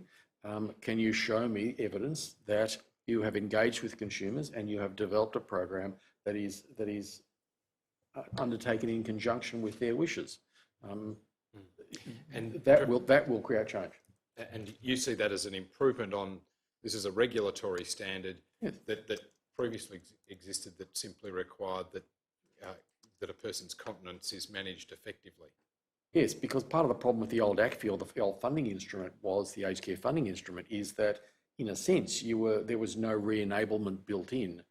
You got paid for their incontinence, so if they were not incontinent, you didn't get paid, which is putting it somewhat crudely. But what's the driver to try and improve something if you're actually going to cut your funding and you're already feared you've got insufficient funding? So yes, there wasn't a strong re-enablement built into that sort of process. The new standards, which were obviously done over some years in conjunction with the industry, they were involved in their formulation, is really much more turned to the consumer perspective. And if they're interpreted properly, and it's early days obviously, but if they're interpreted properly and if they're assessed properly, then they really do have potential to be a game changer within residential care. Dr. Staskiewicz, can I ask you for your views about, firstly, funding models, both ACFI and the proposed new funding model, and secondly, the regulatory standards that we've just heard about from Professor Murray as well? So when I did my PhD, I did qualitative research, and I looked very closely at a micro level of how continence was managed in aged care. And I found that staff were very focused on containing the incontinence pads and the number of pads people needed, incontinence products, sorry. And, what was the best product in order to conceal the incontinence. But they were not focused on interventions to prevent incontinence. And they were also very focused on collecting information about the frequency of incontinence, but it didn't translate into anything other than being able to inform them so that they could complete the aged care funding instrument in order to get funding. So clearly, when you've got a funding framework where organisations get more money for more incontinence, then the assessment that staff do is geared towards trying to find more frequent incontinence, which leads to a whole set of really, I think, unethical practices, such as checking residents far too frequently to see if they were wet or dry.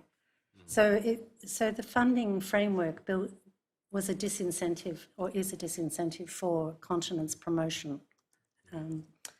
With the new funding framework, as to the extent that I understand it, and I have read most of the reports about the proposed new funding framework, I can't see that incontinence is recognised as being a problem at all, not at all.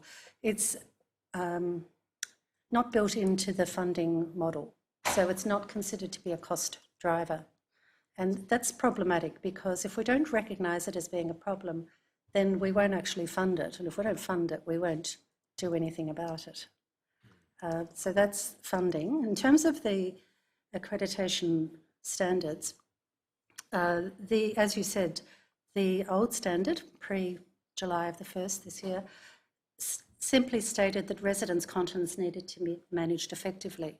And the problem with that is that it left it up to staff and service providers to interpret what effective continence care was. And I've already mentioned that, the staff are very focused on continence products. And I think that probably relates to the fact that the main provider of education about incontinence in residential aged care is in fact the manufacturers of continence products. So they provide enormous levels of support to the staff and will come in and run education and set up programs to help them to conduct an assessment and to order their products. So they probably inadvertently frame how staff understand effective continence management. And do you see that as a problem, Dr. Ostaskiewicz? I do, because I think it promotes the use of incontinence products over preventative strategies. Professor Murray, can I ask you, you in your statement have referred to the costs of incontinence. Are there studies that actually go to quantifying costs of incontinence in residential aged care facilities? There's only sort of studies in terms of time, so a resource cost and a product cost. And I think, which is all, very limited and too few and far between. It doesn't mention any social cost. It doesn't mention any personal cost. And indeed, cost can be a perverse driver. So in the new funding model, mobility is the chief driver, and continence is not a factor at all, which really and the way they did this is they did time and motion studies, and indeed my colleague has done some of these, where if you just put a pad on somebody, it's actually quite quick, and you can get the time down quite significantly to having a number of pad changes. Whereas mobilising people to getting them to the toilet, or even more importantly, taking that step back and saying, well, how do I help Michael manage his continence? What am I going to do about his diet? Because that will have a significant impact. How will I avoid, huge dietary changes, or constipation and diarrhoea, which will decrease his ability to defer and increase his likelihood of incontinence. Even before you start to think about mobilising to the toilet, which is in a sort of a rather crude end stage effect, because surely it should be looking at reviewing the medications, re-enablement to try and maintain their independence as much as possible. Because quite frankly, if I can do something, if I can transfer on my own, if I can get to the bathroom on my own, if we can already have that chat around the dignity of risk, and yes, I might be at risk of falling, but just because I've got a risk of falling, I don't want to be confined to my bed and be forever incontinent because of that small theoretical risk. Because there's almost nobody, even patients with mild dementia, which of course in dementia is a huge variation in very minor cognitive impairment to very serious cognitive impairment. Many people do have an ability to make an informed choice and to be an active participant in their care, as indeed they should be. And certainly people at home should be, that should be very much the focus of our care. So, that to me is even before you get onto, so it's the re-enablement, it's the reduction, it's the medication reviews, it's the appropriate physiotherapy, it's the appropriate occupational therapy to make sure you've got devices and aids and equipment, with appropriate visual contrast, access, doors that you can open. All of those sorts of things have significant impact, even before you start to talk about individual mobility and assisted toileting. And I think they're all factors that if you only focus on mobility as your only cost driver, and there's no cost for incontinence, and indeed there's cost savings because you don't have to mobilise people and you just put them in pads, then I think you'll get a perverse system in the long run, which will not focus on people's dignity and choice, and will just simply focus on minimising cost and risk as they, from a provider point of view. Can I move the focus now to workforce and who, Dr. Ostaskiewicz, is, from your understanding, responsible for the provision of day-to-day continence care typically? Well, the latest workforce report says that 70% of the direct care work is provided by personal care workers, and the remaining portion is by registered and enrolled nurses. So personal care workers largely are the ones that are providing the direct continence care. Yes. So. And what can you tell the Royal Commission the significance in this particular area of continence care for information gathering and sharing by that workforce? So the education, I looked at the education programs for the personal care workforce that prepares them for work in aged care, and those courses don't contain any core units or competencies related that would equip them with knowledge and skills to actively prevent and implement any preventative strategies for incontinence. So they're not equipped to do anything other than to just manage the incontinence. Personal care workers are, so they need to report to a registered nurse or an enrolled nurse. So the registered nurse is overall responsible for the quality of care in a residential aged care facility. And so that registered nurse needs to delegate the care, and that means that she needs to do an assessment to determine the appropriateness of delegation. So she needs to know the clinical problems for all of the residents and to match up the need in terms of whether the personal care workforce and the enrolled nurse workforce are able to address each resident's needs. So there's a hierarchy. Yes, and so how are those assessments that you've just referred to typically undertaken in a residential aged care setting? For continence? Yes. Okay, so there are two different assessments. There's assessment for funding to complete the aged care funding instrument, and as I said, they have to complete question 4 and 5 of the aged care funding instrument. One question's about levels of assistance to use a toilet, the other is about frequency of incontinence. And in order to obtain information about frequency of incontinence, they have to do a 3-day bladder chart and a 7-day bowel chart. So that's information that's used to inform the aged care funding instrument, but they also can use it and should use it for an assessment for clinical care. Yes. So in order to provide targeted individualised continence care, every resident should have a clinical assessment that should be undertaken by a registered nurse who has the knowledge and skills to do that level of assessment. In terms of a continence assessment, some years ago, my colleagues and I were concerned about the quality of continence assessments in residential aged care facilities across Australia. So we were funded through the National Continence Management Strategy to do a project where we collated as many assessment resources as we could. We collected 74 from across Australia, and then we rated them against the international standards for continence management in frail older people. So we looked at the criteria and we did this matching exercise, and we found that none of the tools contained all of the items that they needed to contain in order to conduct an evidence-based continence assessment. So you can imagine there's a whole range of factors that need to be considered.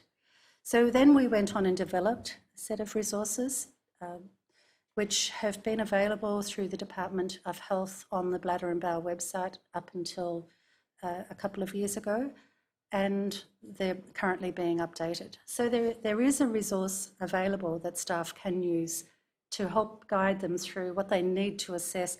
But the beauty of this assessment tool was it wasn't just an assessment tool, it was also a management guide.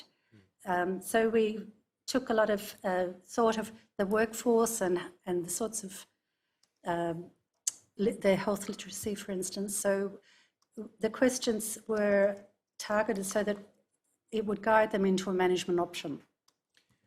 Are you able to say how widely those assessment tools were actually adopted in residential aged care facilities? We were funded for a dissemination strategy, but not to do an evaluation of its use. But the National Continence Management Strategy was evaluated by an external agency. All of the projects were evaluated, and they looked at the number of downloads from the Bladder and Bowel website, and there was something like 4,000. This was some years ago now. My contact with people in the workforce suggests that the resources are not being used. Why was that? I think because, as the previous presenter mentioned, the residential aged care sector assessment approach is driven by these software commercial programs. And so our resources were copyrighted to Deakin and to the department. So in order for them to be used, they actually needed to be taken up and integrated into the software programs, and that never occurred. So there was some good learning for us. Professor Murray, just returning to workforce, do you consider that there are adequate numbers of aged care staff to deal with continence care and incontinence management in residential aged care? No. Yes. So do I take it from that, do you say that staffing levels should be increased to this end? I think that there'll be no doubt that we'll all come to the conclusion that we're going to need to improve the level of staffing. But more than just improve the level of staffing, we're going to have to improve the level of education and training and the level of oversight, the level of clinical governance. There'll be a number of things required. Where the number settles is going to be a little difficult, and it's going to be a little more subtle. There's almost never an easy answer to a complicated problem, but in some areas, it'll be a variation on a theme, and some it'll be a variation in the other direction because of the type of patient and the patient mix you're looking after. There's little doubt that in community-based care, it's going to be significantly different from our care in residential care. And even in residential care, there is little doubt that we are moving progressively towards more innovative models, more apartment-style models, which give people greater choice, gives people the ability to be looked after together with a number of people. You know, you could have an all-women apartment, you could have a Greek-speaking apartment, you could have no end of choices, young people, etc., could be all well catered for in this sort of model, which is yet a bit more expensive, but offers significant benefits and improvements. And as those things happen, then you'll be able to tailor your staffing according to your target group and their needs. And I suspect we're going to find that there'll be more clinical care staff needed, more nursing staff needed, and more diversional therapy and more variety, because staffing numbers alone, or even staffing subsets, didn't fix Oakden, which had a much higher staffing level than even acute care. So there is no doubt that it'll be the mix and it'll be the leadership, which is always the things that are most critical in any good care environment. That leads to my next question, Professor Murray, which you've partially answered it in saying that, but what do you regard as hallmarks of good continence care in aged care? Well, I think there's probably the hallmarks of good aged care or good care within the community is really going to be a whole lot of things, and I suppose it's one of my passions around governance. In a sense, that gives you some oversight. It's going to be appropriately trained people with the appropriate degree of expertise and resourcing to work with the consumers to get a developed plan that's done, not to you but with you, to create that care model, whether it be home-based or residential care-based, that will meet their needs. And I think that's going to be the critical care model.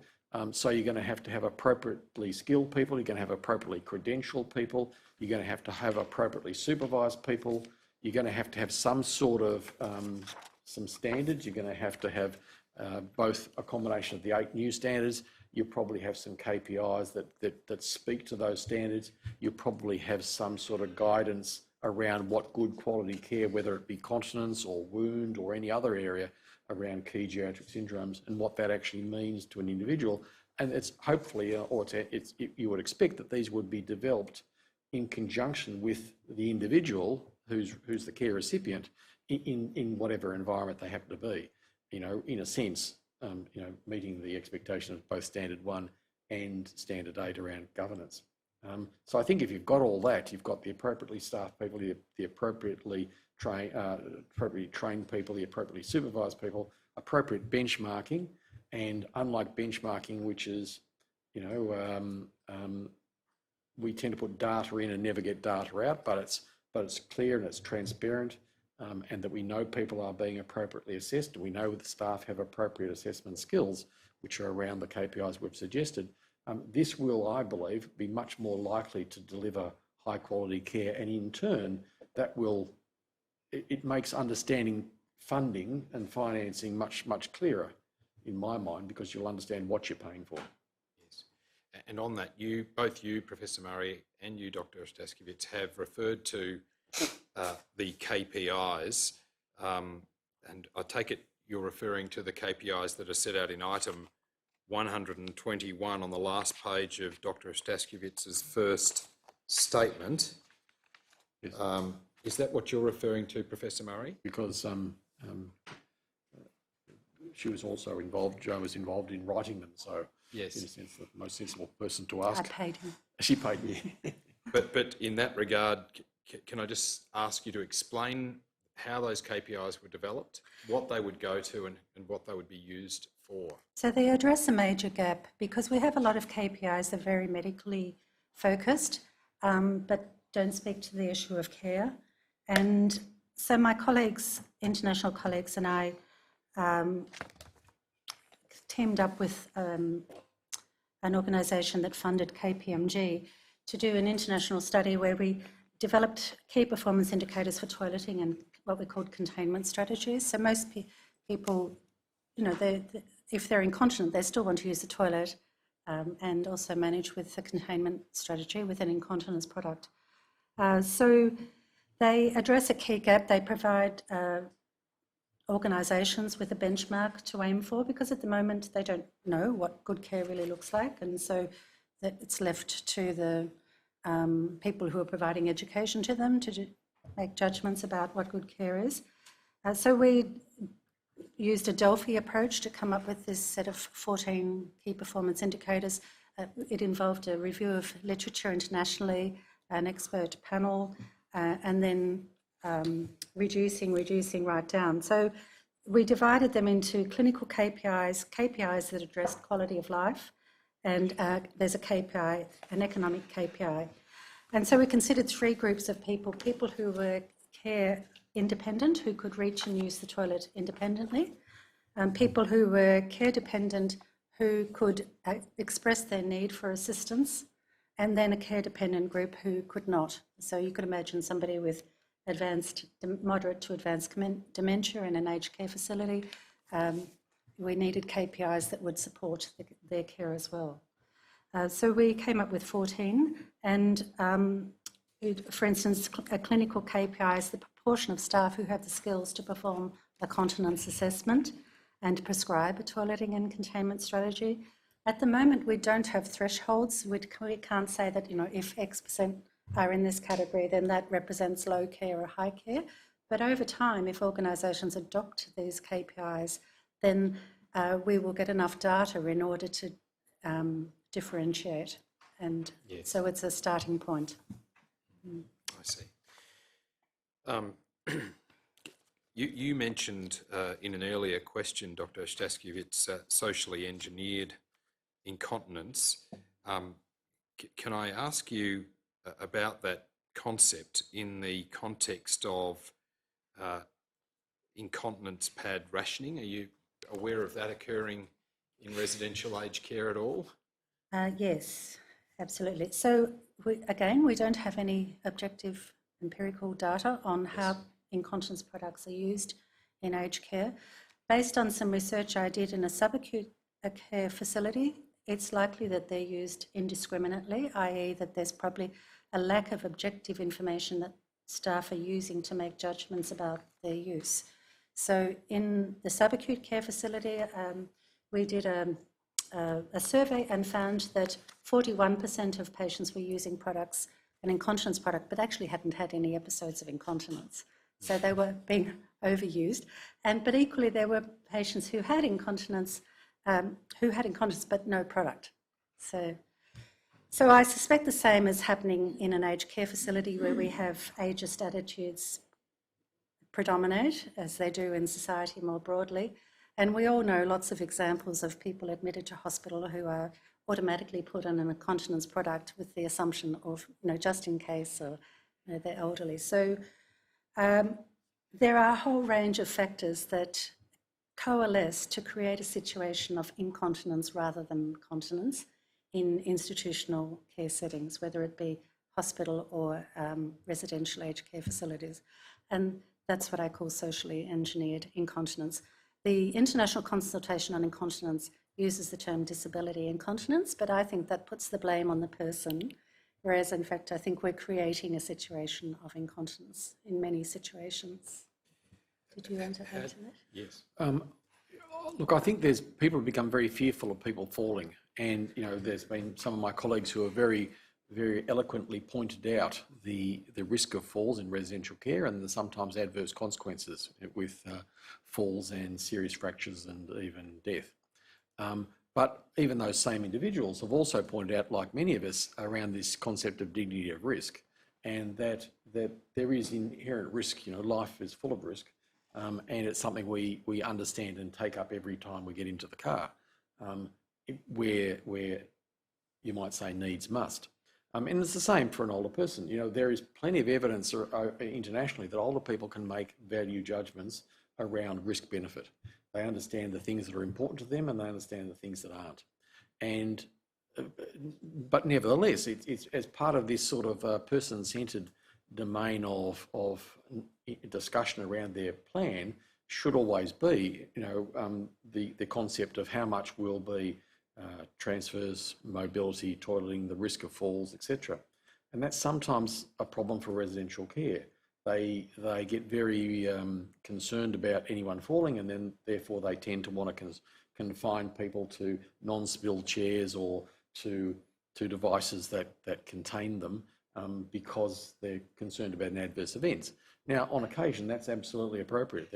Some individuals are at very high risk, people particularly with neurodegenerative disorders like advanced Parkinson's disease, especially associated with cognitive impairment, where their ability to make an informed choice is limited or may be limited.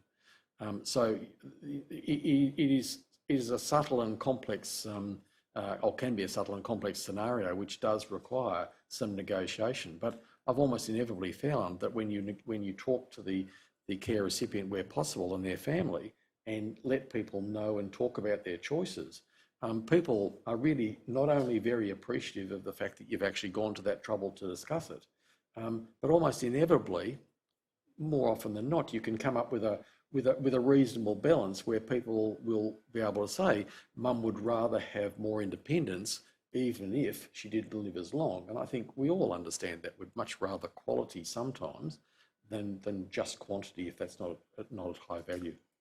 If I could just illustrate this problem at practice level. When I did observations for my PhD study in 2 aged care facilities, in one of those facilities, none of the residents got assistance to the toilet at night.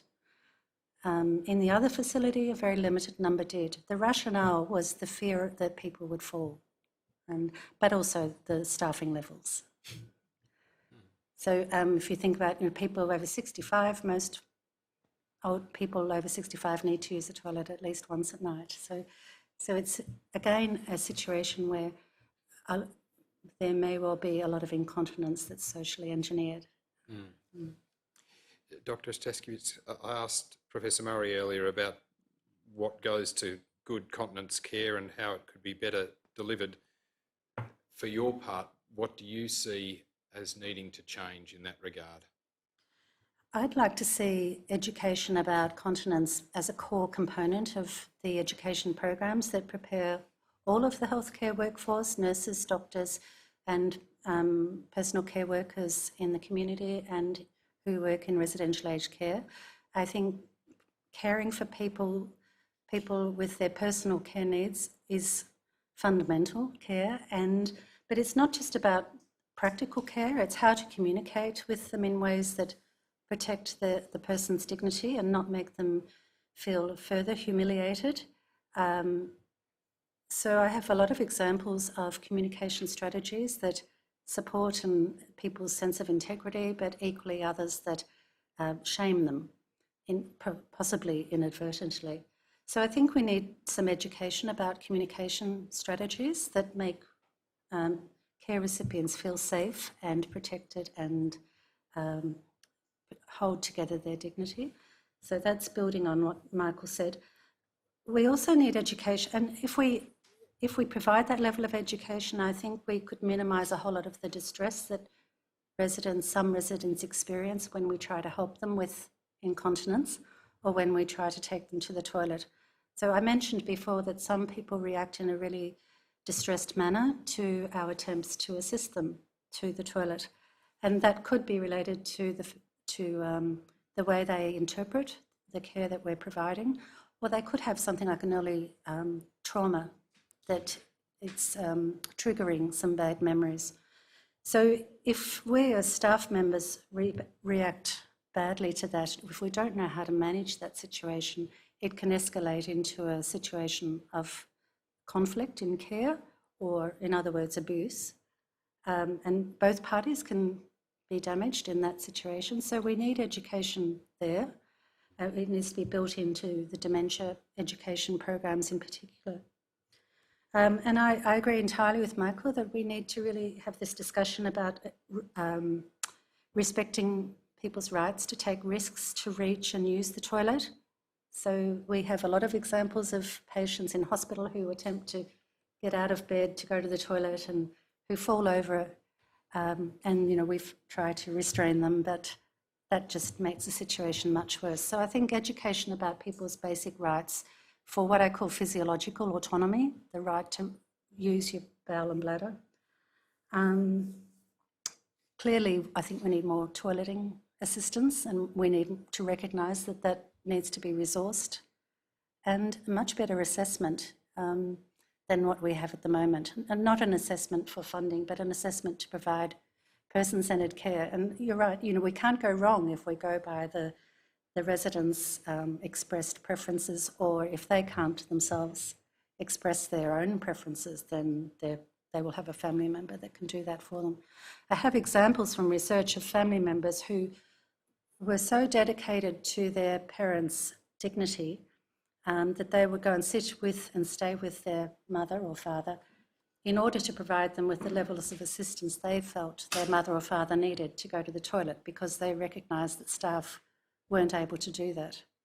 So again, I think service providers have an opportunity to involve family members much more in care.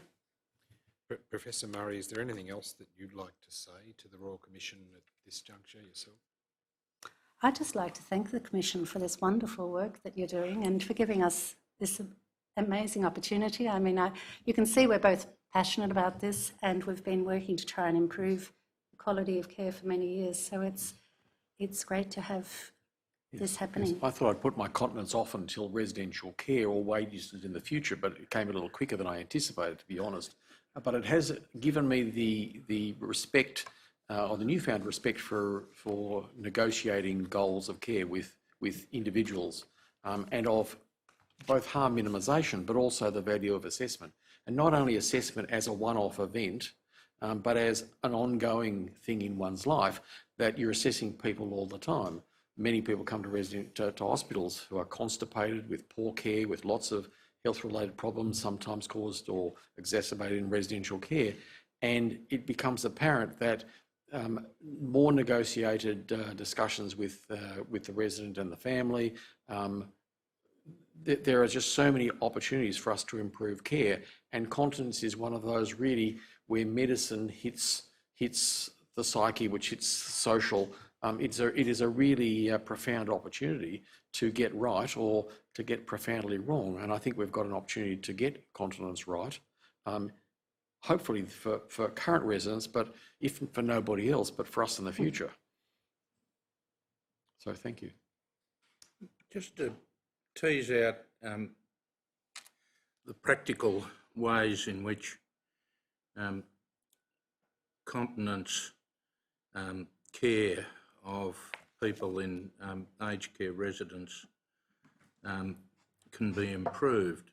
One of you cited the example of a resident who has fecal incontinence and retreats to his or her room and doesn't want to participate for obvious reasons in community life.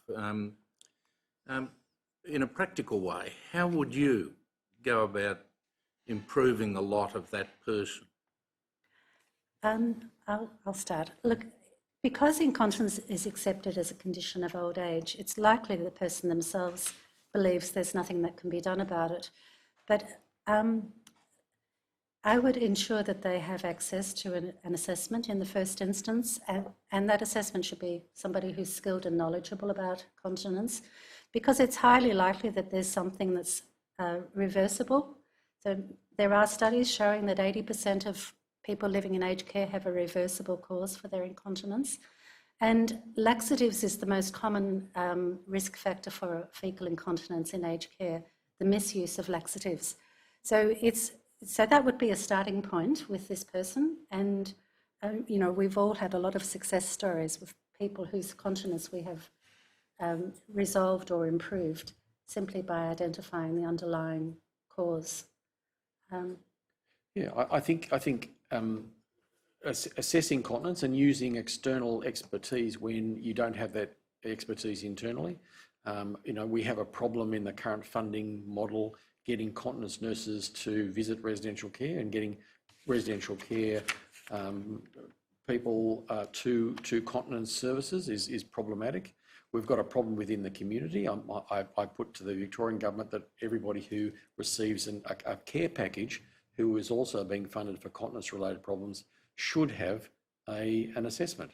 It should be a sort of almost a mandatory thing, because at the end of the day, well, for all the reasons we've said around quality of life.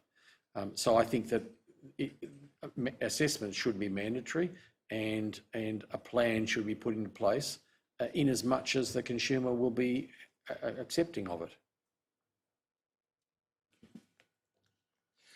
Well, thank you both. You've both travelled a long way to share your expertise with us. We're very grateful for that, and please be assured that we're going to take on board the suggestions you've made for improving the lot of elderly people who are suffering from incontinence, and it's somewhat reassuring to know that whilst not in all cases, in many, something positive can be done. Thank you very much. You.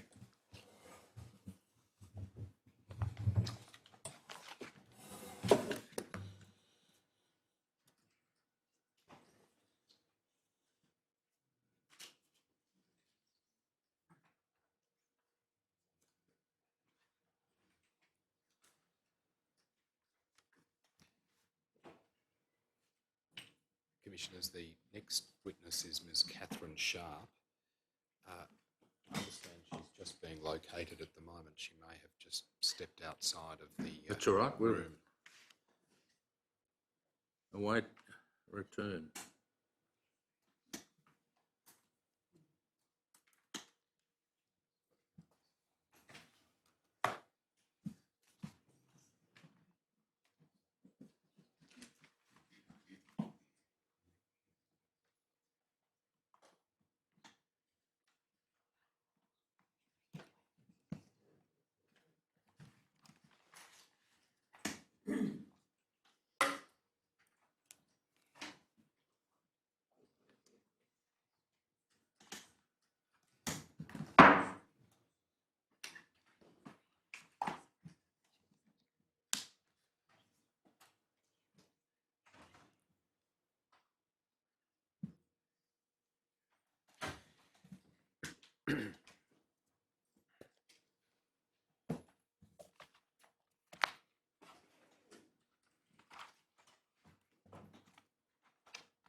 Yes, I call Ms Catherine Sharp.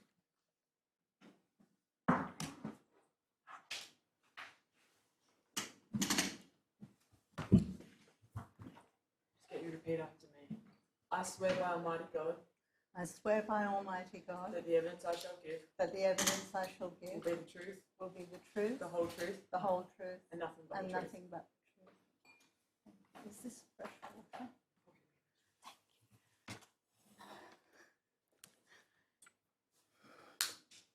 Ms Sharp, can you tell your full name to the Royal Commission for the transcript?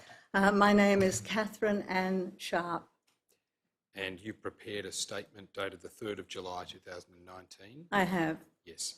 Do you have a copy of your statement with you there? In my handbag. Do I need to get that or just use this one? Perhaps if it can be brought to you.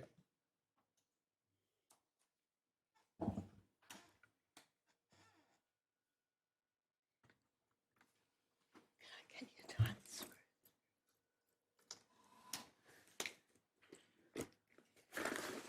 Sorry, I think I'm holding things up. Not at all. You take your time and get comfortable. The witness box is not a place that people regularly inhabit. Now,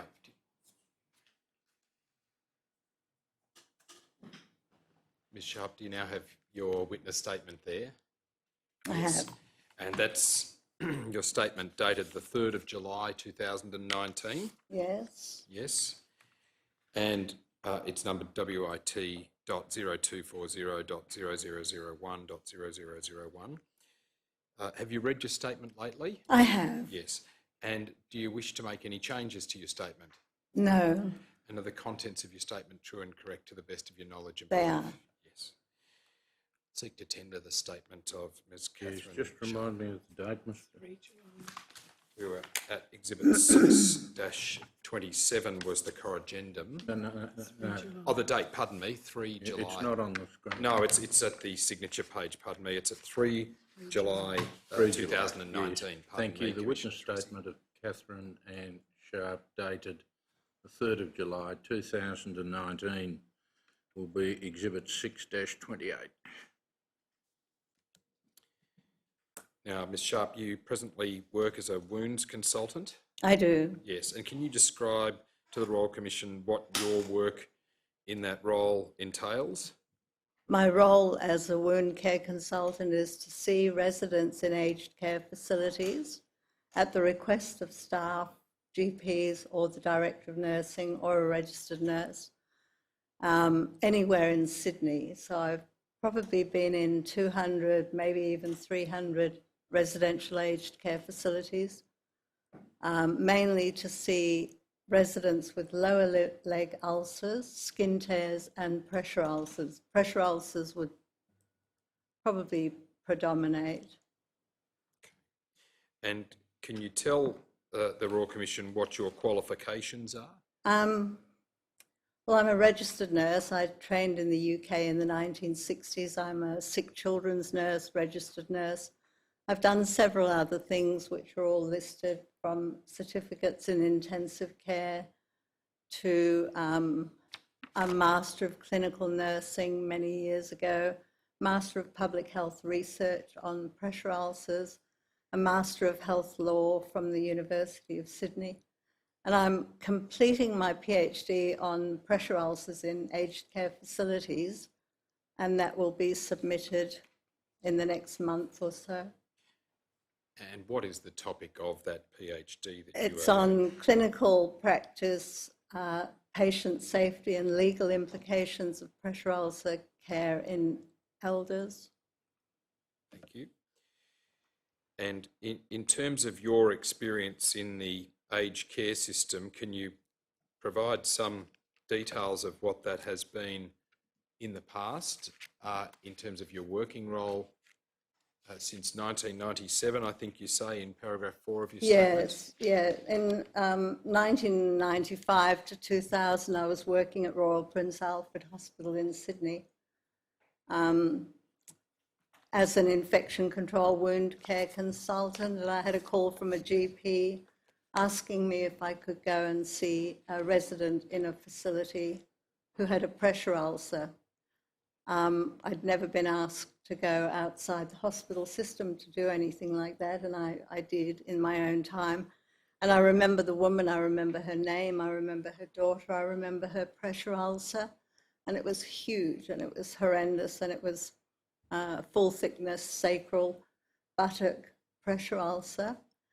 The daughter was a nurse and she was very upset that this had happened. I had quite a bit of knowledge at the time about alternating pressure air mattresses because I'd sat on state and national committees going out to see the mattresses and find out how they worked. So I was able to order one for her. I've got to say, I think she died. It didn't ever heal up, but for the most part, my experience is that pressure ulcers in our aged and frail aged do not heal. They die with pressure ulcers.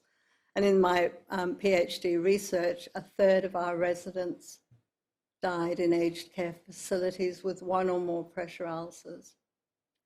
And from that time on, I was also a member of the Wound Care Association of New South Wales, and we were writing guidelines for pressure ulcer prevention. But from that time, I just seemed to get more and more and more and more requests to go to aged care facilities. And that's what I do now. That is my clinical role now, although it's not full-time or anything. It's really on an ad hoc basis. A few years ago, I was funded through the St George Division of General Practice in their allied health program. I think they had funding from the Commonwealth. And I was the wound care person asked to go. So I was funded for a period of, I think, 4 or 5 years, but only really intermittently. And in that time, I saw residents in possibly 40, 50, 60 facilities in the St George region of Sydney. So from that, I take it you have considerable experience and expertise in the area of assessment and treatment of pressure injuries or pressure ulcers, as you term them. I think I do, but Yes. certainly not in prevention, really. I've got some experience in prevention, but for the most part, by the time I'm asked to see a resident with a pressure ulcer, it's so far gone that it will never heal up, but there's certain things we can do to minimise the pain, and they're excruciatingly painful. If I can suggest that, to imagine how a pressure ulcer develops as we're all sitting here, if we focus on the bones in our buttocks and sit and do not move for 2 hours or 3 hours or 4 hours or 8 hours, we will have excruciating pain, and that's ischemic pain caused by lack of blood supply to the area. And what happens deep in the tissues, there's death of tissue, and then we end up with a big bag of pus under the skin. That skin may or may not break open. Sometimes I've been asked to debride. So I put a scalpel in to the sacrum, and out comes a gallon of pus. And then we have to start wound management, which for our care staff is extremely difficult. It's very time consuming. We have to clean out the pus, and that's so painful, so hard. Ms. Sharp, you mentioned earlier that you often get called in when people are so far gone. Yes. Why do you think that is? And obviously, I take it from that, you'd much rather be called in at an earlier time whereby you might be able to manage the wound successfully. Well, it would be much easier to prevent, but sometimes I've had calls from really upset aged care staff who say, look, this morning there's a big hole, it wasn't there yesterday, and when I go in, they'll describe the skin yesterday was intact, even though it's blue, blotchy, black, bruised, but there was nothing leaking out of it yesterday, and that's because the pressure ulcers can begin deep at the bony interface or at the skin level or anywhere in between the middle model. So there's death of tissue and a big bag of pus, and then it will open up. And I've actually put a scalpel into one lady's sacrum, and the pus just spurted out all over me. It's under such high pressure.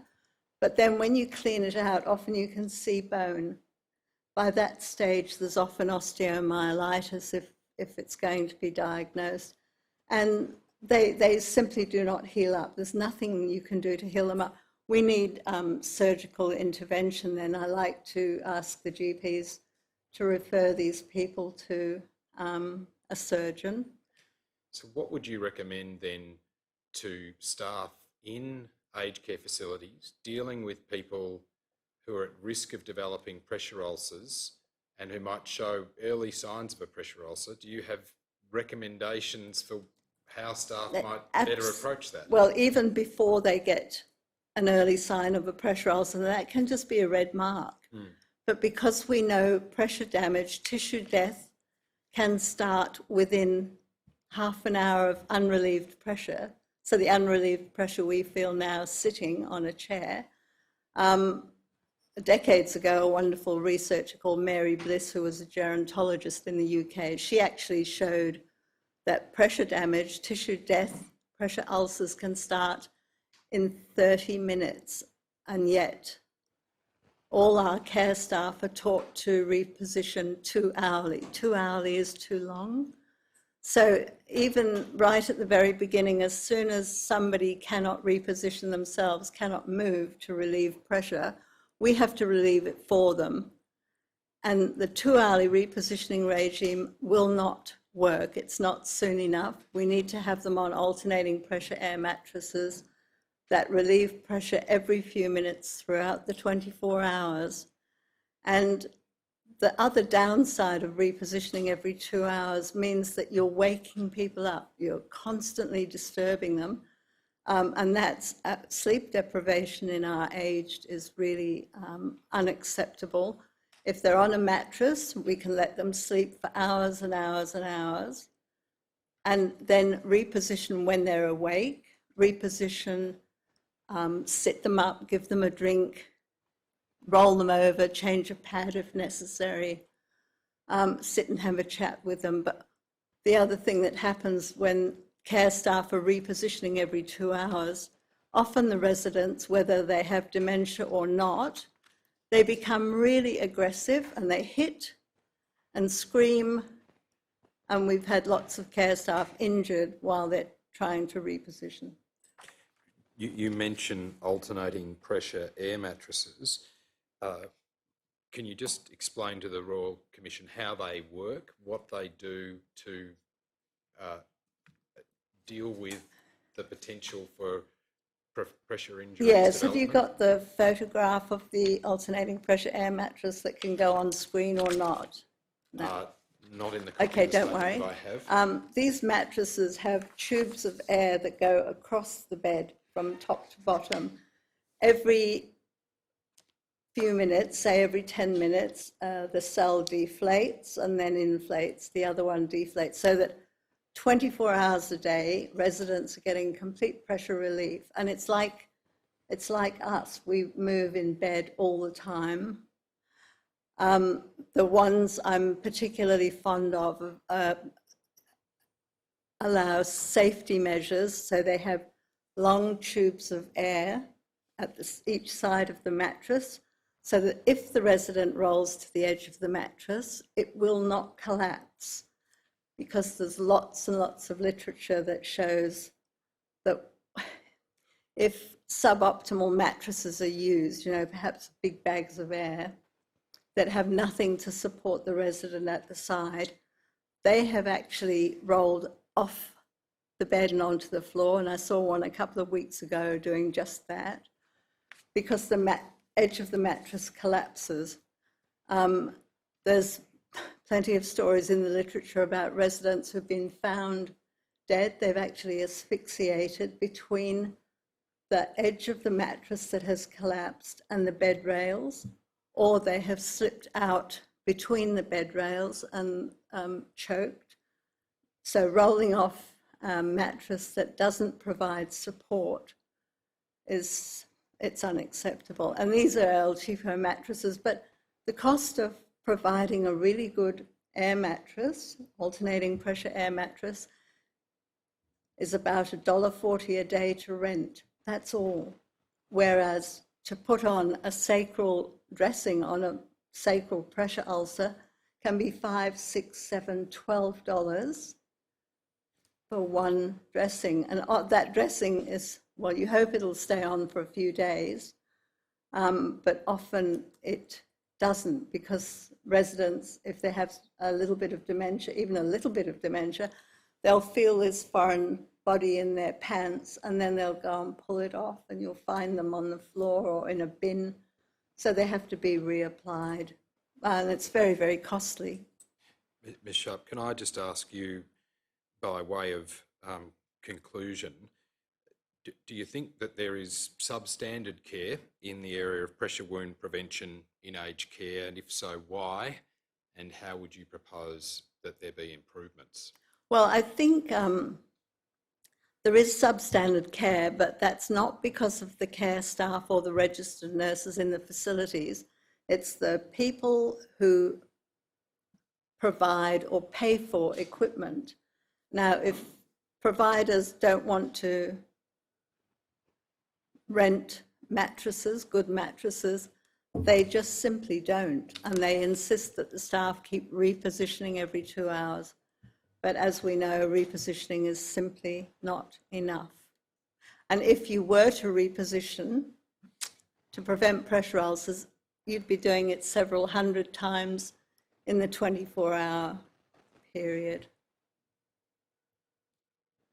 And so how would you like to see wound care in aged care improved? We do need many more staff, and there are people who are writing about ratios, how many registered nurses we need, how many ENs, how many AINs, and it depends on the facility, but certainly we need numbers. So, for example, if I go in to a facility to see a resident, let's talk just about sacral ulcers, and I want to debride the dead tissue off that ulcer so we can perhaps get some healing going, I need 2 care staff. I need, especially if there's some dementia, I need one to hold the resident on his or her side. We do need a nurse to give pain relief prior to me starting the wound dressing. But often there's not a registered nurse free to do that, and not all facilities allow care staff to give analgesia, and often the analgesia is simply not enough. So to then start doing the wound dressing, I want a care worker on that side of the bed to look at the resident's face to tell me if they're in pain or not while I'm working away with a scalpel. And then we have to have two to help to stick on another wound dressing to gather up all the waste, and waste disposal is also another expense in aged care, disposing of dirty dressings and gloves and gowns. And these two care staff, if they're helping me, then there's nobody else in the facility for those who are calling for a bedpan or who've fallen over in another part of the ward. It's too difficult. There's not enough care staff anywhere. Is there anything else that you would like to say to the Royal Commission, Ms Sharp, now? I do want to say a huge hello and thank you to the hundreds of aged care staff I've worked with over the last 20 odd years. Without them, care would be much less than it is now. And there's so many facilities where we're running on, one member of staff looking after 60, 70 residents. Some facilities on night duty have nobody. They lock the doors of the units with demented residents in, and there's nobody in there looking after them. So I do not have any further questions for Ms Sharp. Ms Sharp, we've heard evidence in other proceedings about a number of different types of bed to accommodate the needs of people who are susceptible to pressure sores. None of them have referred to your $1.40 a day model. In your experience, how common is this seemingly wonderful mattress? I've been fortunate to work with many directors of care who have taken my advice and put this particular mattress in to their facilities, to some of the beds, not necessarily all of them, but I and other wound care consultants have together monitored and written reports for the facilities to show that they end up with no pressure ulcers. Unfortunately, that work is not published, but I certainly have the reports. And people, I think there's a perception that pressure ulcers in the elderly are inevitable, so we won't bother about them too much. Heel pressure ulcers are a huge problem because often that resident will end up having to have an above-knee amputation. They never walk again, they can't get shoes on. The $1.40 a day, the particular mattress that I've shown previously is estimated to have a life of 5 years. So it's $1.40 a day to rent for 5 years. To me, it's a no-brainer. I wonder if you would be so kind as to provide the Commission staff with a copy of that unpublished report. I think it would make very good reading. If I'm allowed to, I would. Well, I would have to ask the facility. Well, of course. I don't want you to breach any confidences or anything of that kind, but it just seems something that could be of great benefit to a great many people. I absolutely agree, and there's many places that they've taken on board this particular mattress and no reports have been written. So I didn't think it would take this many years to make changes, but it has. Yes, very well. Nothing arising? No, thank you, Commissioner. Ms Sharp, thank you very much for your evidence. It's been an eye-opener, certainly to me, about one aspect that we've heard so much about of caused deterioration and great harm to elderly people. And if it can be avoided and remedied, then we ought to be doing something about it and doing it soon. It's Thank very easy. It is. Thank you. Thank you for having me.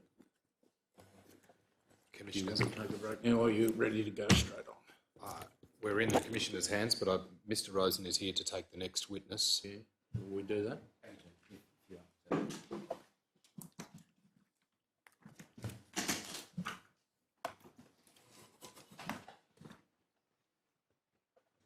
Commissioners, the next witness is Sally Hopkins. I call her whilst she's coming to the witness box. Wish to express her gratitude to the commissioners and the staff for interposing her this afternoon. We've just changed the batting order a little bit to accommodate Ms Hopkins' travel plans this afternoon, which were otherwise in peril. Not caused any inconvenience at all. Thank you. Please take a seat. Good. Hopkins. I solemnly and sincerely declare and affirm I solemnly and sincerely declare and affirm that the evidence I shall give that the evidence I shall give will be the truth, will be the truth, the whole truth, the whole truth, and nothing but the and truth. nothing but the truth. Yes, Mr Rosen. Thank you, Commissioners. Ms Hopkins, is your full name Sally Jean Hopkins? It is, And Jean is spelled Jeanne. correct? And for the purposes of the Royal Commission, have you made a witness statement dated the 24th of June 2019? I have. The code for that is WIT.0200.001.001. That should be appearing on the screen, or at least the first page of it in front of you now, Ms Hopkins. Have you had a chance to read through it before coming along to give evidence today? Yes. Is there anything in it that you'd like to change? No. All right. Its contents are true and correct? Correct. I'll tender the statement of Sally Jean Hopkins, 24 June 2019, Commissioners. Yes, the witness statement of Sally Jean Hopkins dated 24 June 2019 will be Exhibit 6-29. Thank you, sir. Ms Hopkins, you are the Executive Director of Eden in Oz and NZ Limited. That's correct. It's Oz spelled OZ and the letters NZ Limited. You've held that role since 2009. Yes. I'll ask you a little bit more about Eden in Oz in a moment, but by way of qualifications, you have a Master's in Administration Hospitality. Yes. And you have a career prior to 2009 in the service industry, it's fair to say? Yes. And so far as your experience in the aged care sector, you have the 10 years in your current role, plus a previous role as a provider of hospitality services to Yes, the aged that's care correct. sector. At Eden, you hold a number of roles. You're an Eden alternative educator, Yes. you're a consultant, Yes. and you're also a community visitor to homes and organisations implementing the Eden alternative philosophy. That's correct. That's in Australia, New Zealand and in Singapore. And you're also the Vice Chair of Eden Alternative International. Yep. Right. Now, Eden in Oz and New Zealand, unlike many organisations that we've had witnesses from, it's not actually a provider of aged care services. No, we're not a provider. How would you describe the organisation? The organisation, the entity, we are an education provider of culture change services. Yes. And really looking at changing the culture of care in aged care and community care. And can you tell us a little bit about the background to Eden in Oz? It started in the United States, is that right? The Eden Alternative commenced in the USA, and Eden in Oz and New Zealand, we hold the licence for Australia and New Zealand and now Southeast Asia. And really we are linked to we're actually a global organisation, we're linked to another 16 regions around the world. So our remit is really to change the culture of care. And perhaps to better understand the background to it, we're very grateful you set out in paragraph 12 of your statement, if that could be brought up on the screen, please, on page 2. You tell us that a Dr. Thomas was the founder of the Eden Alternative. Yeah. And without a biography of Dr. Thomas, can you can you tell us a little about him? Dr. Bill Thomas is an innovator. He's a world-renowned innovator in care, really. He's a medical doctor. Yes. And he commenced an internship or started working in a nursing home in the 90s. And in the States, they have a medical director status standard in terms of how you get the clinical care from a medical perspective within nursing homes. And when he went to work in a nursing home, what he found that while he could provide really good clinical care and write out prescriptions left, right and centre, he still had people dying. And it was one day a lady actually said to him, even though he was providing great clinical care and giving her prescription for a rash on her arm, she actually told him she was really lonely. Yes. And when he went back to his Harvard medical book, he couldn't find a prescription for loneliness. And that really started him on this path of changing the way we see nursing home care particularly, and that's where he started, and then emerging that into community care. Yes. So he identified loneliness, helplessness and boredom exist in Loneliness, helplessness and boredom. Yes. Yeah. So we can have good clinical care, but we still have people who are suffering from those we call them three plagues of loneliness, helplessness and boredom. And I think you're making the point, if I understand it in paragraph 12, that they're the antithesis of good quality of life. They are. Yeah. And is it fair to say that at its heart, the Eden alternative is about promoting quality of life in aged care settings? Yes. Now, can I just ask you a little bit about how that works in practice? So do you accredit an approved provider of aged care services in some way? Is that how the model works in practice? How does it work? Oh, goodness, yes. There's a two-part. There's the education process of educating the organisation, particularly the staff and the leadership within a home or an organisation, and the residents or the clients as well, because this is a whole of organisation approach. So there's that part. Yes. And then the organisation looks at their policies and procedures and the way they do stuff now, the way they actually operate, and looking at how do we shift from an institutional model response to one that's actually around the person. Yes. So it's much more person-directed. So we had a hearing in Perth a couple of weeks ago where the focus was person-centred care. Yep. You'll probably be familiar with that. This is a model of aged care provision that seeks to be person-centred. It is, Yes. And we use the phrase person-directed Yes. to be quite clear about who is the person that is directing the care. Right. And in this case, it would be the resident, Yes. or in community care, it would be the client or the person in their home. So we sort of go the extra step in shifting again people's perceptions of the care that's required and who is actually being involved in making those decisions. It's a bit of a cliche, I know, but it sounds like what you're seeking to implement is a paradigm shift in the way people deliver aged care services. Absolutely. All right. Now, say I'm a provider of aged care services, I'm an approved provider, and I think that might be good for my business, or it might just be a better way of providing aged care services as an end in itself. I want to be accredited as providing the Eden alternative style or form of aged care. How do I start that process? I give you a call, I suppose, do I? And That's a good start. tell you I want to do that, or I look on the website, and then what happens? Do you come out and have a look at my premises, or what's the process? We usually have a conversation about what's the vision for the organisation. Yes. In the ideal world, the query or the inquiry has come from the CEO, because we do talk about whole of organisation change. Yes. So we don't necessarily go to the home straight away, or the organisation. We do a bit of research on site. It's really looking at what their objectives are and why they are looking at something like the Eden alternative, because culture change is hard work. Yes. So once we have, in a sense, validated the genuineness of the inquiry, because some people think that if we just put in plants, animals and children, that's culture change. And that's not culture change. We actually need to look at the way we provide services within the home. So we then come and train the staff. Yes.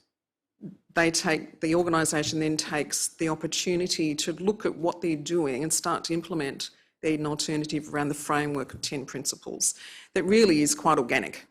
And we look at principles 2 and 10 as a starting point. Principle 2 is about creating home. Yes. Principle 10 is about leadership. Perhaps if we can go to page 16 of your statement, please, .0016.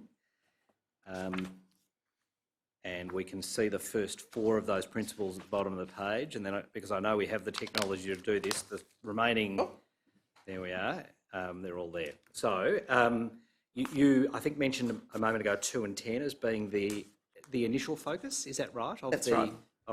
So 2 is creating a human habitat which requires close and continuing contact with plants, animals and people of all abilities. Correct. 10 is wise leadership as the driver of genuine human caring and change. And you mentioned a moment ago the importance of CEO interest and input. Probably goes without saying, but why is it important for the successful implementation of the model for the CEO to be driving it? In the institutional model, what we see is a top-down bureaucratic approach to decision-making. And this is, I tell you, I'm the CEO. In the institutional model, I tell you how it's going to be, and that's exactly what happens, in spite of any potential resistance. We want to turn that on its head, and we want the leaders to show, it's the walking the talk, to say, we want it to be different. And I need to lead that team in a manner that's different to the way we've always done it. So they need to be a part of the solution, yes, and not only the leader, but also growing leaders underneath them. So instead of people pushing up and trying to lead up from the bottom, which is really hard work, and basically doesn't achieve anything, that they lead by example, whether it's good, bad or indifferent. But they say, we want this, and that sends a really strong message to the team. It's not just them. A lot of the times we see models where the frontline staff are trained, but that's where it ends. It's, you're shown an opportunity, but not anything else as far as how would we, do you support? Does the CEO actually support what we're doing? Yes. And I steered you towards the CEO, but of course most approved providers would have a board of directors sitting above the CEO to whom... So the board also needs to be a part of that. Yeah. And how do you ascertain that? Would you meet with the board? We do meet with the board. Yes. When the people are implementing the Eden alternative, we really look at what's their strategic plan, what's their vision, and in their vision really stating that this is where we see our organisation going. The Eden alternative forms a platform for us to expand and building on the good stuff we're already doing. A lot of organisations are doing really good stuff, but this is that next level that requires commitment.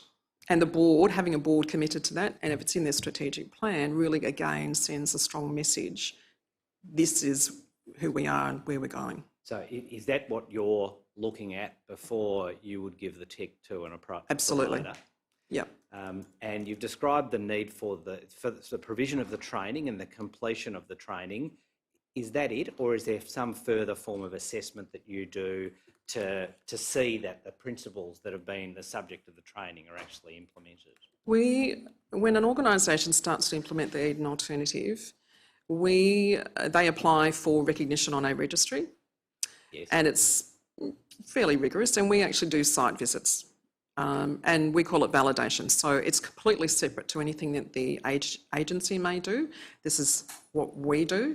So we visit... So when you say the agency there, you mean the Aged Care Quality Agency. The government regulator. The government regulator. This is independent of that. Independent from them. Yes. And we visit to see how well that organisation or home has gone in changing the way they were to the way they want to be, because it's a process that is longer than a day. Yes.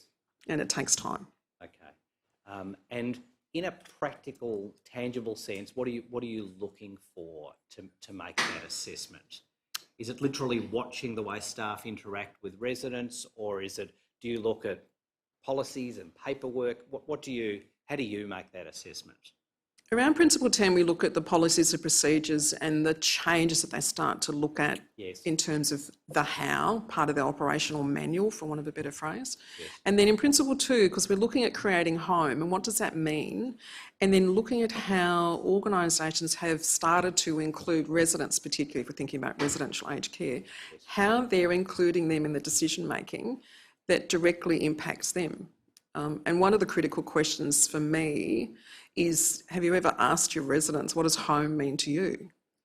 Because for everybody in this courtroom, for example, home means different things, and it's the same for our older people living in residential care.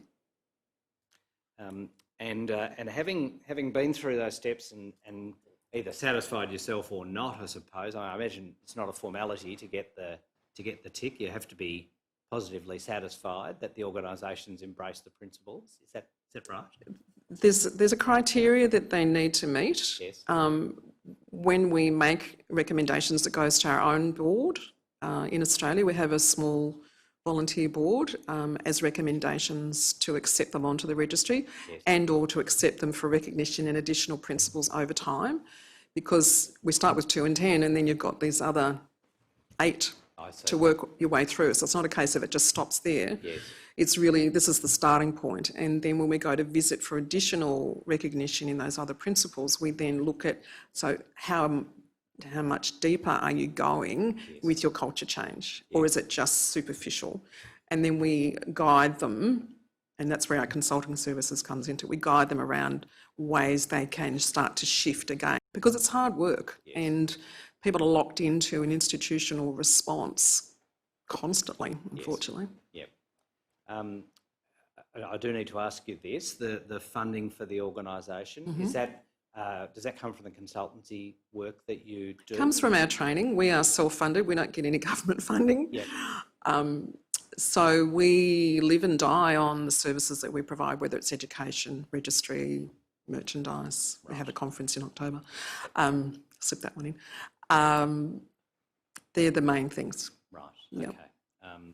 And I see from your statement that there's been a recent expansion into Singapore. That was just, what, correct. 2 years ago? Mm-hmm.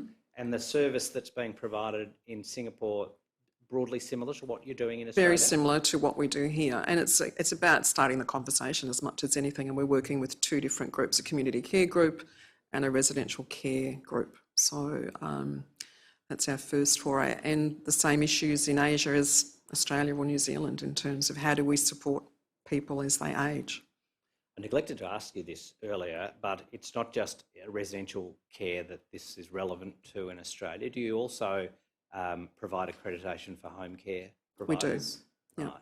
Yep. So organisations who support those living with dementia. Yes. And also organisations in community care who also support people with a disability.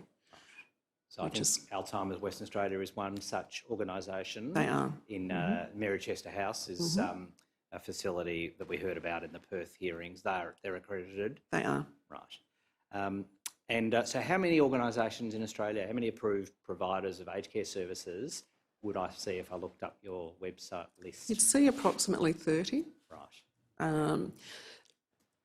Eden Registry members. And we know there are homes who are implementing the Eden alternative but haven't as yet put their hand up and said, we want to be on your registry. Right. And that's one of those takes time issues as much as anything else. And then we obviously have registry members in New Zealand as well. Now, if I could ask you a little bit about what an Eden alternative home looks like, what one would expect to see. Before I do that, I just wonder if there might perhaps be an error maybe in principle 3. I wonder if the word boredom there in 3 should be loneliness. Oh, that's actually back to front. Should be loneliness, yes. Loneliness absolutely. there. Okay, so we can make that. So you'd want to make that change? I think so, yes. All right. That'd be good. Can't have an error in the 10 commandments, I don't think. 10 principles, no commandments, thank you. Okay, so I just couldn't resist. We aren't a religion, although it might seem so at times. All right, I'll withdraw that. I just want to ask you some questions about the some specific areas in your statement about the model. I wonder if we could start, please, on page 3.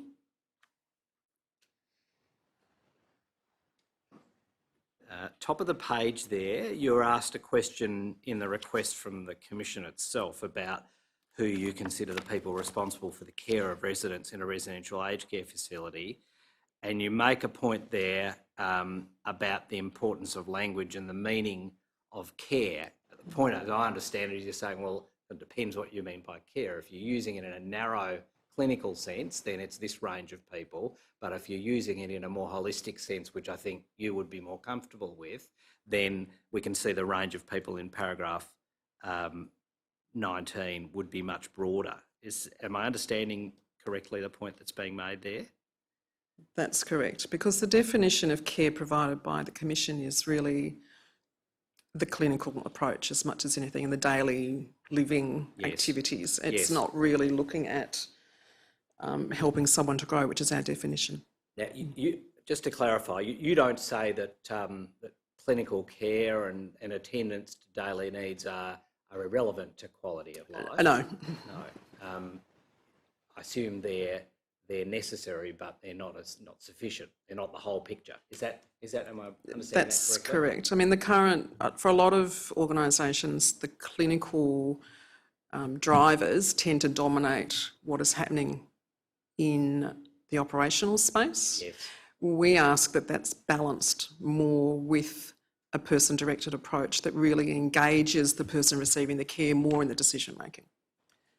Paragraph 24, you make a point that we heard a lot in the Perth hearings, and that is about the need for continuity of staffing to promote relationships and to promote quality of life of residents. Why do you think the frequent use of agency staff, for example, can undermine the ability to provide proper person-directed care, to use your phrase? The biggest issue with agency staff is really A, knowing the home. Yes. And how they operate. B, knowing the staff, the other staff members that may be there, and also then the residents that they're supporting. And if you are new into an agency space and it's your first time at a home, it's like starting a new job. You're totally lost about what to do, how to do it, where to go, all that sort of stuff. So it doesn't enhance success really for the agency staff member and the rest of the team. And quite often I have people say to me, we'd rather run short than to have an agency staff member because they might even have the skills that are required. It's more, have you got a pulse and are you breathing? And to fill a hole rather than saying, is this really the right person for that role? Now that's not saying that agency staff are not required, but if we are always relying on agency staff to fill a vacuum, then we're setting everybody up to fail.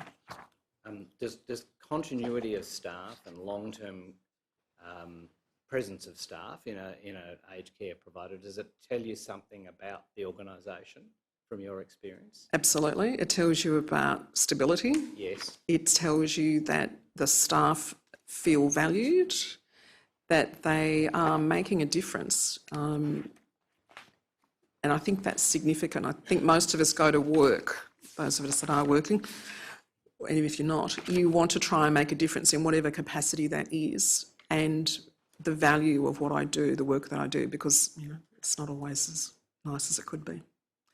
Can I ask you about paragraph 31, which appears on page 4, if we could please have that highlighted on the screen. It's the first sentence there which caught my eye. There's a minimal focus upon a clinical approach to care.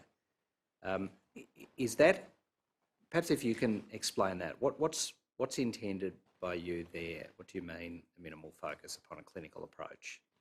When we're talking about a person-directed model of care, we're really looking at the total reciprocity of relationship. Yes. And so quite often in a clinical approach to care, if someone is in distress, for example, in the institutional model, we tend to drug them first and we might ask a question later. So there's an overuse of medication. Yes. Most of the time it's totally unnecessary because we actually haven't looked at the unmet needs of the individual. So it's really, from a clinical perspective, if the clinicians who've done the things they need to do and looking at pain and infection and all that sort of stuff, that's an absolute, that needs to be checked. If that's done, then it's looking at what else is happening for that person. Yes. So we're looking at not having a total clinical approach to living. Understand. Is there at play there, and we've heard this from other witnesses, a potential conflict between good clinical care and quality of life, or is that a false non-existent dilemma in your view? Can you have both? You can't not have both. I don't think you should be trading one for the other. It is, if anybody is in this room has pain and you treat yourself with Panadol, you eliminate the pain, you feel a whole lot better, which can then enable you to be the best of yourself at that time. And the same would be required and should be happening in residential aged care. Now, you make a point on page 7, if that could be brought up, and this is a list of important features of quality of life, and I don't have time to go through all of them, but I was particularly interested in 43.2.9. So this is in the context of organisational transformation, that is what you would seek to see in an organisation transforming to the model that you're advocating. You talk about the importance of language and that language that is used being less institutional and more about the person or home. And you give a number of examples that I think we can all relate to here at the Royal Commission. The one I've highlighted is not using the word facility, but rather using the word home. Why is language important in this context, Ms Hopkins? The language that we currently use in residential aged care is quite institutional. It's come out of the hospital, the hospital model. Yes. So when we think about this is my home, where I'm now moving to in residential aged care, it sets up a different expectation than I'm moving into a facility. The only thing that, if I was to move into residential aged care tomorrow, the only thing that's changed for me today is my address. Yes. Everything about me, my health, my background, my likes and dislikes and my friends come with me through that door. So we want to have that sort of continuity of transition that's less about the clinical and more about the person. So our language holds us back. A lot of our language is ageist, it's disabling. We are seeing people described as a disease first and then the person, for example, the dementia patient. There's nothing in there that says who is the person. Yes. And in fact, it's the only group of people that are described by their disease status first. We don't describe people living with cancer as ex-cancer person or whatever. We usually say such and such has. Yes. So it's quite debilitating and disabling. So we're really starting to get people to think differently around what comes out of our mouths first. And that's a significant shift. And the more you practice it, and not just practice in the saying, but in the doing, the better the outcome. And it's ongoing, seriously ongoing in terms of that challenge. Yeah, well, the habits are well entrenched, aren't they? They are. Residential aged care facility kind of rolls off the tongue. Yep. In a practical sense, when you're seeking, or when the model's being implemented in an approved provider, are you descending to that level of detail? Are you looking at their policies to see the language that is being used, and are you expecting them to embrace language that is more absolutely more in conformance with the ideas? Yep. Because if you don't make even that fundamental change, then it's just paying lip service to something that's not real. So picking up on something you said a moment ago about the only thing that should change is a person's address, moving from essentially one home to another home. We've heard a lot of evidence, including in Perth and elsewhere, about what people give up when they move into residential aged care facilities. I think we might have even asked you the question about what people give up. I take it you would say as little as possible in an ideal world. Is that? In the ideal world, yes, they would give up as little as possible, but the reality is most homes they move into, they give up quite a lot. Yes. Is part of the aim of a Eden alternative home for them to give up perhaps less than they might otherwise be giving? Give up very little, really. Yeah. It's really about enabling people to continue to live. Yes. To the capacity that they're able. Yes. And or to set new goals that enable them to improve their health, which we do see. Excuse me for a moment.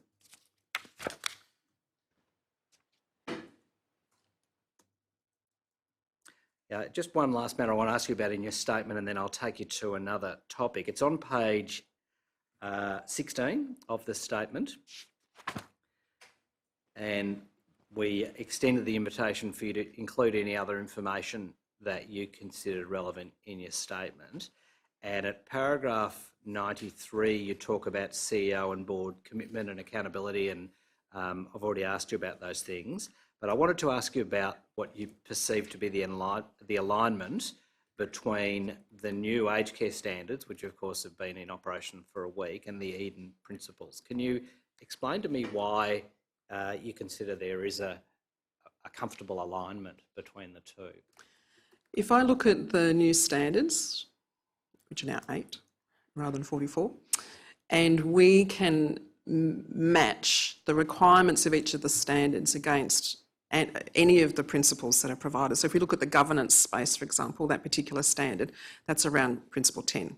If we look at the first standard, which was really looking at choice and autonomy and really being involved with the person and what they want, that's really around all of the Eden alternative, really, but really looking at principles 3, 4, 5 and 6. So the opportunity to give and receive care and to be doing things that are meaningful for me as the resident, not meaningful for you, and really reducing that focus of a clinical response to what I may or may not need or want.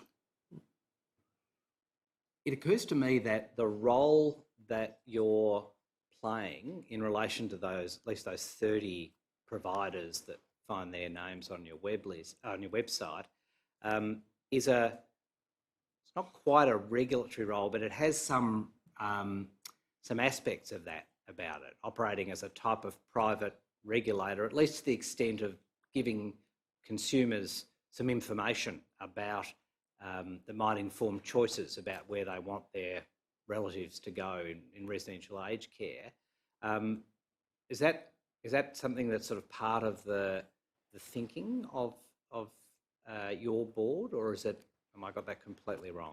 No, it's correct in the sense that when you're shifting your culture of care from institutional to one that's much more around an Eden model or any other, it's I call it show and tell, but it's really saying generally with confidence that if I was to go to a home that's on a registry, they would be meeting certain criteria, and it's an organic process. It's not a tick and flick process. We actually do look at what is happening organically within the organisation.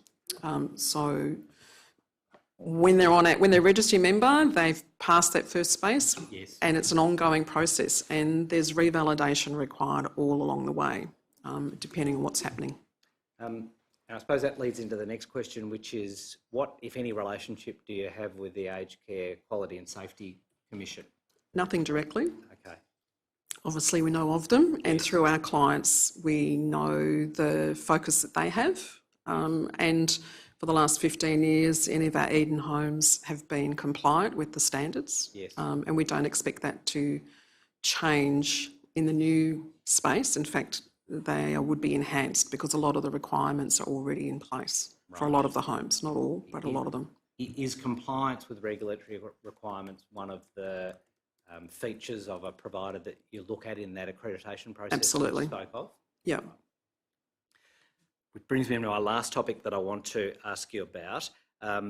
The Commission next week sits in Cairns, as I think you're aware, and one of the case studies, or the case study that we'll be examining in Cairns, happens to be a provider that is an Eden Alternative accredited provider, MyCare, in relation to the Avondrust home that they operate in Victoria. And what I would like to read to you, if I could, is a statement made by a witness who will be called next week, who I think you know, Petronella Neeleman. She happens to hold the titles of Eden Associate and Eden Mentor. Can I just ask you what those terms mean? What is conveyed by those terms, and what is her relationship with the organisation that you're the CEO of? So MyCare, which was formerly Dutch Care, were one of the first organisations that was involved in bringing the Eden Alternative to Australia. Yes. So they've had a long-term history of association. Petra, as an Eden Associate, has completed our 3-day Eden Associate course, was one of the first participants of the training provided by Dr. Bill Thomas, in actual fact, which is before my time. Yes. She was the founding chair of Eden in Oz, and then stepped off the board in 2009, before I started with the organisation. Her homes have been involved with Eden as a consequence, and have been on the registry for the last 8 or 9 years. Right. And how many homes does MyCare operate? They have 3 that are on the registry and a 4th that is in process, really, and that's in Queensland, which we don't have anything to do with at this stage. Now, of course, the evidence hasn't been heard about this case study, but what I propose to do is just read to you 3 paragraphs of Ms. Neeleman's statement, and perhaps if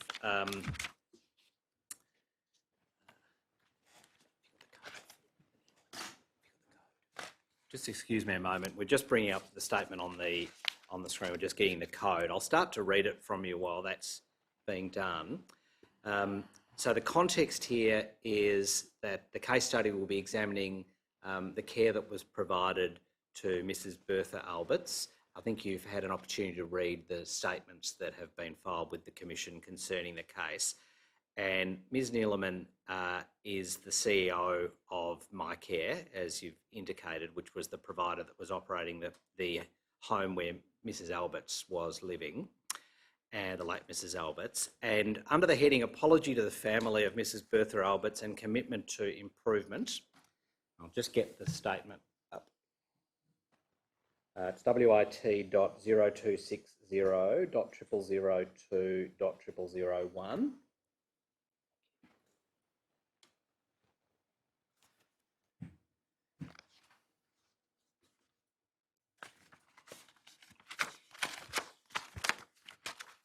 And it's the 5th page of the statement. So Ms. Neeleman says, apology to the family of Mrs. Bertha Alberts and commitment to improvement. And under that heading, she says, I want to express my heartfelt sorrow that we were not able to adequately meet the needs of Mrs. Bertha Alberts, and apologise on behalf of the staff, managers and the board of MyCare and of myself that we failed to deliver the care that Mrs. Alberts required. She goes on, as you can see in paragraph 5, to indicate that the most important thing for MyCare is to deliver the high standard of care that our residents and families deserve. And then at paragraph 6, unfortunately at Avondrust in 2018, we did not consistently deliver on this aspiration. We've addressed the issues and have made changes to the staffing mix and improved the services we provide and the education levels.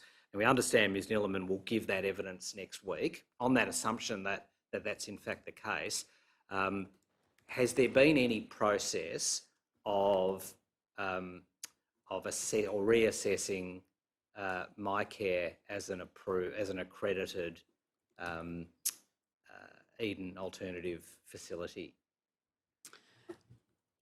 Firstly, I need to make a comment. I actually don't know about this particular scenario, yes, other than what you've provided. Understand. So I can't really comment on this, on the content. Yep. But from an Eden perspective, from our perspective, at this point in time, the home in question is not seen as to be a fully accredited home with Eden in Oz and New Zealand. Right.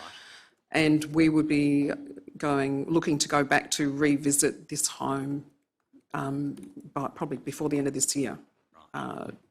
They're in this space, and that needs to be assessed appropriately, but they are not considered to be fully registered with us at this point in time.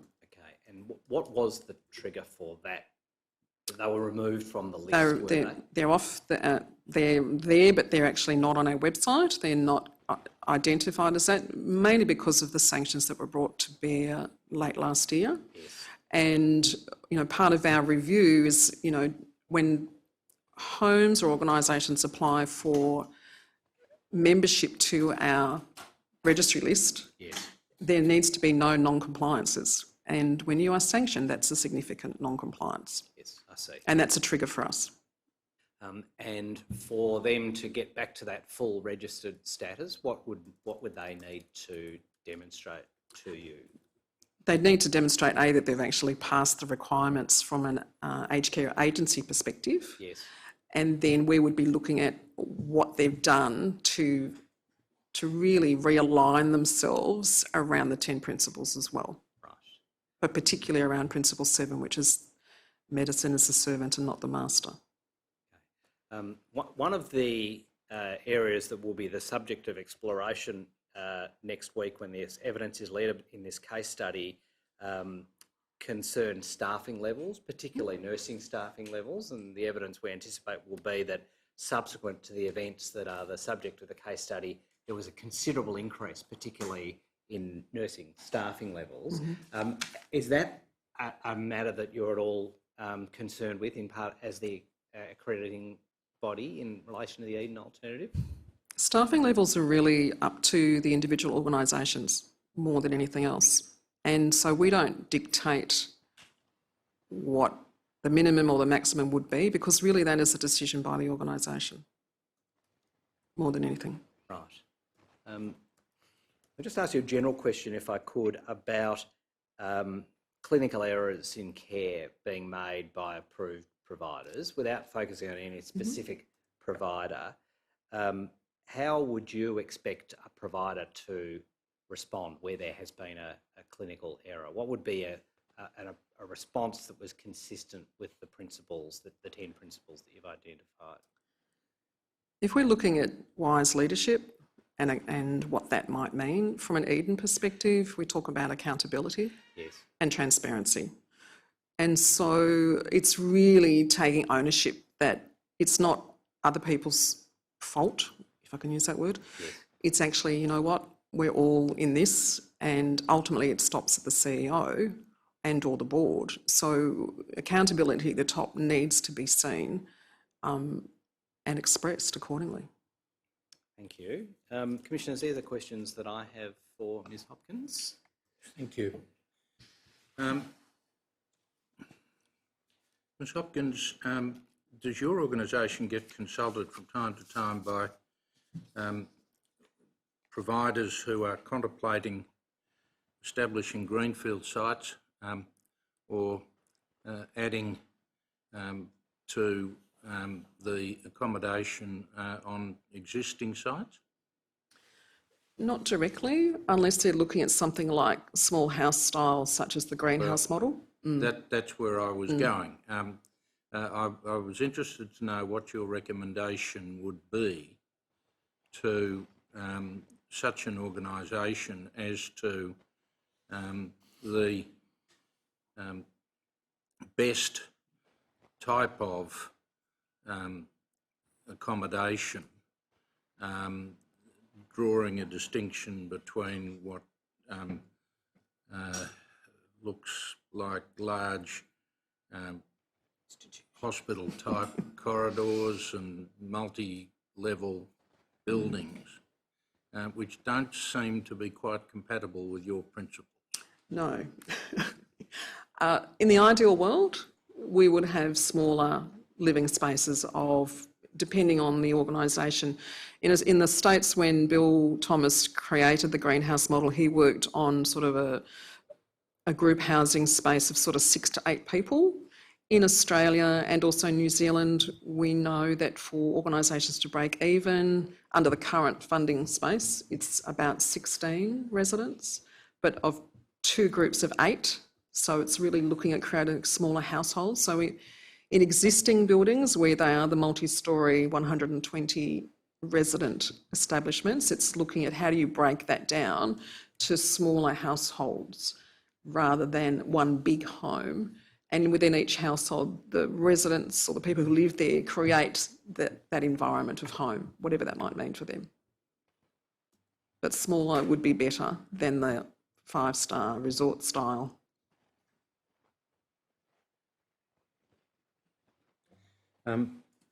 Thank you very much for your evidence. We're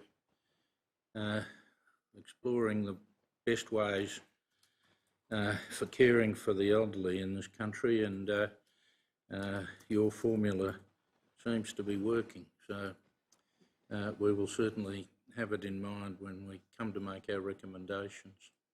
Thank you. taking a break now? We're entirely in your Or are you- hands. Yes. All right, we'll take a 10-minute break.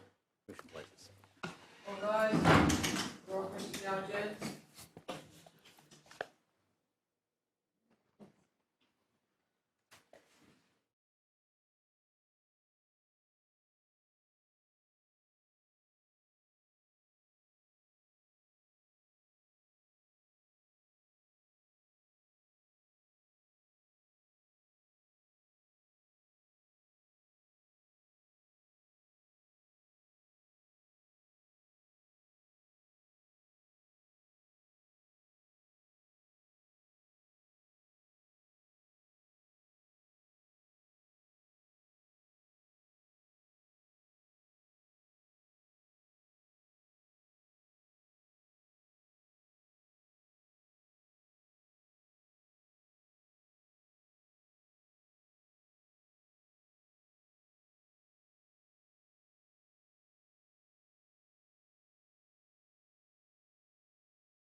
Right.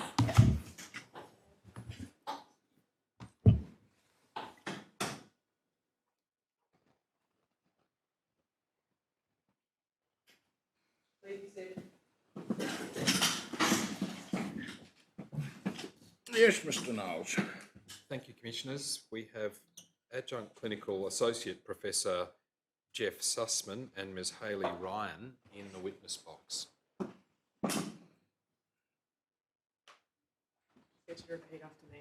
I swear by Almighty God I swear by Almighty God that the evidence I shall give that the evidence I shall give will be the truth, will be the truth, the whole truth, the whole truth, and nothing but the truth. and nothing but the truth. And I swear by Almighty God I swear by Almighty God that the evidence I shall give that the evidence I shall will give be the truth, will be the truth, the whole truth, and and nothing but nothing the truth. but the truth.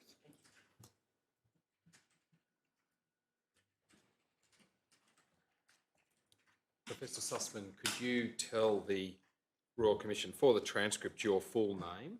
Jeffrey Mendes Sussman. And Ms Ryan, could you also tell the Royal Commission for the transcript your full name? Hayley Marie Ryan. Yes. Now, you have together prepared a joint statement on behalf of Wounds Australia. Is that correct? Correct. And can I ask you first, Professor Sussman, whether, save for obviously the matters that, pardon me, you've both read it in recent times, I should ask. Yes. Yes. And can I ask you both together, is there anything that you would like to change in the joint statement? Please, two quick amendments on the paragraph 16. We have put upper limbs. It should just be referring to limbs because it does affect, skin tears affect both upper and lower. And Sorry, and that is in which line of paragraph 16? first line. Thank you. That's the first change. First change. The second? And the second change on paragraph 45, G, where it refers to paraffin gauze dressings. It should also state after that, but this is in the management of rogue maggots. Thank you. Now, subject to those corrections and insofar as the information is specific to each of you, and I'll ask you this in a moment, Professor Sussman, are the contents of the statement true and correct to the best of your knowledge and belief? Yes, they are. And Ms Ryan, are the contents of the statement true and correct to the best of your knowledge and belief? Yes, they are. Seek to tender. Could we have it this called statement. up? I'm sorry. Could we have the reference to it and have it Pardon called me. up? Pardon me. It is WIT.0257.0001.0001, and it's the statement of Ms Ryan and Professor Sussman dated the 25th of June 2019. Is the joint statement of Professor Sussman and Ms Ryan dated the 25th of June 2019 will be Exhibit 6-30. Professor Sussman, can you tell the Royal Commission your present employment positions? Certainly. I'm currently a clinical wound consultant at the Austin Hospital. It has one of the major multidisciplinary wound clinics in the country. I am an associate professor in the Faculty of Medicine, Nursing and Health Sciences at Monash University and the Professor of Wound Care in the Monash Institute of Clinical Education. I also spent some 5 years in the summer school at St Anne's College at Oxford University, teaching on wounds, and also some 5 years at Auckland University in the Faculty of Medicine, Nursing and Health Sciences, teaching wounds there as well. I'm an executive member of the International Wound Infection Institute. I'm the current chairman of Wounds Australia, and I'm the president of the Asia Pacific Association for Diabetic Limb Problems. I've been in the field for probably close to 40 years, have over 100 publications, and currently writing my 29th and 30th book chapters in medical textbooks. So I have a very extensive experience, work both as a clinician, a researcher and an educator. Thank you, Professor Sussman. And Ms Ryan, could you tell the Royal Commission your own present position and what it entails? Yes, I've been in the aged care and acute sector for almost 17 years as a registered nurse. I'm currently the director of my own company, Wound Rescue. We provide all levels of education, quality reviews and a referral system, including telehealth across Australia and New Zealand. I also work for a large not-for-profit organisation, and I'm also a board director of Wounds Australia. In respect of Wounds Australia, Professor Sussman, could you tell us what that body actually is? Certainly. Wounds Australia was formed in 2016 from what was originally a federation of state bodies. And it was felt that to move forward, we had to convert into a ASIC registered company. And so we, if you like, demutualised from what were originally as a group of state bodies into a formally registered company as Wounds Australia with a board, and we are now working very strongly to improve the state of wound management all around the country. We also have very strong relationships with Europe and Southeast Asia and areas within our region as well. The original body was formed in 1993 as a result of a meeting where we formed a committee to see about a feasibility of forming a body in Australia. And it was formally formed in 1994 at a meeting in Melbourne, and I was on that formation committee and was the inaugural vice president of the body and became its second president. As I say, that all went on from there. And who typically are the members of Wounds Australia? Our constituents will be a lot of nurses, but certainly doctors, geriatricians, surgeons, pharmacists, podiatrists, dietitians, occupational therapists. We have a very broad church of health professionals because in the wound area, so many people are actually involved, and that's why the clinic that I'm senior consultant in is totally multidisciplinary, because no wound is so minor focused that you can just deal with one particular profession. You have to look at, and something I've taught for years, treat the whole patient, not the hole in the patient, because you have to look at the broad picture. Now, I'm going to be asking you questions about wound management. I'll ask perhaps my questions directed to one or other of you. If the other person does wish to answer part of the question or wishes to say something in addition to it, please do so. Ms. Ryan, can you describe what the main kinds of wounds are that you come across in your work in the aged care system? Yeah. So this is also in the literature as well. We know that within an aged care environment, it's generally pressure injuries, skin tears, ulcers, being arterial ulcers, diabetic and venous ulcers. And I'd also add in, as for our skin integrity, dry skin is quite a complicating effect. And just taking it back to basics, what are pressure injuries? Sure. Pressure injuries are directly from pressure and shear and friction as well. It can be impacted by age and also medical comorbidities. There are different stages of pressure injuries and the National Pressure Ulcer Advisory Panel put that classification together and it's well known. So stages 1, 2, 3 and 4, suspected deep tissue injury and also unstageable pressure injuries. There's also some intrinsic and extrinsic factors that can contribute, such as immobility, cognitive impairment, sensory concerns. I'm sure you've heard of all of these: poor nutrition, hydration, certain medications, and chronic illness, but I'd also say moisture as well. And the prevalence in the older person is quite high. Can you explain how those causative factors might increase the risk of a pressure injury developing that you've just referred to? Perhaps going through some of them and elaborating on the way in which they contribute potentially to pressure injuries? Well, I'd actually talk more to a residential aged care home where we're seeing that, yes, people are staying at home a lot longer now, and so when they are actually entering aged care, they're at that higher level of care that's needed. With that becomes the immobility, the cognitive impairments, the medical comorbidities, so they're already at that level where it's quite heightened for that risk of pressure injuries developing. If I can add, part of the issue is as we age, the physiology of our skin changes quite dramatically. We lose about 80% of the thickness of the dermis, The epidermis separates very easily. That's why you get skin tears all of the time. Your circulation changes. You lose 40% of your circulation and it becomes very fragile.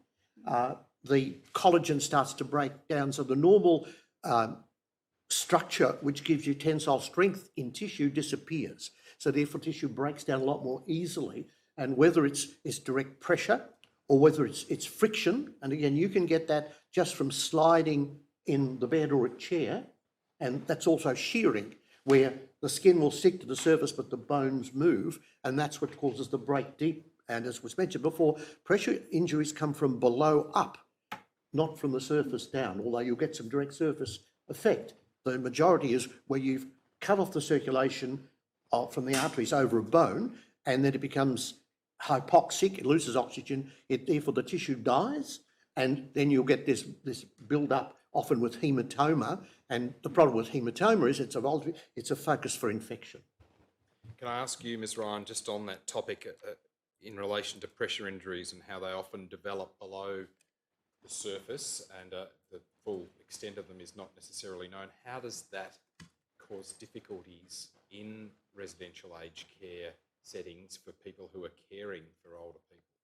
Well, it means that they have to increase their workload, because the only way to actually get rid of that pressure injury is to offload the pressure. And if they don't maintain that on a consistent approach 24 hours a day until it's resolved completely, and even after that, it will deteriorate. So it will increase their workload. And in terms of detecting that there is some evidence of a pressure injury on the surface of the skin, what would you say should occur as a result of that being detected? Well, it comes before that. It's about preventative measures, and it's well evidenced in the literature that if you put more time, effort and money into preventative measures, such as implementing those pressure devices that we heard of earlier, or repositioning more frequently, or looking at the person and deciding are they at risk and doing those risk assessments, that far outweighs actually managing the wound or even that redness, which would be a stage 1 pressure injury, from the get-go. And that's more important. Yes. There is certainly clear evidence that if you know that a patient is at risk, and there are risk scores which I've provided copies of the 3 main ones, if you identify a patient at risk, you can institute treatments that will in fact prevent, and there was a very good study done at the Royal Melbourne Hospital in their intensive care by Professor Santa Maria, where they showed by putting a simple device on heels and sacrum of intensively ill patients, they actually prevented pressure injuries. So you can intervene early if you know that the person is at risk, and with quite simple and relatively inexpensive treatments, prevent the problem. I mean, the cost of managing a pressure injury, and there's a very good case that was published where just a stage 2 pressure injury costs $67,000 to heal. One. So the cost is huge. So if you can do some simple things, when you can identify the patient at risk, you can prevent them. And one thing that Hayley mentioned, and there's very good evidence now, is nutrition. It is very clear that malnourished patients are far more likely to get pressure injuries. And if someone has a pressure injury, if you boost the protein intake in their diet, and we use this certainly amino acids like L-arginine, you can actually speed up the rate of healing of pressure injuries. So there are techniques. You can use negative pressure therapy, which helps to speed up the healing of pressure injuries. So there are very good techniques today that we can in fact help people. How quickly can pressure injuries develop? Hours. Yeah, I was going to say the same. I have a case study that I teach my students of a woman who went to theatre for a coronary artery bypass graft, which turned out to be a 12-hour operation, and she came back with a pressure injury in the sacrum because she was on a cold steel operating table, and that was sufficient time to cause the pressure injury. And you have to remember the older person has different anatomical problems with their skin, as Jeff has already said, so they will develop even quicker. And one of those preventative measures I think you mentioned earlier was preserving skin integrity through application of moisturising creams. It is very clear that you can prevent skin tears by using good quality emollients. The problem is that the standard emollient being used out there in residential care is the cheapest, which is an aqueous cream.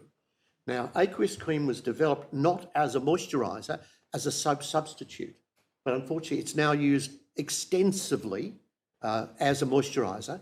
And the problem is the evidence has shown us that aqueous creams cause increased transepidermal water loss and dry the skin. And in fact, some of them are cytotoxic. They actually kill skin cells.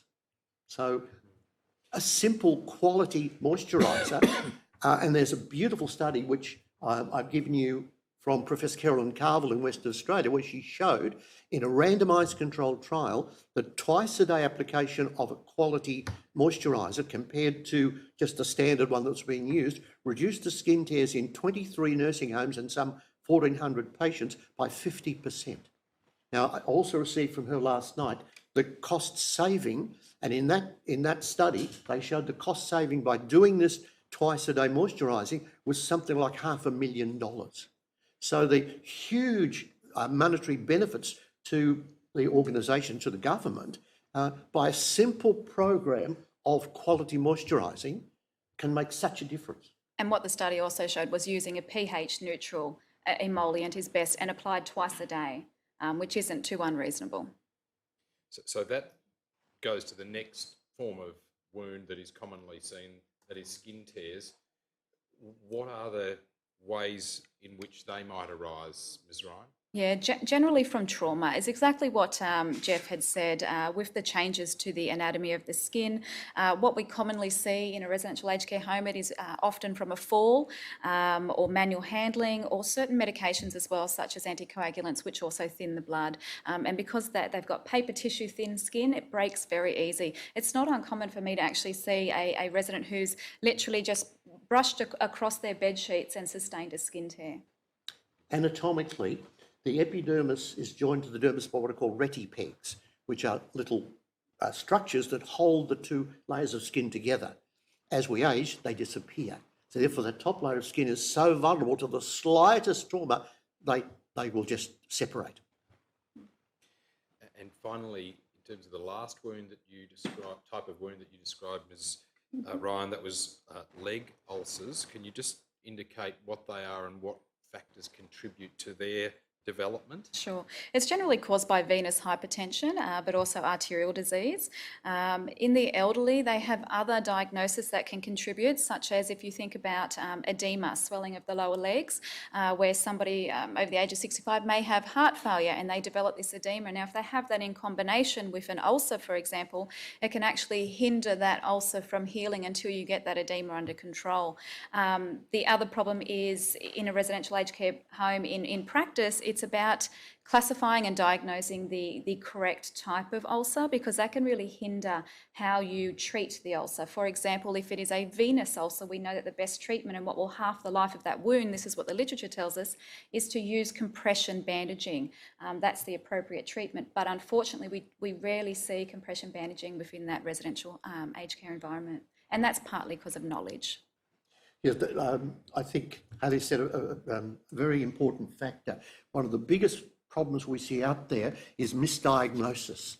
I saw it in a nursing home only last week where this elderly lady with a painful wound was misdiagnosed as having vasculitis, and they treated her with a topical steroid, and it just got worse. Now, when I saw the patient, I immediately said, there's no indication of vasculitis. They had none of the classic things that you would need to have for it to be vasculitis. So about 80% of the wounds are clearly just venous, arterial or mixture. You get a mixture, but 20% can be caused by autoimmune diseases, can be caused by the blood itself, polycythemias, cancer. I mean, unfortunately, skin cancers are very, very prevalent, and what starts off as a minor thing can then break down and become a serious wound, and this is one of the problems with non-healing wounds. A normal venous ulcer can convert into a squamous cell carcinoma if it's left unhealed. So if a wound remains unhealed for years, then it will then become what we call a Marjolins ulcer, which is a squamous cell carcinoma growing in what was formerly just a simple venous ulcer. If treated correctly, would have been healed in a relatively short period, but unfortunately these things are left, and then they become far worse. And then the problem in practice, if I may just quickly add, is that if they develop a cancer, then the outcome is, well, am I going to get it treated? So the resident may say, well, I'm not going to treat it, so there's no need to do further investigation. So we don't really understand the full diagnosis in order to treat. You've already mentioned some of the ways in which wounds of these kinds might be best prevented or managed in older people, but can you tell the Royal Commission some others, Professor Sussman, some other means by which wounds of this kind are best managed or prevented? It's very clear that you need to regularly assess patients and look for even small indications that there may be an issue, or by doing a really good quality history of the patient. If you know that there are comorbidities that can impact on, say, oxygenation of tissue, they have congestive airways disease, they have asthma, they have other diseases which will impact on the ability to let oxygen transport. If they've been smokers, and the problem with smokers, people tend to think about lung cancer and things like that, but smoking will have a very significant effect on arterial blood supply. It will occlude the arterial blood supply. So you need to be very cognizant of things like that. So if you know that someone has arterial disease, you need to look at what sort of strategies you can implement to improve their circulation. And certainly with the venous ulcer, the big problem is older people won't wear compression. It's just too tight. But in fact, there are some strategies, and a lovely randomised control done by Professor Carolina Weller showed if you get 3 layers of just simple tubular bandage, which normally by itself would be useless, but when you put 3 layers one on top of the other, it's additive. So you can get the 24 millimetres of compression you need for at least basic compression by putting a long one, a medium one and a short one on top of each other. And they're very inexpensive, and the person can put them on themselves and take them off themselves, and they will wear them. And the beauty of the study that Carolina did was it showed that this method was more successful than the most expensive and complex compression garments. Why? People left them on. So there are simple things that you can do. Certainly skin care, certainly one of the big problems with older people is they lose the sense of taste. So therefore, I love food, and you eat food because of the beautiful taste. But if everything tastes the same, it affects your willingness to eat. So we've got to encourage that they get a bit creative. For instance, I encourage the residential aged care facilities I deal with to give their patients watermelon. You say, why watermelon? Because watermelon is one of the best sources of the amino acid L-arginine, and that helps protein deposition, helps immune system, helps vasodilatation. So some simple little things like that you can do to improve their nutrition and keep them as healthy as you can. Exercise, getting them out of bed, getting them, I mean, I teach even my old patients on Zimmer frames to do exercise. Simple little standing on the Zimmer frame, doing ankle raises, little dorsiflex of the ankle. You'd be amazed that if you do 30 in a row, you'll get 60 to 80 millimetres of compression and get blood flowing. It's all about a holistic review of the person, and I'd even say in practice too, it's about the assessment. And one of the assessments we know is a good mnemonic is using the HIDE assessment process, which stands for history, examination, investigation, diagnosis, and implementation. And what that does is it looks at the person from the whole person and not just the wound. And I think that's where we often go wrong, is just looking at the wound and how do we treat just the wound. And the problem that then happens is when the wound doesn't get better, they blame the product. So they take that off and put a different product on. And when it doesn't get better, they say that was a terrible product, we'll put something different on. Instead of saying, it's not the product, it's you. You haven't, in fact, identified the actual cause of the wound. You don't treat the wound, you treat the cause. And then you can get some success because you're actually treating why the wound is there. And that's so critical.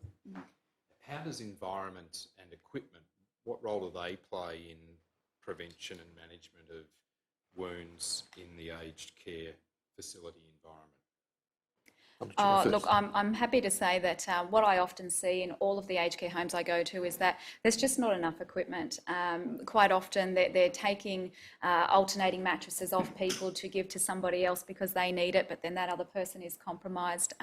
I believe that they mean well and they try their hardest, but it's getting those resources. Environments are quite tricky, and I would never suggest that a whole home be taken down and re-established, but it's more about walking around that facility and thinking of the perspective of the aged person who may have some vision impairment, for example. I mean, I've often walked down corridors that are quite glary. Now, for an aged care person, that's going to present a risk where they could possibly fall, which would then cause a wound, and the list goes on. So it's looking at the practical things that you can change within the home to make it more suitable. But things like humidity, temperature, and just a simple thing of cleaning a wound, you should never put something cold on the wound. You should warm it up to body temperature, because if you put something cold on a wound, it will cause vasoconstriction and slow the blood flow. So therefore you need to do little simple things like that to minimise the potential risk. But I agree with Hayley, a lot of them don't have the equipment that they need, or even a basic testing device. So if you're uncertain of someone's circulation, you could use a simple little machine called a Doppler, and you could very quickly listen and look at the circulation.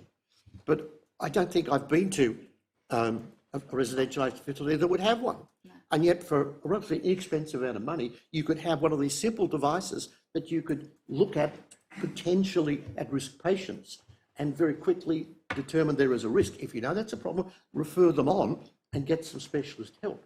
But you do need to have some basic things like that you can clearly identify potential risks. There's one other quick element as well, is that the person that is coming into the home, it's knowing that person before they arrive. So if they're coming to come into the home forever from a hospital, it's having that clear communication with the hospital and the home as to what their needs are, so that those resources can be established before they actually come into the home. Can I ask, why don't you think homes have these kinds of arrangements? I'd have to say it's heavily budget driven. So there's budget issues. There's possibly a lack of knowledge of when should I implement. Quite often I'll go and see a patient in a home and they've got a stage 3 pressure injury, for example, and the first thing I say is, well, where's the alternating mattress? They didn't think of that. So there's a knowledge gap, and there's also a resource gap with budgets. Yeah, I think there's enormous pressure from the owners of facilities to try and control costs. So they tend to say, that's $2 and that's $10. Will the $2 do what the $10 does? Oh, probably. We'll go for the $2 one. But what they don't do is, instead of looking at the cost of, say, a product, they should look at the cost of managing the patient. And I've given an example in the submission where we did a study comparing gauze and saline. Now, that's the cheapest possible thing you can put on a wound. Costs cents. That was being done 4 times a day. We compared that with a similar group of patients getting an $8 dressing twice a week. And at the end of the week, the gauze and saline group cost $240. The expensive dressing one was $20. So again, look at the cost of total management, not the cost of product A as against product B. And if I can just answer the Commissioner one more time, it's also about the person, because it's not uncommon for me also to hear from the resident who says, I just don't want to sleep on that mattress. It's uncomfortable and I prefer my own. So there's an element of that as well. And on the flip side, I've also been involved with family members who just say, no, this is what mum's going to have because we prefer that. So it's knowledge gap for them as well. So making sure we educate those clientele. Can you say, Professor Sussman, what guidelines exist in Australia for wound prevention and management? Yes. Wounds Australia is proud to be the producer of a number of these documents. We have standards for wound management that Wounds Australia has produced. Wounds Australia has been a world leader in developing guidelines. For instance, the current venous ulcer guidelines, which were published in 2012, we're about to redo the second version of those. The International Pressure Ulcer Guidelines, which are now pan-Pacific, were done in Australia and are accepted right throughout the region, and we will release the new version of those in November this year. So Wounds Australia sees it as very important to help people understand by providing evidence-based guidelines that they can then follow. And we provide them in several forms. You have the full form, then you have a shortened version and some simple flowcharts even, so that people can recognise by just looking at the flowchart and the photos that, oh, that's the sort of pressure injury that our particular resident has. So we think it is very important as a leading organisation to actually provide guidelines that are evidence-based and quality that people can download free of charge from the website and get them. The International Wound Infection Institute, of which I'm a board member, produced guidelines on wound infection, and that's, to me, one of the big problems we face out there is the gross overuse of antibiotics in chronic wounds. There are very few chronic wounds that need to have antibiotics, and yet the standard thing is you do a swab, every swab of wound will grow bacteria, therefore give them antibiotics. And we did a study where we looked at that comparison, and we found that 70% of the patients referred to us had had 1, 2, 3, 4 courses of antibiotics. And yet when we tested them and evaluated them, less than 5% actually needed an antibiotic. They're grossly overused. And it's one of the reasons we have a problem worldwide with multi-resistant bacteria because of excessive and overuse in wounds of antibiotics. Just following up on that question about the guidelines that are in Australia and promulgated by Wounds Australia, Ms Ryan, do you see them used widely in residential aged care facilities? And if not, why not? Unfortunately, generally they're not used. I think why not? Because there's limited knowledge of their existence and limited knowledge of where to actually access them from. And I'd also say that there are some homes that actually do it quite well, and I know this because when I'm looking at their policies and procedures, I can see them well referenced, or I can see the flowcharts hanging in the clinical areas, but on average, generally not. Can I turn to a different topic now? What do you say, Ms Ryan, are the consequences of substandard wound prevention, care and management, both for the individual and more broadly?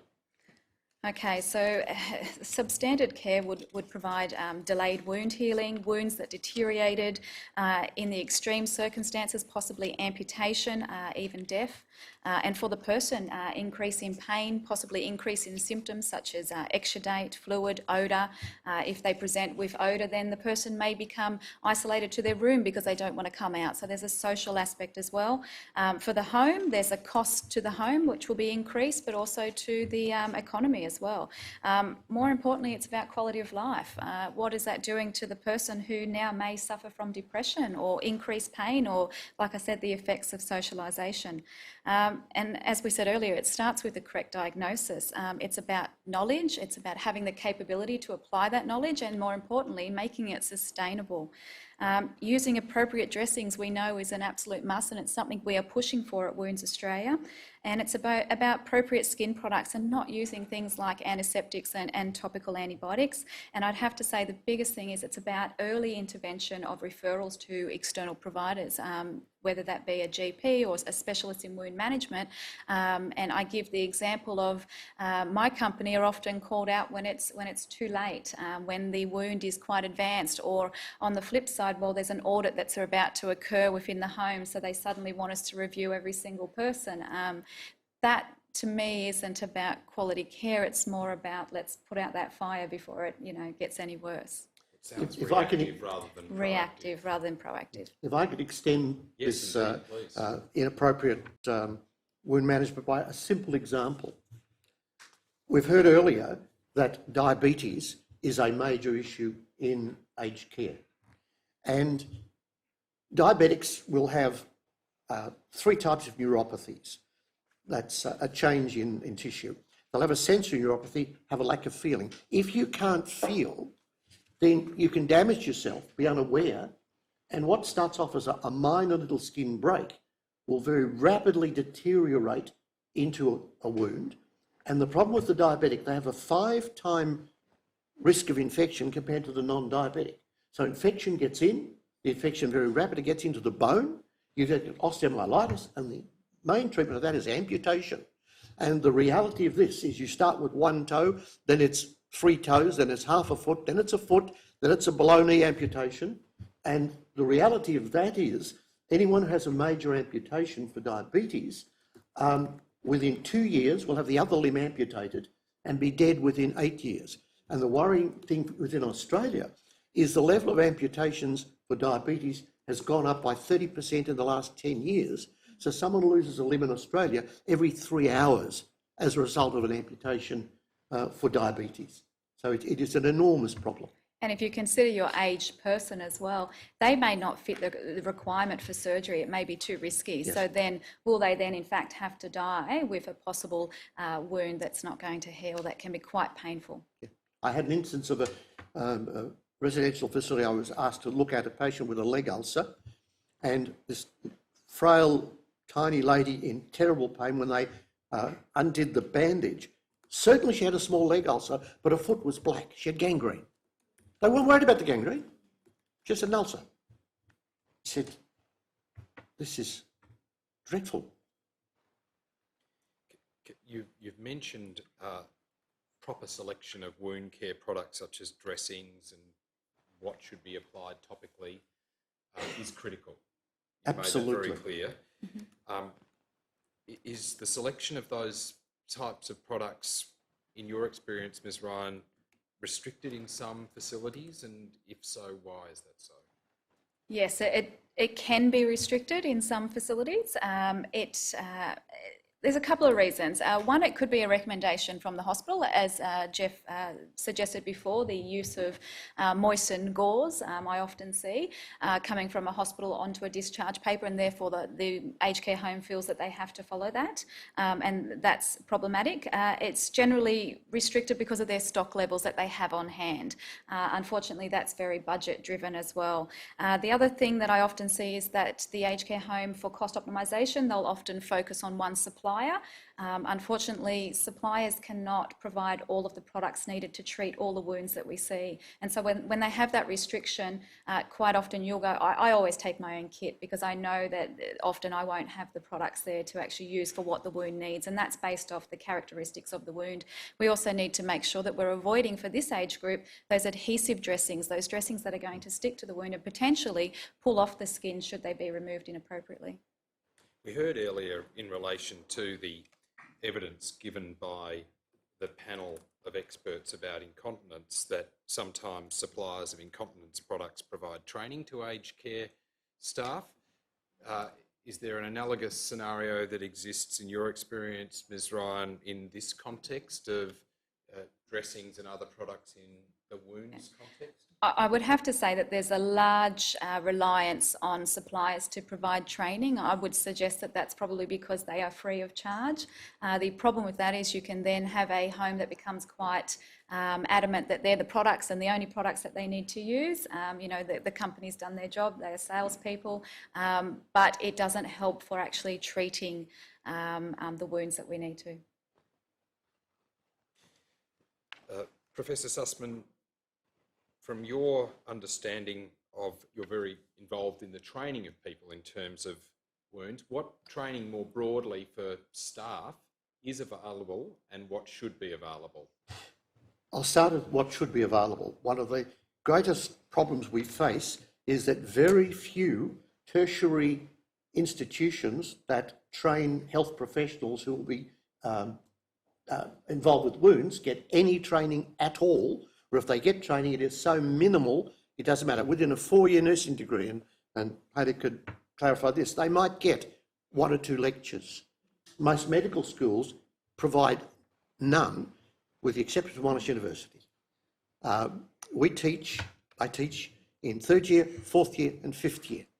They get lectures, they get hands-on tutorials, and in 5th year they get an exam in wound care. If they don't pass, they won't graduate.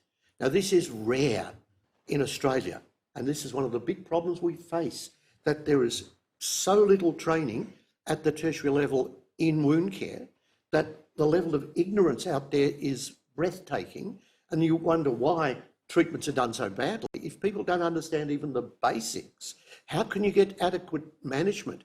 And we need to do a lot more. There are wonderful courses available. Certainly, Monash University, and I helped establish it, is the only university in the Southern Hemisphere has postgraduate qualifications. You can do a graduate certificate, a graduate diploma, or a master's in wound care at Monash. And we have students from all over the world doing our course because there are not many. But there are some very good courses. You can do a simple, short 2-day course that's available. There are many, many providers that are not company that will provide some good basic education for residential aged care. And I think we've got to almost make it mandatory that residential aged care have to have a minimum standard of training in the wound area for their staff, be it registered nurses, be it state enrolled nurses, be it personal assistants, that they all need to have at least some basic knowledge so that they don't actually make things worse by doing it wrongly or not diagnosing it correctly. So there is availability out there. I think there's got to be a lot more. And I think one of the recommendations that should come out of the Commission is that the Committee of Deans have got to look at this as a core element of training for doctors, for nurses, for pharmacists, for podiatrists, for all of these groups of professionals who are working with wounds, to have at least built into their curriculum a basic training in wound care, to understand the biology, the pathophysiology, and the basic management. That's something I think should be absolute as a minimum standard. And then, of course, you then offer the higher trainings and qualifications. One of the things that Wounds Australia is about to launch in October this year is we have developed credentialing, so that for someone to be called a wound specialist, they have to be credentialed and go through a very rigorous assessment of their skill and knowledge and training for them to be actually called a wound care specialist. And we're about to release that in October this year. Now that to me is very important, that we have people out there who not only claim to be wound specialists, but actually have the right training and can be validated by being credentialed as being appropriate wound specialists. And the more we can do that, the better the overall standard of practice will happen. Can I quickly add too that nurses are screaming out for this. It's not uncommon for me to hear a nurse say, "I'm so glad you're here because I really just don't know what to do." They want to give the best treatment. They really care and they're very compassionate. They just need the resources and the knowledge to do it. And that touches upon another aspect of your evidence, that is the multidisciplinary nature of the approach that you say needs to occur. Can you elaborate on that in this context? Certainly. Of wounds? The big issue with any patient is it's not just the wound. They often have dementia. They often have nutritional problems. They often have comorbidities. There are so many facets. And that's why, as I say, in my own clinic, we have a total multidisciplinary group of specialists who will see the same patient on the same admission. And we then look at the whole picture. And it's only by looking at the whole picture. And often we'll then say, look, there's a psychological issue. When you get our psychologists involved? Virtually 90% see our dietitian because there are nutritional issues. So many have feet problems, they'll see our podiatrist and be dealt with, because no wound patient has just one simple problem, because there's so many underlying intrinsic or extrinsic factors. The medication they're on, the things they're using in their diet, their smoking. There are so many things that can impact on the ability to heal. And so by having a broader church of people looking at the patient, it means that you can very quickly assess the problem and get to the nub of what you need to do to intervene. So it is very much multidisciplinary. And that multidisciplinary approach, to the extent that it should be and is employed, would presumably make demands of people in terms of their communication and documentation.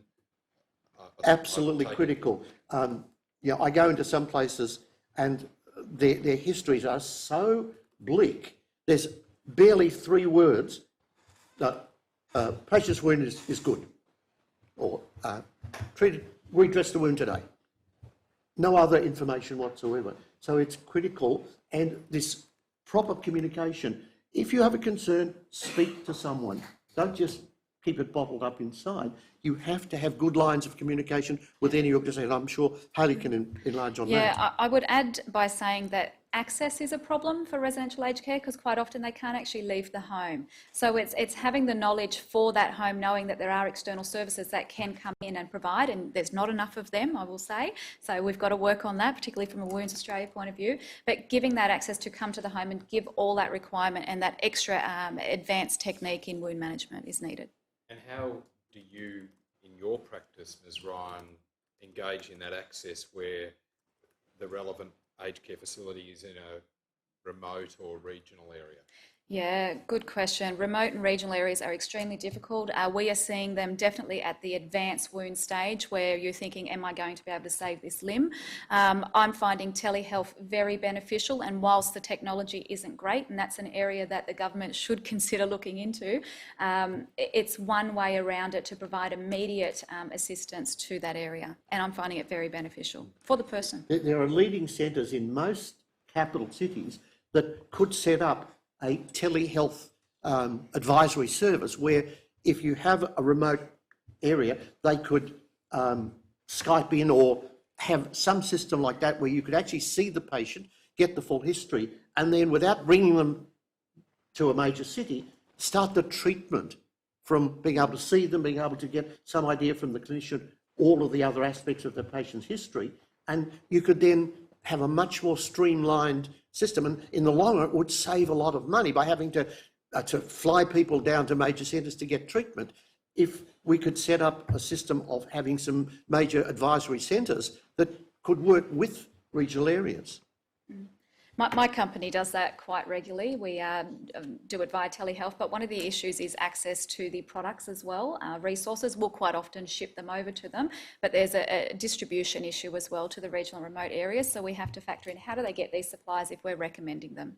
So that's another factor. Can I just ask each of you whether or not you think that aged care recipients are receiving substandard wound care on your observations, and if so, why you think that is so? I'll let you go first. This is quite complex. I would say that it's not that the nursing home or the individual wants to provide substandard care. I would believe that it's the lack of knowledge, number one. It's the availability of resources to provide that treatment. It's the budget restraints that the home has. You know, it's not, I've heard nurses, I've seen nurses in tears that say to me, I'm just so upset today because I just didn't have time to give the optimal care that I needed to. That's heartbreaking because I know that they want to give the best, but they just haven't had the time. Is the answer more staff? Well, I think that's come very clearly through all of the hearings that you've heard, that more staff. But the question I'd have is, where do you get them from?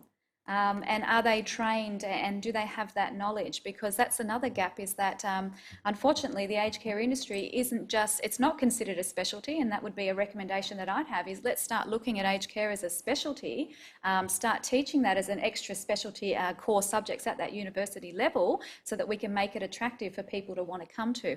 It's not uncommon for me to hear that, oh, I'm coming up to retirement, I'll go into aged care and start working. And then they realise how difficult it is. And retirement comes quicker. If I can answer the question, I have seen such a variation from some wonderful, excellent residential aged facilities that have the top, best quality care, high-level trained nurses, and I've seen others at the very opposite. In fact, the study, which I've given you a copy of, which we did as a randomised controlled trial in nursing homes, where we clearly showed a dramatic difference. And one of the interesting things in the control group, we found that there was quite some variation in the information they provided. And that's why in the study, we had two control groups. We had the intervention control group where our assessors went in every week and looked exactly what they're doing and annotated it. Then we had a second control group that only went in on the first and last days of the study. That avoids what's called the Hawthorne effect. Because the problem is, if someone's looking at what you do, you say, oh my God, I'm being looked at, I better be a bit more careful. And sometimes you get a false positive. And it was very clear that there's a vast difference And I say there's some wonderful residential aged facilities I've seen, and there's some dreadful ones as well. So there's no consistency. It's either very good, moderately, or pretty bad. And one of the things that actually plays on that is because it is such a highly regulated industry, the focus is on what other assessment do I need to complete in order to show that I'm doing this. Now, documentation is extremely important, but when you have 5 documents for the one assessment, it doesn't make sense. And what you often will see is the nurse sitting down, spending more time on an administrative task than actually doing the work.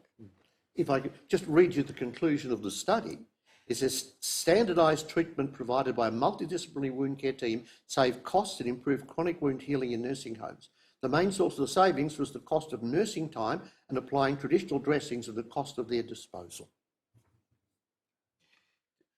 Professor Sussman, do you see there being any particular challenges in the Northern Territory or regional and remote settings here in the Northern Yes, Territory? I do. One of the things that worries me particularly in wearing my diabetes hat, the level of diabetes within the Indigenous and Torres Strait Islander community is exceptionally high when you compare it to the non-Indigenous community in Australia. When you look at figures like that in 2014-15, 30% of Aboriginal and Torres Strait Islander children aged 4 to 14 reported to have eye or eye problems. So that's the nephropathy, the retinopathy from diabetes. The number of Aboriginal and Torres Strait Islander women that have gestational diabetes is 10 times that of the non-Aboriginal and Torres Strait Islander community. The number of deaths as a result of diabetes within the Indigenous community. The death rates in diabetes increased further in major cities from 51 in 100,000 to almost 92 in 100,000 in remote areas. And the deaths of people with diabetes from coronary heart disease and stroke differed greatly from major cities of 309 per 100,000 to 521 in regional and remote areas. So there's a real major issue with things like diabetes within the Indigenous community, and because of the remoteness and the difficulty in getting treatments, and the difficulty with the diabetes is they end up with kidney failure, they end up with loss of feeling, they end up with loss of circulation. And I well recall doing a ward round in Alice Springs, and in a morning I would have seen probably 25 to 30 relatively young Indigenous and Torres Strait Islander men with one or bilateral amputations. And it is a shocking reflection on us as a community that this still exists in Australia. And I would like to see still a heck of a lot more in this particular area than we've done in the past.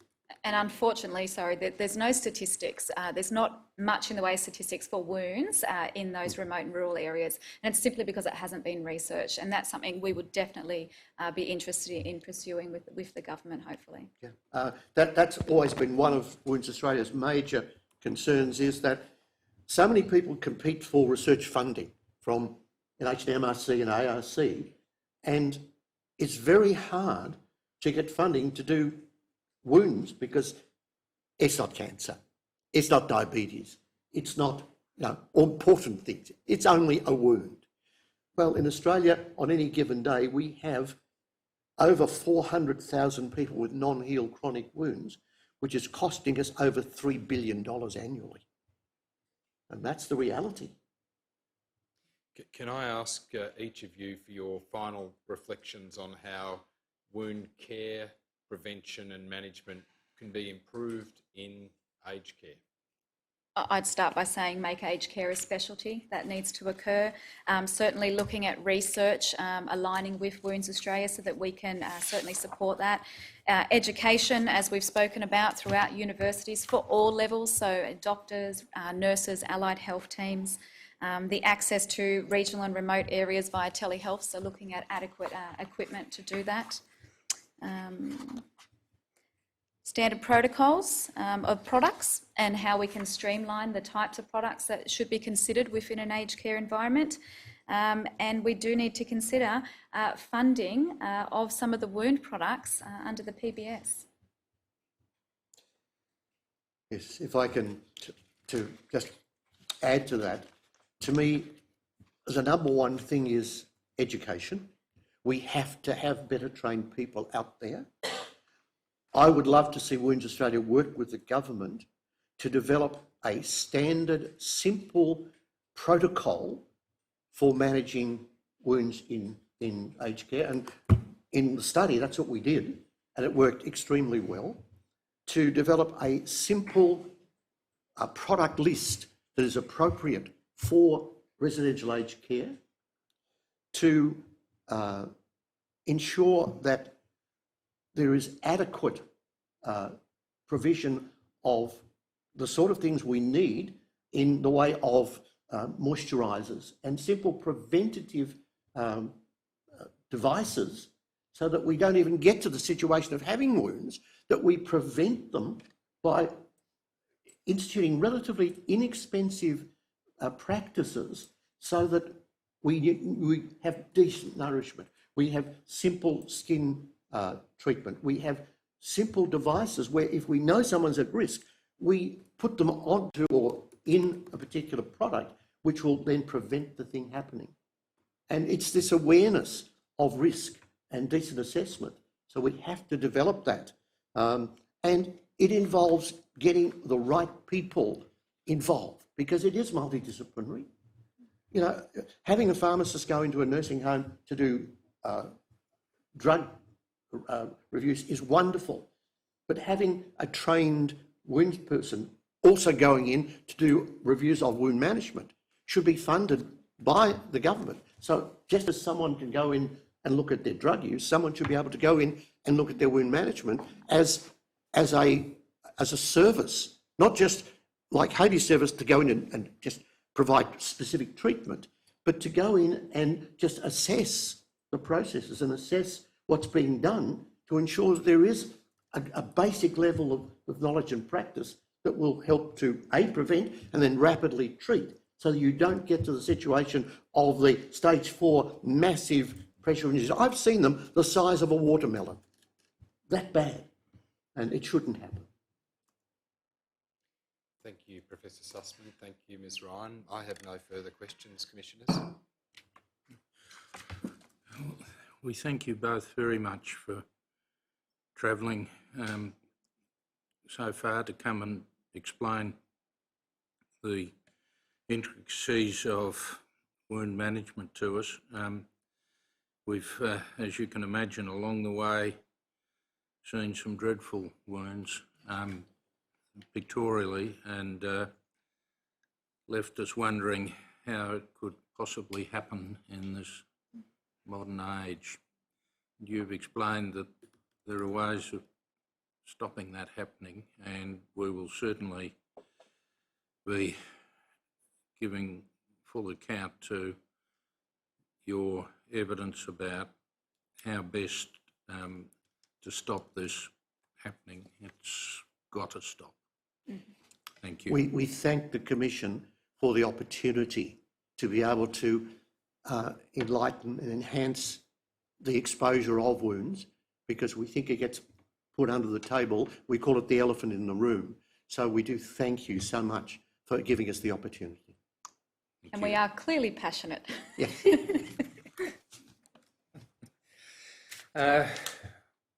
Subject to advice from behind you is 9:30 or 10 appropriate tomorrow? 10 is the advice that 10. I believe that I've been given, yes. Very good. The Commission will adjourn till If the 10 o'clock Commissioners tomorrow please. morning. We'll send the Royal Commission down and go to the false light and